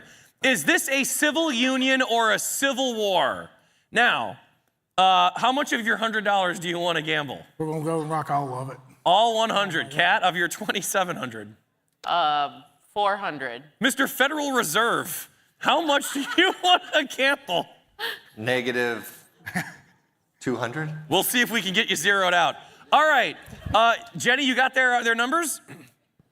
Here is the question. This U.S. president disapproved of his daughter Sarah's 1835 marriage to future Confederate President Jefferson Davis. No, how do we do that? They're right. Hold on, we're having fun here. Well, I find the answer. I think I know what it is, but I have it written down here. All right, who was it? All right, Jenny, shut the music off. Who hit the buzzer? Me. It was me. Do you have the answer? I think. What is it? Is it Lincoln? No. No. Anybody else want to take a guess? Nobody got it? Does anybody here know this? This is a weird one. It'll be too late. Zachary Taylor. Oh. Look, this is Final Jeopardy, okay? We don't fuck around. And so who is our winner, Jenny? Our winner would be Kat with 23. Congratulations, you have to come back up here in about half an hour. Cool. That's what you win. Everybody give them a round of applause. Mike, Billy, and Kat. All right, let's bring up our next three contestants and do that. What's your name again? JP. Let's bring up Mike Termott, and let's bring up Jesse. Jenny, get us ready for round two. Not yet until we bring up the category because we got to move quickly here. I'm looking at the clock. All right, yeah. JP, you want to grab the end? So let's change the names. Let's put JP where Mike was. Mike where Kat was, and Jesse where Billy was. We're going to have a collection of booze up here on the table. Yeah. Okay, they're all tall. It's not like you got screwed. You can find you something to stand on. All right. Now we are ready for, let me switch over to my round two. This took a long time to put this all together. And it's all a big mess now. All right, Jenny, let's take a look at the categories we have for round two. I got 99 problems, but a king ain't one. Oh, wait, let's change the names first. Let's make sure the names are correct, guys. Hold on. Yeah, because Mike is in the wrong. Are you okay? Your name's spelled wrong? Do you care, Jesse? Yeah. Okay, they can't see it. Jesse, Mike, and JP. I got 99 problems, but a king ain't one. Cabinet departments that need a good auditing. War stories. I will give you the name of a movie. You have to tell me what war that movie is about. You said it was Chile in South America, but I didn't Bolivia. Fucking Austria and other offensive geography to giggle at. Has anybody been to fucking Austria? Anybody been to has anybody seen what the fucking nightlife is like? Anybody tried the fucking cuisine? Does anybody know what the fucking parking situation is? Nobody's been to fucking Austria. Jenny, next category. And time zones, the worst zoning laws. This category, I give you a city, and you have to tell me the time zone that it's in. And Jesse, we're gonna give you first crack at the board. The board is yours. What do you want? No, look down there. I can't see it. Oh my God, okay, stand over here, that's fine. No, it's all good, it's all good. Okay. Can I do war stories for 100? War stories for 100, Jenny. Full Metal Jacket. Jesse? I don't know. Do not, nobody say, okay, you guys can steal this. She doesn't. Full Metal Jacket, what's the war? Wait, how does it Jesse again? Oh, JP. Vietnam. What is Vietnam? Vietnam, there you go. He got it quicker. You got the board, JP. War stories for 200. Bridge on the River Kwai. Look, I'm a classic film guy. I love it. This wasn't going to be Saving Private Ryan. No, you have to like know. Nobody knows this one? Hold on, Mike. World War II. There you go. Board is yours. I can't read that far. Same category, whatever it was. 300 war stories of gods and generals. JP? What is the Civil War? Civil War it is, and I think we got JP and Jesse's name mixed up. Brian, I must protest. Hold on. Can you read okay? Yes, but JP is obviously much smarter than I am. No, you're going to be fine. Hang tight. There we go. Name's right. All right, JP, you got the board. War stories 400. All quiet on the Western Front. Mike? World War I. There you go. Mike, you're on the board, and the board is yours. Same category because I can't read it, all the way to the bottom. The Steel Helmet. JP? What is the 100 Days War? No. You're taking guesses. This is a fantastic movie directed by Robert Fuller. It's outstanding. It's one of my favorite war films of all time. It's about a real war that happened in the real world. Anybody know the answer? Steel Helmet? Korean War. All right, Mike, you still got the board. Korea. Mike, you still got the board. Far right-hand side at the top. Time zones, the worst zoning laws 100. Okay. Pittsburgh, Pennsylvania. JP. Eastern Time Zone. Eastern Time Zone it is. You got the board. I really must protest in the strongest of terms. Let's go time zones 400. 400. Birmingham, Alabama. Mike? Central. Central it is. Wait till I finish. You were close to, but go ahead, Mike. Board is yours. Same category at the bottom. Anchorage, Alaska. Mountain? No. JP? Alaskan. It's Alaskan. Yeah, that's why I was at the bottom, because it's weird. But you're supposed, okay. You got the board. Time zones 200. Portland, Oregon. Pacific. There you go, Pacific. And you got the board, Mike. Same category, last clue. Jenny? Can you not see it over there? Oh. Or are you looking down there? What? 300, same category. 300, Jenny. Provo, Utah. JP? What is Mountain Time Zone? Mountain Time it is. Can you see the questions? I can see him over here. Okay. JP, you got the board. Let's go 99 Problems 100. I must protest. All right. These volunteers were so named because of their dedication and reputation of being ready to fight within 60 seconds notice. Mike? Minutemen. Minutemen. And you have the board. Same category, next one. Jenny? She's like falling asleep. During the spring of 1777 and 1778, the American Continental Army was trained at this military camp by Baron von Steuben to eventually be led by General George Washington. JP? What is Valley Forge? There it is, Valley Forge, and the board is yours. I know.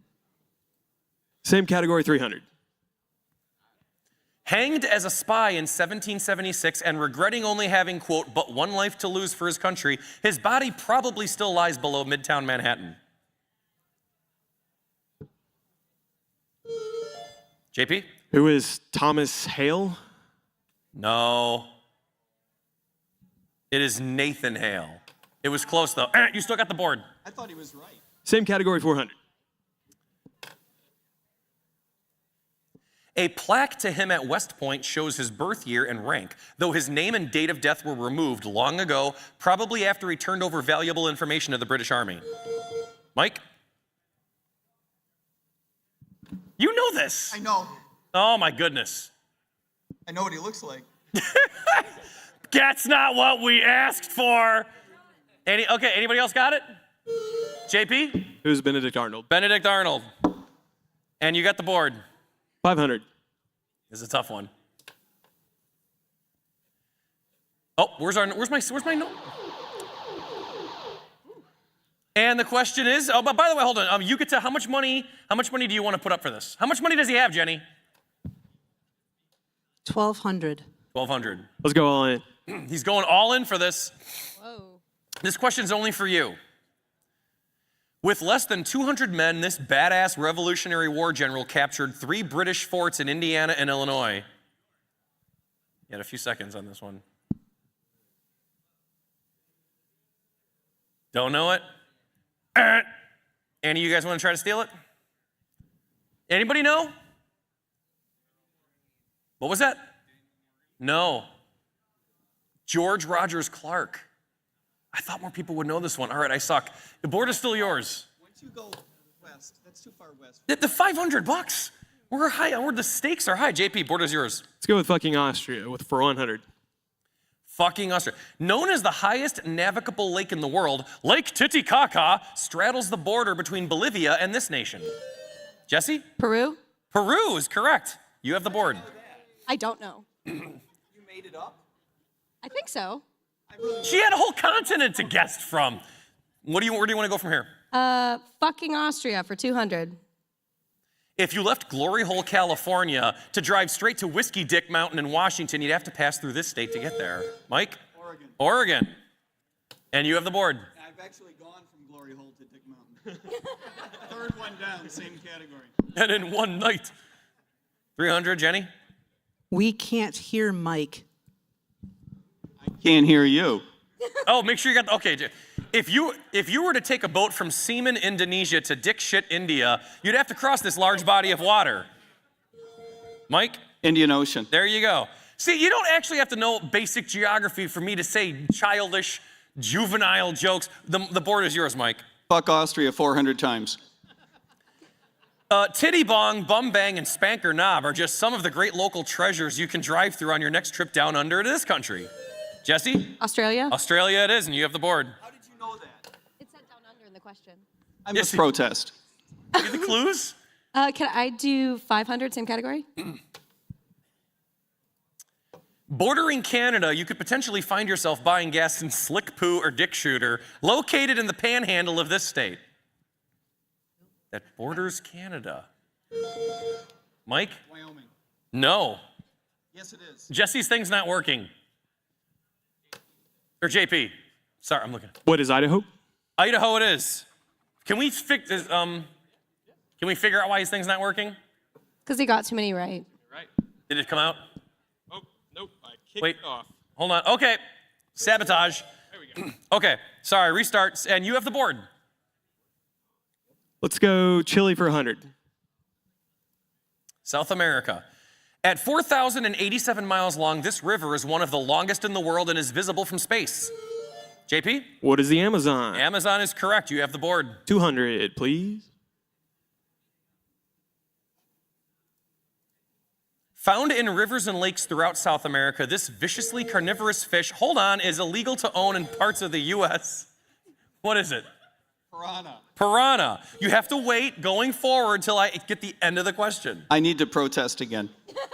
You have the board. 300, same category. These make up the longest mountain range in the world, extending more than 4,000 miles through 7 countries. Mike, down the western portion of South America. Mike? What are the Andes? The Andes. You have the board. Same category, next one. The highest waterfall in the world is Angel Falls, located in this immensely popular socialist utopia that socialists refuse to actually visit. JP? What is Venezuela? There you go. You got the board. 500. Dueling is legal in this small landlocked country as long as both parties are registered blood donors. Is that true? Yeah. Yeah, there's a country. I looked it up. There's not many landlocked countries in South America. JP? What is Uruguay? You're so close. What Jesse? is Paraguay? Paraguay. You're not losing questions wrong, and you're picking up good ones. I really must protest. I dropped out of college. You have the board. Actually, we're on one category. You have the board. Where do you want to go? 500. Cabinet departments that need a good auditing for 500. Created in 1789, this was originally designed to have both a comptroller and an auditor, though sadly no qualifications were required at the time.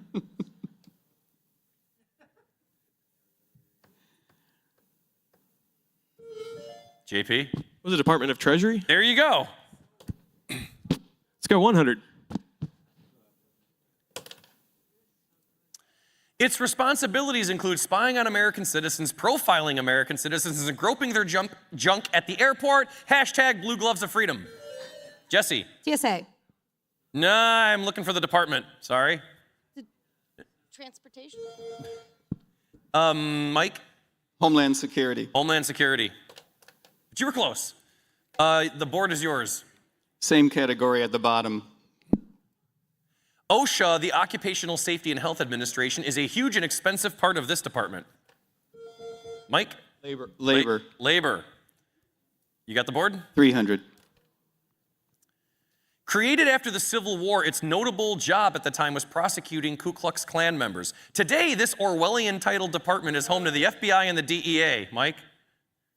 The Department of the Department of Justice. There you go. And the last question, Jenny. Its roots go back to Plymouth Colony, which passed a law that said the colony would support disabled soldiers. Sounds respectable in theory, but failed in practice. JP?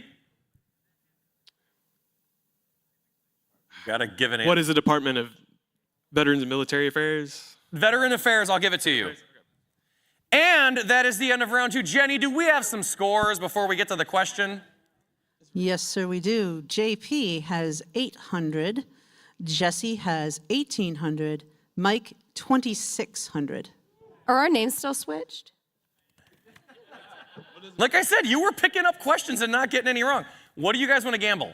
I want to protest. How much is that? How much? I'm sorry. What How was much the is question? the protest? Guys, give Jenny some Jenny, numbers. could you read my number again, please? 801. $400. $400. Mike? Do I have $800? Then I'll Yes. bet $800. Did you get all that, Jenny? Yes. Let's get those. She sounds so frustrated back there. Give us. Excuse me. This is the question, or this is the category.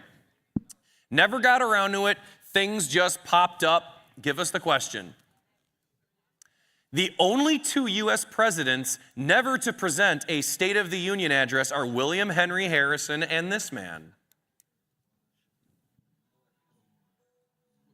What are we supposed to do? Well, normally people write it on the thing and then we go through it one by one, but that involves paper and pen and we just didn't think that far. So if somebody knows the answer, hit the buzzer and let me know. Any of you guys know sign language and know it? Well, I'm not going to guess.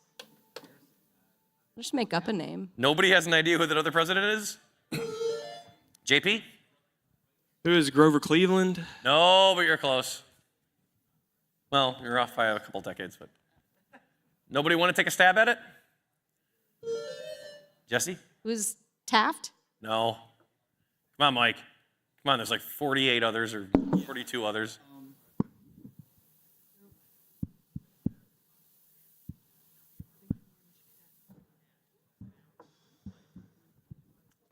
I'm gonna go, does anybody know?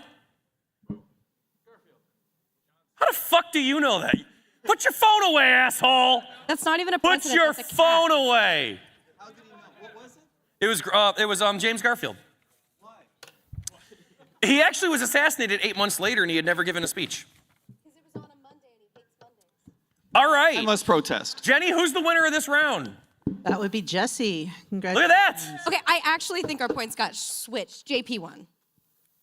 Because look, they're backwards on the board. Okay, Come on now. do you not want to go on to the next round? Oh, I would love to, but it's stolen valor. No, I'm tracking by your name, not by those on the. I'm writing the scores down. Jenny's That doesn't tracking it on her own. You're going, you guys are off. Let's bring in Steven. Let's bring in, I'm losing track, Chip.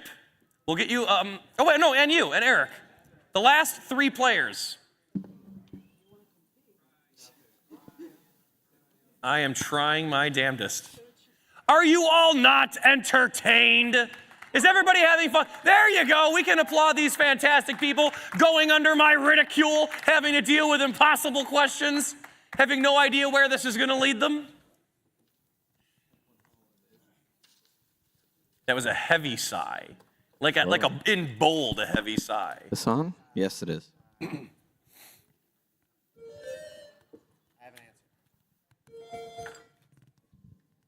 I like how they're all different. Like each buzzer has its own little character. Locked and loaded. Did it die? Testing. Bam. All righty. And let's make sure we got the names correct. We have Eric with a C. Yes. If you spell it with a K, I'll be very offended. Chip in the middle. Hello, hello. Happy to be here. Steven over here in the end with a PH. It is I. Let's get the names down there. Fantastic. And let's get ready for round 3. Let's look at the categories. The categories are, hey, you, get back here. Alcohol, tobacco, firearms, and other stocking stuffers. World Heritage sites that aren't giant pyramids. Board game nights. You will have to guess the board game. I give you a clue and you tell me what the board game is. Ghosts and hauntings, that's the spirit. And why were so many Civil War battles fought at national parks? It's convenient. And you know what? We're going to stick with you, Chip, in the middle. You're from Appalachia. You need every advantage you can get. I'm going to give the board to you. I sincerely appreciate that, Brian. Absolutely. I'll take a board game night for 300. 300. With a total of 42 territories, the world is small enough where you and your peace-loving, hippie, bleeding heart loser friends won't stand a chance against my complete global domination. Eric? What is risk? There you go, and this is how this category is going to go. You have the board. I'll take AU, get back here for 400. The Gold Reserve Act prohibited private ownership of gold and the redemption of gold by other countries. This created the U.S. gold reserves, which are kept at this highly defended Kentucky vault. Chip? What is Fort Knox? There you go. You got the board. Let's see. I will take board game night for 200. I believed in non-interventionism until your little 5-piece Navy got in my way and I had to sink them one at a time. Chip? What is Battleship? Battleship it is. The board is yours. I'll take the same category, 400. Run the railroads, utilize the utilities, spruce up your hotels, and then bankrupt your opponents because it's nothing personal, it's just business. Eric? What is Monopoly? Monopoly, the board is yours. Good trigger finger. You're on it. I'll take AU, get back here for 500.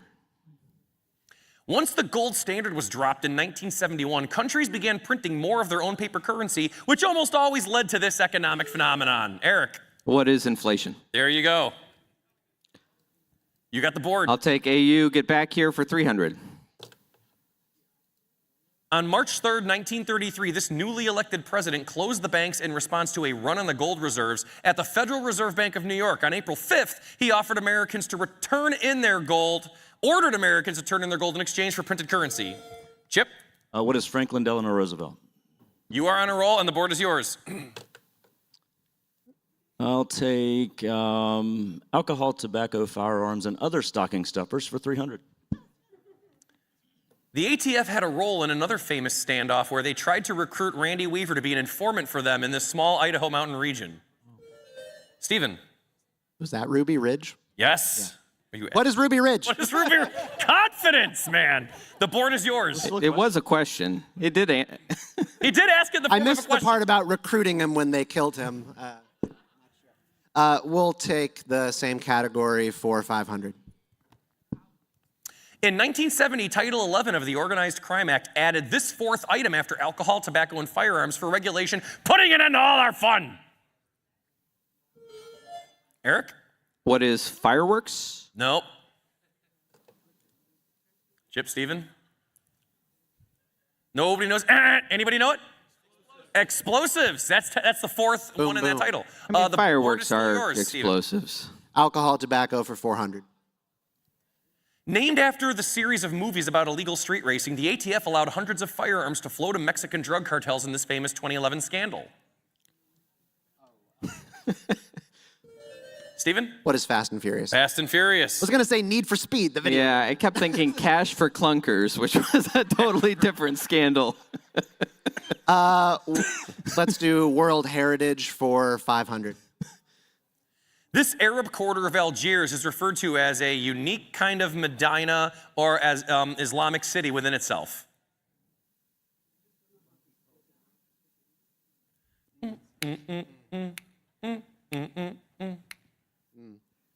Anybody know it? Aleppo? The Casbah. I was trying to hum Rock the Casbah. It didn't work. You still have the board, Stephen. Oh boy. Board game night for 500.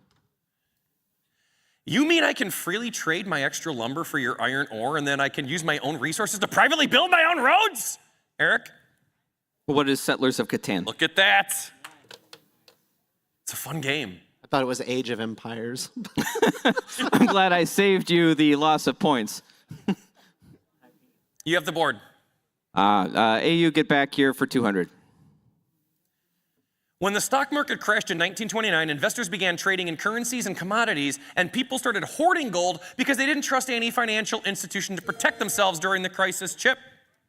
The Great Depression. And try to wait till I get closer to the end of the question, please. The board is yours. Penalize him. Huh? Penalize him. Next time you're going to We demand justice. Next time Jenny justice, is coming no out from peace. backstage and spanking you. Law and order. Gracious. Chip, pick a category. I'll take ATF for 200. Though the FBI led the siege and launched the assault that burned the compound to the ground, it was the ATF that began the 51-day standoff in this Texas town. Eric? What is Waco? Waco. I have faith in you. You have the board, Eric. AU, get back here for 100. When gold was found at Sutter's Mill in 1848, it inspired this famous migration of settlers from across the country to California to find their fortune. Eric? What is the Gold Rush? Gold Rush it is. Board is yours. Ghosts and Hauntings, that's the spirit for 500. Uh-oh. I was waiting for that noise. How much money does Eric have, Jenny? 1,400. How much you want to gamble on this? 100. All of it. 100. I don't have much confidence in my knowledge of ghosts. Give him the question in this. The ghost of this ACLU lawyer, famous for his defense in the Scopes monkey trial and the Leopold and Loeb murder trial, still haunts the back steps of the Chicago Museum of Science and Industry. I'm really glad I probably should have wagered 0, actually, but there's good clues in this. You know, I mean, I don't remember who was in the Scopes monkey trial. I don't know. Anybody else want to take a who guess? was Dr. Doolittle? Anybody want to take a guess? Who here knows this? No. Clarence Darrow. Thank you. And the board is still yours. I knew poor Clarence. Board game night for 100. The nap was definitely violated here, but was it with the gun, the rope, or the candlestick? Chip? What is Clue? Clue it is, and the board is yours. Let's go with why are there so many Civil War battles fought at national parks for 200? It baffles my mind. The Confederacy instituted the first draft in American history in April of 1862. However, you were able to earn an exemption from military duties if you owned 20 or more of these. Chip? What are slaves? Slaves. Board is yours. Let's go with, let's get out of that category. Ghosts and Hauntings, that's the spirit for 300. Talk about ghosts with a mission. Apparently, there are plenty to be seen at this battle site in San Antonio. Chip? The Alamo? Alamo. What is the Alamo? Let's go with that same category for 200. He may have made his last stand at Little Bighorn, but his ghost is said to haunt his old quarters at Fort Leavenworth.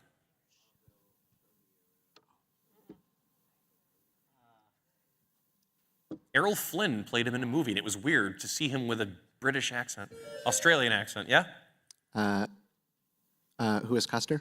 There you go. I'll take it, Custer. It is yours, and the board is yours. Let's do alcohol, tobacco for 100. The ATF was originally created as a way to collect taxes to help pay for this war. Stephen? What is the War of 1812? No. It's close. Anybody else want to take a stab at it? Anybody know? Is this okay? You can guess when you. No, that's fine. That's fine. It was a civil war, and you still have the board, Stephen. All right, World Heritage for 400. This fortification was being built all the way up to the Ming Dynasty and is the longest man-made structure. Eric. What is the Great Wall of China? And the board is yours. All right. Ghosts and Hauntings for 400. Shove off to this famous ship in Long Beach, California, which is considered one of the most haunted places in the world. You guys aren't like ghost and haunting people, are you? Okay, this was like a fun category. Can we go back to questions? I was promised on New Hampshire? liberty. I came here for liberty. Ah! That's what you get for being a libertarian. Does anybody know? Does anybody know this ship? Queen Mary. And you still have the board. I think it was Eric that had a board, yeah. Ah, all right. I guess we're going to do that things that aren't pyramids for 300. Turned into a peace shrine after World War II, you can visit the Genbaku Dome in this Japanese city. I mean, there's two guesses. Stephen? What is Hiroshima? There you go. And the board is yours. National Parks for 300. No, yeah, hang on. Most people know that South Carolina was the first state to secede on December 20th, 1860, but do not know that this was the last state to secede on June 8th of 1861. This is after the First Battle of Bull Run. Stephen? What is North Carolina? No. They were slow. Anybody know? It was Tennessee. Tennessee was still a border state at that point. Surprising. Kentucky actually had 2 governors. Anyway, the board is yours. I believe Eric, or no, Stephen. Still? Okay. Still yours. Let's go back to World Heritage for 200. This entire country is a site, but then again, it's only 108.7 acres big.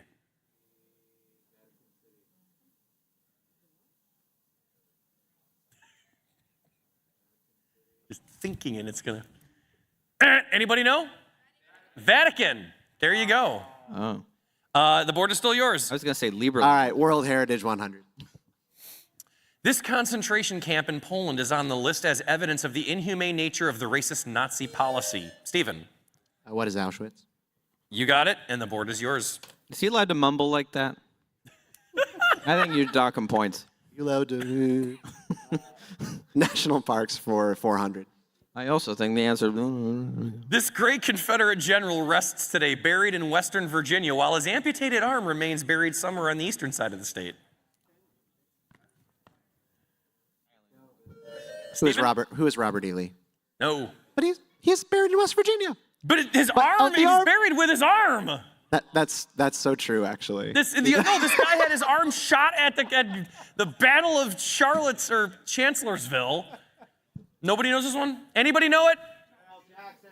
Thomas Stonewall Jackson. All right, and I've been to his grave, and I haven't been to where his arm is at. You still have the board. Most of his grave, like 90%. Is it still me? Ghosts and Hauntings 100. Many have claimed to see the ghosts of Civil War soldiers still wandering the battlefield in this Pennsylvania town. Stephen? What is Gettysburg? There you go. And you got 2 categories, or 2 spots left. And for 500. This battle in Maryland, whose first day of fighting holds as the bloodiest day in American history, was known by Southerners as Sharpsburg, but more famously by Northerners as this. Chip? Antietam? Yes. I wanted to visit it on the way here. I've never been there, and I want to go. And last question, Jenny. Many Union soldiers would trade their Northern coffee with their Confederate counterparts for some of this Southern cash crop. Chip? What is tobacco? Tobacco. All right. Jenny, what is the totals? Currently, Eric has 400. Stephen has. How much? He was coughing. I couldn't hear. Sorry. Say it again. 400. Wait, I have 400? Yes. Should be much higher than I think that. You lost everything in the daily double, sir. No, I waged 100. Oh, good Lord. Theft. It's funnier that you can't see her. She's just like the computer in Star Trek. Just, I had like 1,800 or something, and I said I'll wager 100 because I didn't know ghosts. Justice for Eric. Recalculating. Recalculating. Boop, boop, beep. Stephen, you have 1,200. Eric, you have 1,400. Chip, you have 20. That can't be right. Wait, how do I have? 400. What did I have before I lost it all? 14. You had all. I protest. I'm being generous for the mistake. I can't remember what anybody. Could you start over? Stephen has 1,200. Eric has 1,400. Chip has 2,400. Give us the category for the final Jeopardy. You look, nobody wins anything. Give us the category. This isn't gonna help. Please press 1 for English. All right, how much money do you want to wager on this, guys? All of it. 1,200.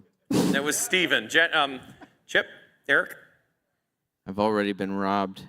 I don't know. I feel like this is going to be a question about something in foreign languages, and I don't know anything about foreign languages, so I'm going to wager 0 and just hope that you wager it all and get it wrong. I'm not wagering a damn thing. All right. All right. Wow. Jenny, give us the... No excitement, okay. Give us the question, Jenny. Although born in the United States, he was the only president who spoke English as a second language. Does anybody know this one? Even if I did, I didn't wager anything. There's no point. Hit your buzzer. Been cheated by the system. I'm being oppressed right now. None of you guys know this question? I feel like there's Dominion voting machines all over this place. Stephen? Who's Barack Obama? No. Please say that's the answer. No. No. I went for broke. All right. Nobody has a guess. Does anybody know? Anybody know? It is Martin Van Buren. What was he, Jenny? Dutch? Do I get to keep my points? Who's the winner of this round, Jenny? That would be Chip. Chip. Chip advances with Jesse, and who won the first round? Where is he? I Where's she? protest. Is she still Point here? of order. Yeah, okay, I see hands in the background. I'm blinded. All right. We are going to do the fourth and final round and see who the grand champion is that doesn't win. Are you guys having fun? Is this entertaining? I'm glad you're enjoying this. I see somebody giving me, it's either a thumbs up or a middle finger. Oh shit, it's my boss. Oh, good. It could have easily been a finger.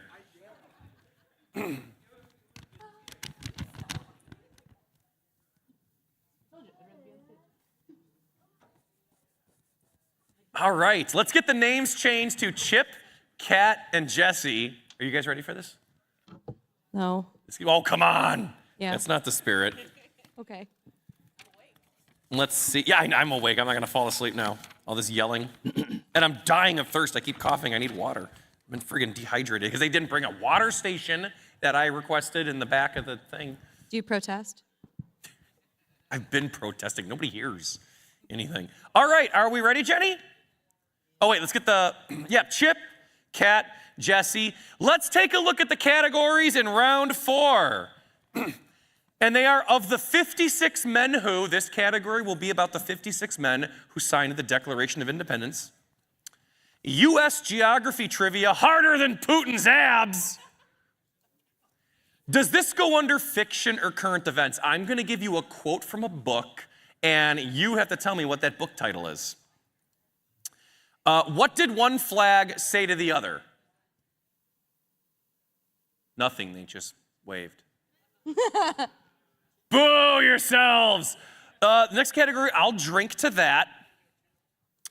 And go hang a salami, I'm a lasagna hog. Look at the title. That is a palindrome.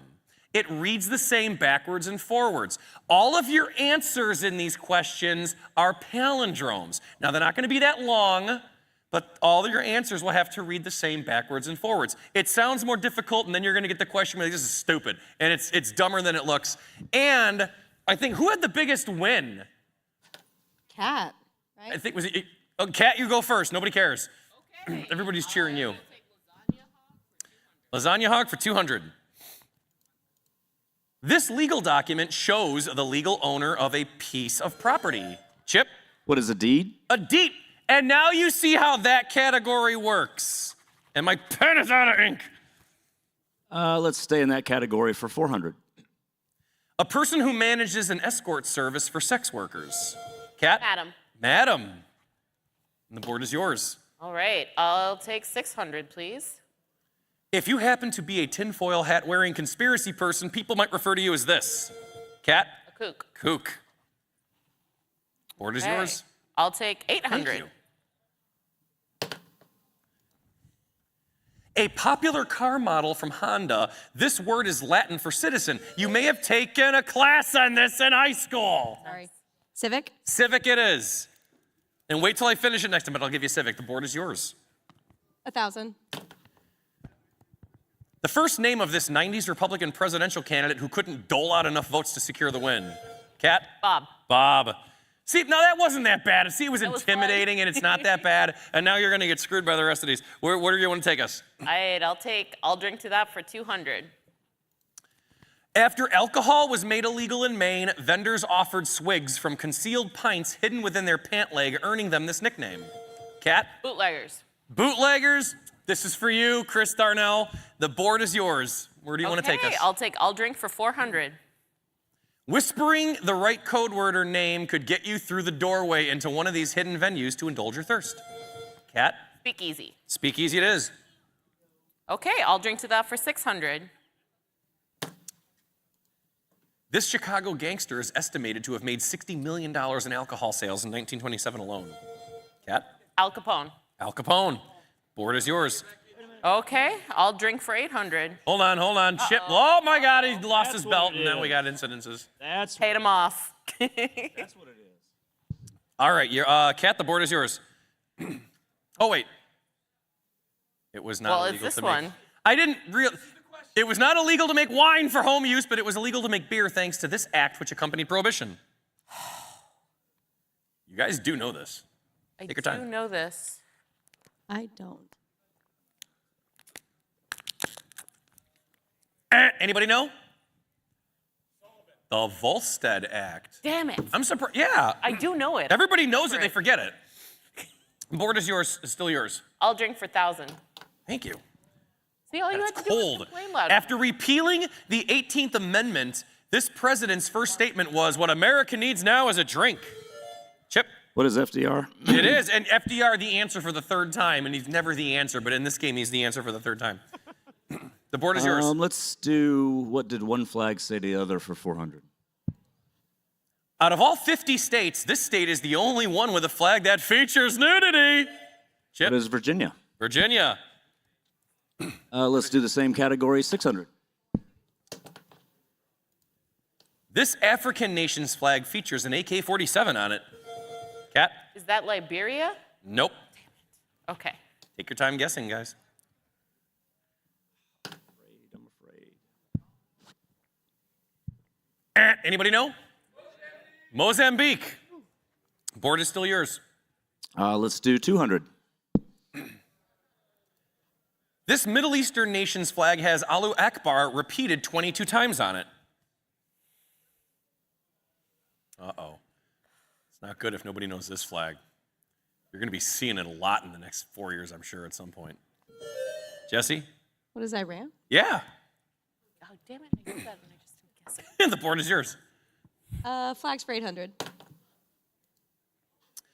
Oh. Where's my song? There it is. All right, Jenny, how much money does Jesse have in the bank?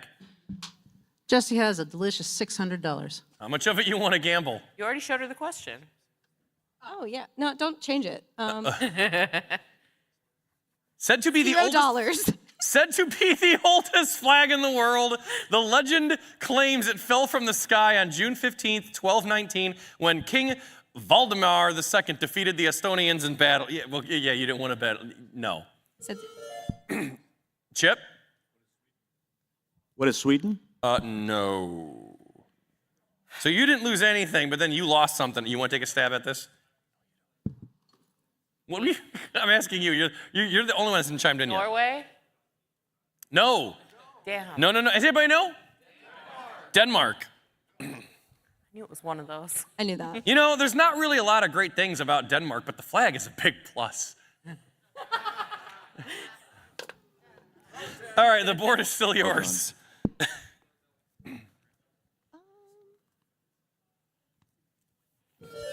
Oh, that's not what I meant to do. Geography for 200. U.S. geography harder than Putin's abs, 200. At almost 2,300 miles, this river is the busiest and the second longest in the U.S.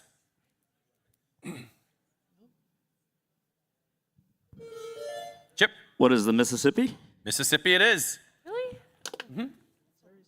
What's the Let's go. Colorado. Colorado River. U.S. geography for 600. This hook-shaped peninsula off Massachusetts was named after the fish caught off its shores. Cat. Cape Cod. And the board is yours, Cat. All right.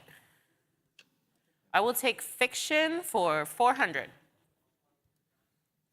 There must be something in books, things we can't imagine, to make a woman stay in a burning house. There must be something there. You don't stay for nothing. Cat? Is it Fahrenheit 450? Yes. 457 or 451, I think it is. Whatever. Yeah, you're right. 451. Yep. I love all 5 of these books. These quotes were fun to pick. Okay. What is yours? I'll take fiction for 600. Oh, Harry, don't you see? If she could have done one thing to make absolutely sure that every single person in this school will read your interview, it was banning it. Oh, I'm disappointed in this panel. I don't read, I'm illiterate. Is it Harry Potter? I feel like no. Well, you have to click the... Is it Harry Potter? You need to be a little more specific. There's 7 of them. The Chamber of Secrets. No. Sorry. Chip, you want to take it? Anybody know this? No, Order of the Phoenix, thank you. That's one of my favorite quotes. That Hermione says that. It's a good one. All right, you still have the board, or wait, who had it? I think me. Okay. I'll take fiction for 800. But I remember one thing. It wasn't me that started acting deaf. It was people that first started acting like I was too dumb to hear or see or say anything at all. I feel like I picked classics. Chip? No. Was it Miracle Worker? Good guess, but no. No. Nobody knows. Anybody know it? That's the character, the big engine, I think, what they call it, or big chief. It was One Flew Over the Cuckoo's Nest. Sorry, it's a great book, great movie. You still got the category. Okay, fiction for 200. The creatures outside looked from pig to man. Will you? No, stop. Okay, put it back. I'm reading. The creatures outside looked from pig to man, and from man to pig, and from pig to man again, but it was already impossible to say which was which. Cat? Animal Farm. Yes. Cat? 1,000 for fiction, please. Woo! Oh, okay. Jenny, how much money does she have? Miss Cat has 4,100. 4,100. How much you want to gamble? 200. 200.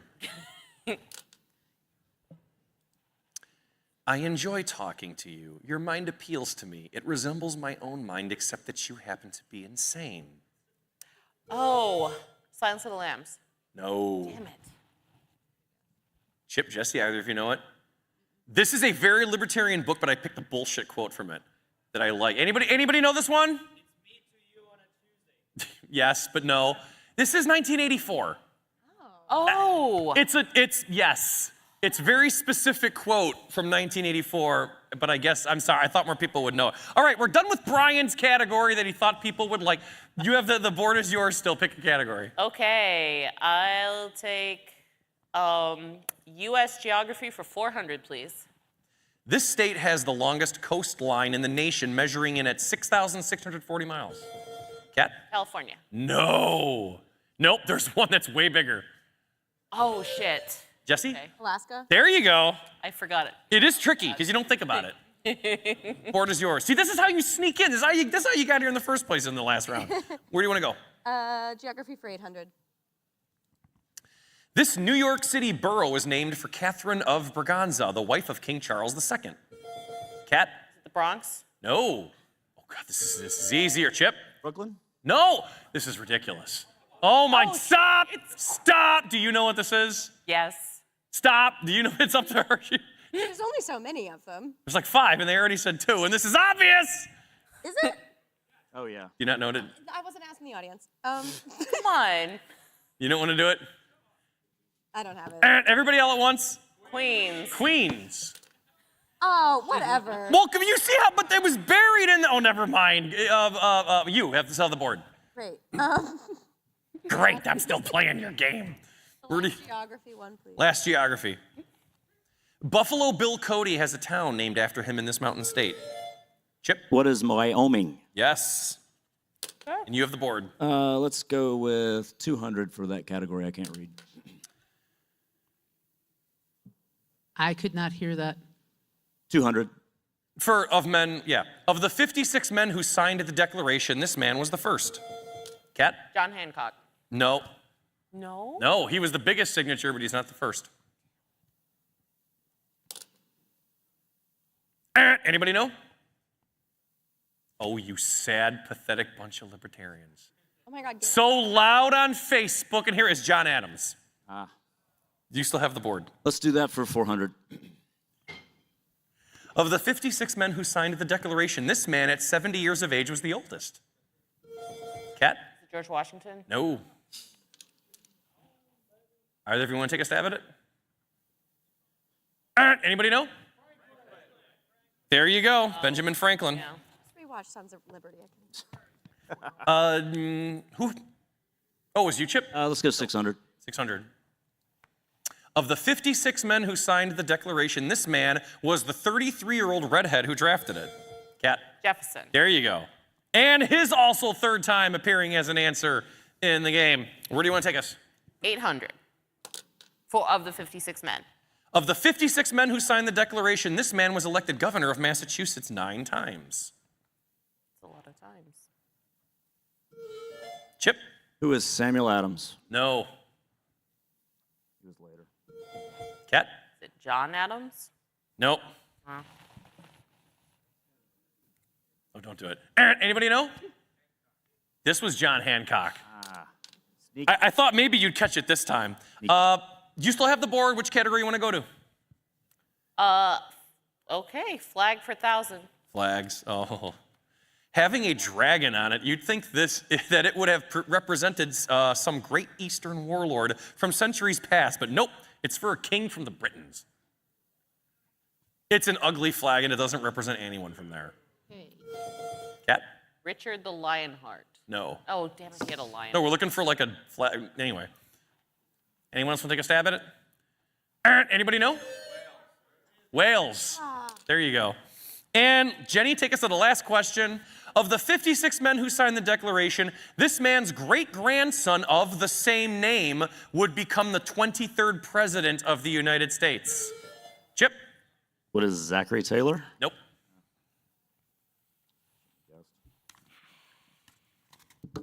Nobody? Anybody? Nope. No. Keeps like 23rd president. Benjamin Franklin? Harrison. I heard the Harrisons. All right, Jenny, what are the totals for our final winners here tonight?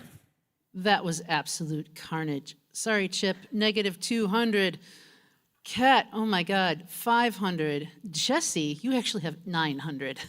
Nice. See, this is what you did again. You lay low and then you snag them. I guess. So, all right, you guys know okay, Federal Reserve and the two ladies.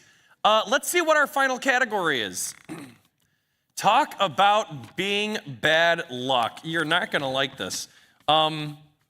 So that is the category. How much do you want to wager on this? I'll go all in. Okay. You had 500, right? Think so? 2,000. The Federal Reserve bids 2K in the hole. 500. 500? Jenny, read the question. And this is the final one. Robert Lincoln is the only person in U.S. history known to have witnessed 3 presidential assassinations. His father was the first, or the first was his father. These are the other 2. There's only so many presidents that have ever been assassinated. And Robert Lincoln was a boy when his father was killed. Any of you are welcome to chime in at any time if you think you know who these 2 people are.